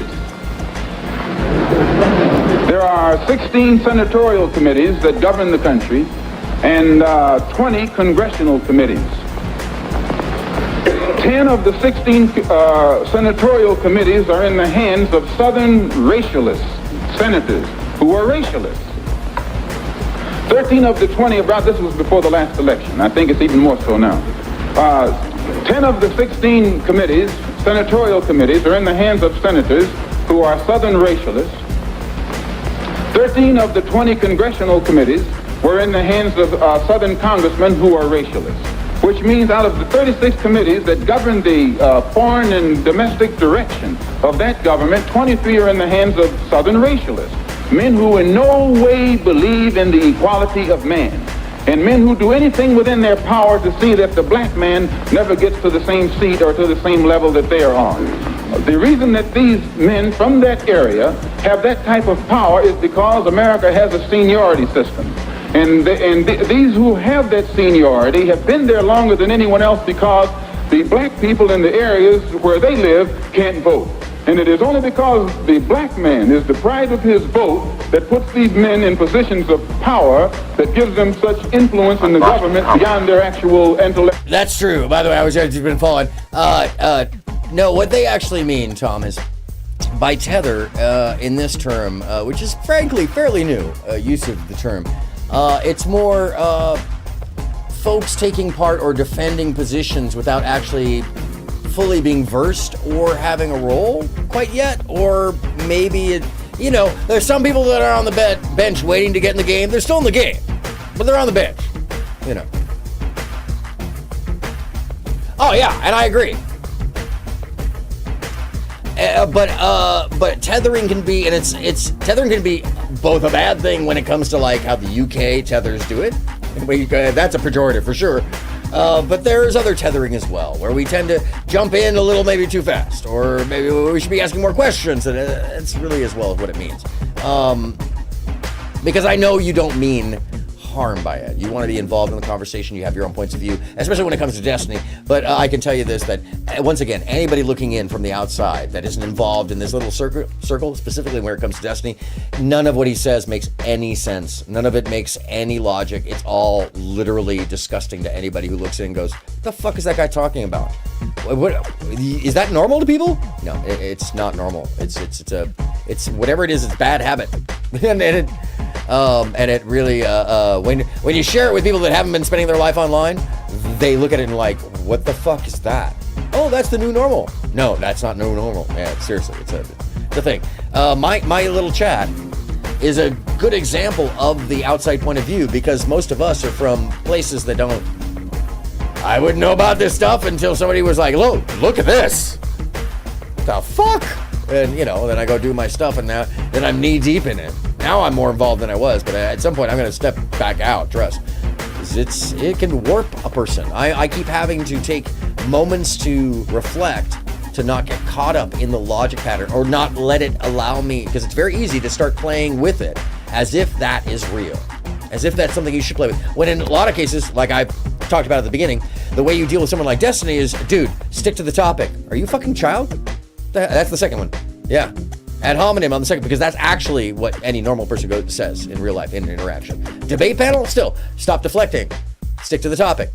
Stop deflecting. Stick to the topic. And if you don't stick to the topic, then you've lost.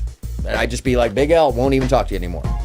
Don't even need to talk to you. You are not taking part in engaging in the conversation. No matter just talking at someone about points that you want to make, that's not engaging with the conversation. Which is why the examples of like the debate that I was talking about earlier, or that I shared earlier, even when they disagreed, they moved the topic along.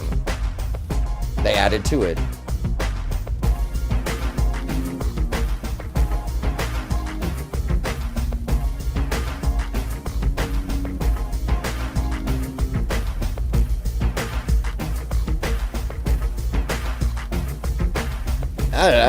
I kind of got it from it.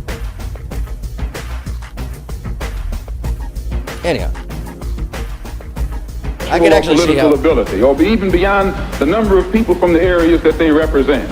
So we can see in that country that no matter what the federal government professes. And by the way, so this is the difference between why I'm always like my chat undefeated, same as Mike TV. Mike TV's chat is also pretty fucking undefeated. Like a lot of the debate bros would go in there and just get smashed by one. They wouldn't know how to deal with the ad hominem alongside all the logic systems happening. That like it would be too much for them. There's not one logic system happening there, so it would just be like half the chat going. Well, they just get bombarded by 12 different angles. That in real life, that's how it fucking happens. You don't get to pick and choose which logic system comes at you or what happens to you in real life. I prefer a real life chat. The power of the federal government lies in these committees. If anything, and anytime only because I've seen so many chats that are very fascist, like super fascist. Like today, I literally just started yes-anding. The schmo who came into chat on Kidology, he was Dr. Jordan B. Peterson, which I thought was hilarious. So the first thing I wrote was, oh my God, is that the real Dr.? And then I just played right, like, oh no, I definitely urge you. I was so over the top. How did they not know? And of course, Noah Brown, glowing as he does, hit me with Aaron, that's not real. Like 3 in a row. Aaron, that's not the real. Yeah, no shit, Noah. And then I wrote L-A-R-P, and I got banned. Stop spamming! Oh, shut the fuck up, you baby ass bitches. By the way, that's the real response to that. The whole, I could have been allowed to. Fuck off! That's also the other real response to that. All this other stuff, that doesn't go down in real life. By the way, our chat is really, really always nice.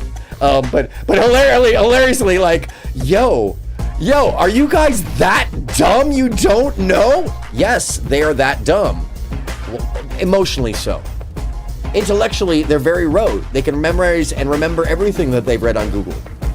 But if you don't balance it with the emotional importance or values, you wouldn't know I was yes-anding or even notice. You'd wonder why the old man is fucking interacting with Jordan Peterson, who is playing right back at me. And by the way, even funnier, I knew who Jordan Peterson was. Like, I knew who that was. They told me they were going in as that and thought it was funny because I invited them to the chat. You morons! That's how people get spoken to when they're actually acting like just kids. For real. We have nowhere else to run with it. There's no logic system there. It's just stupidity. It's just like, oh my God, are you that ignorant? And even after I said it, it was still like, oh yeah, whatever. Oh sure, you're just coping. No, the cope is on your side. Are you kidding me? I kept trying to sell him on coming on tomfoolery. By the way, I mean, like, just kids don't know the, and I say kids because kids don't know the difference between real and not real. The topics being applauded by the Oxford debate room, which is about 700 people in there. These are real. The topics that were being talked about on the panel with Malcolm X, Mr. Foster, and so many others, those are real. People died. People were incarcerated. Lives are still affected. The W's and L's, the video games, aren't real. And so that language is inappropriate for discussions that have real life weight. And the Negro played a rather significant role in that demonstration, even though... Or any kind of legislation is proposed to benefit the black man or give the black man his just due, we find that it's locked up in these committees right here. And when they let something through the committee, usually it is so chopped up and fixed up that by the time it becomes law, it's a law that can't be enforced. Well, another example is the Supreme Court desegregation the good decision example that was of the people of the real world is we will smack you when you've smacked us. But we'll also pick you up after you fall into the ground and say, you want a beer? We can work this out. But there might be a smacking or a smackdown, verbally or not. I don't mean, don't be violent to people. That's not a good thing. But hey, the world is dangerous. Start talking some stuff that somebody, especially debate bro world language. Somebody could turn to me and be like, what the fuck did he just say? We do have love for all here, by the way. Normally this chat is like super polite, super nice. But that's why I give everybody wrenches, because it could be a brawl. And that's actually welcomed. I think it's more real than the utter control of fascist authoritarianism. Don't say what we don't want you to say. That's why, Tom, Bridget Moten is the only made mod, by the way.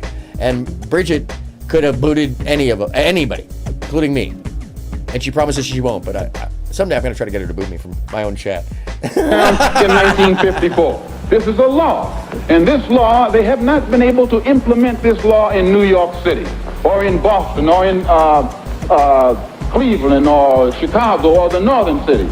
And my contention is that any time you have a country, supposedly a democracy, supposedly the land of the free and the home of the brave, and it can't enforce laws, even in the northernmost cosmopolitan and progressive part of it, that will benefit a black man, if those laws can't be enforced or that law can't be enforced, how much heart do you think we will get when they pass some civil rights legislation which only involves more laws?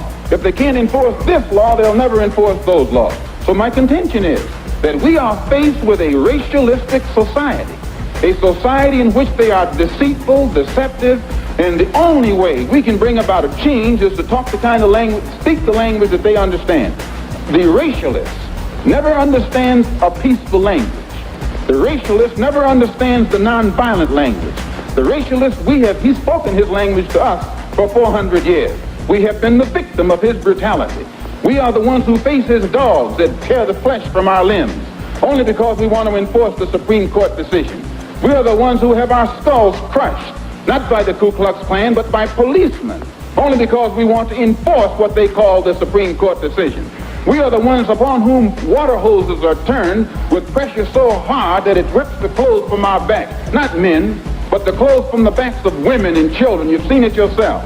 Only because we want to enforce what they call the law. Well, anytime you live in a society supposedly based upon law, and it doesn't enforce its own law because the color of a man's skin happens to be wrong, then I say those people are justified to resort to any means necessary to bring about justice where the government can't give them justice.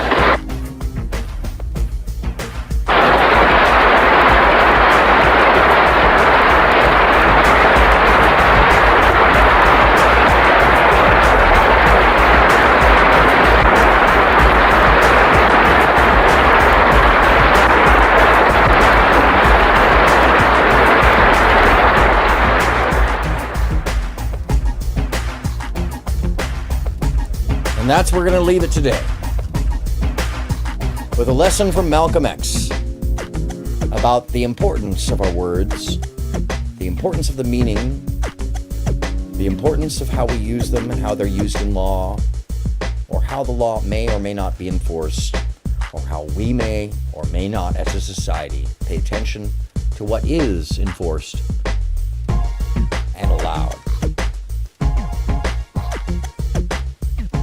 Because at the end of the day, the only ones we have are each other. The only ones we have are you and I. To stare each other in the eye and understand with grace, with compassion, with earnestness, believing that each other has the best intention to start with, not to end with. My friends, we are the only ones we have. And if we allow the discourse to devolve into the minutia of wondering what each other means, instead of knowing that that's a cynical attitude, and knowing that we're close, even if not perfect, we can then come to synthesis. But until then, currently, we stand at an impasse if we don't allow for the meanings to transcend both our emotional states, our intellectual states, and more importantly, the actions and behaviors we proceed with in the world around us. And by saying that, I also urge you to take note that we, you and I, we're the only ones who can remind folks that they're in a mental prison of their own making. That the maze that they find themselves in, it has a name. It's called the obelisk. It has a Ben on top that's unassociated. It's sitting on top of it, collecting all the energy, getting funneled up. And there's a physical object, a physical version in every major city, in every major country around the world, just to remind you how the power structure really works. And it's up to you and I to reach our hand out and say, you can free yourself of that mental prison. Only you are holding you there. It's imaginary. The gate is open. Here, borrow this sledgehammer of mirth. Smash that fucker down. But most importantly, recognize that you hold yourself there.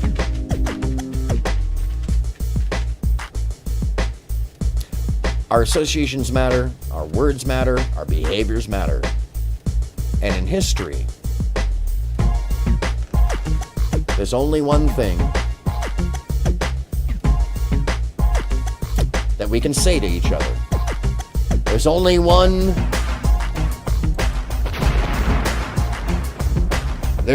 idea that I can express to you. That for the safety of each other, for the promise of a new day, for the ability to move the dial, if even a little click, with each other, please give yourself the countenance and the ability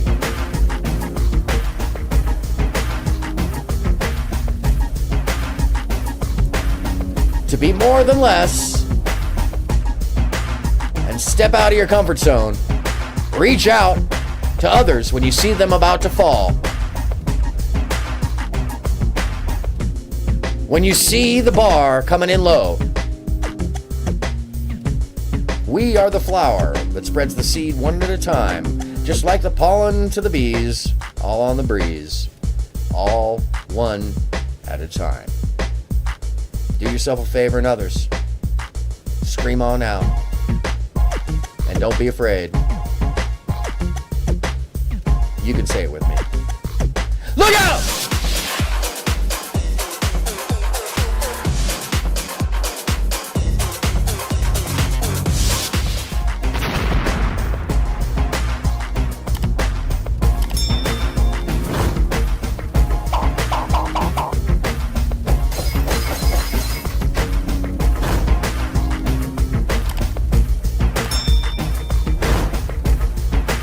Thank you so much for being here. I appreciate you joining. I know this was a long one today, but it got deep, and there was a great conversation and discourse, and a little tussle, but that's all welcome. You guys are welcome to talk it out on Friday. I'm there to keep the peace, have an open debate if you want. I'm aronmsound. In a world where the words are getting mired by the meanings folks want to give them instead of the meanings they have, and the ignorance of history being thrown to the side, and the feeling of what has been put forward instead of taking history at face value. I thank every one of you for doing what we know to be right. And you know what that is. Look up.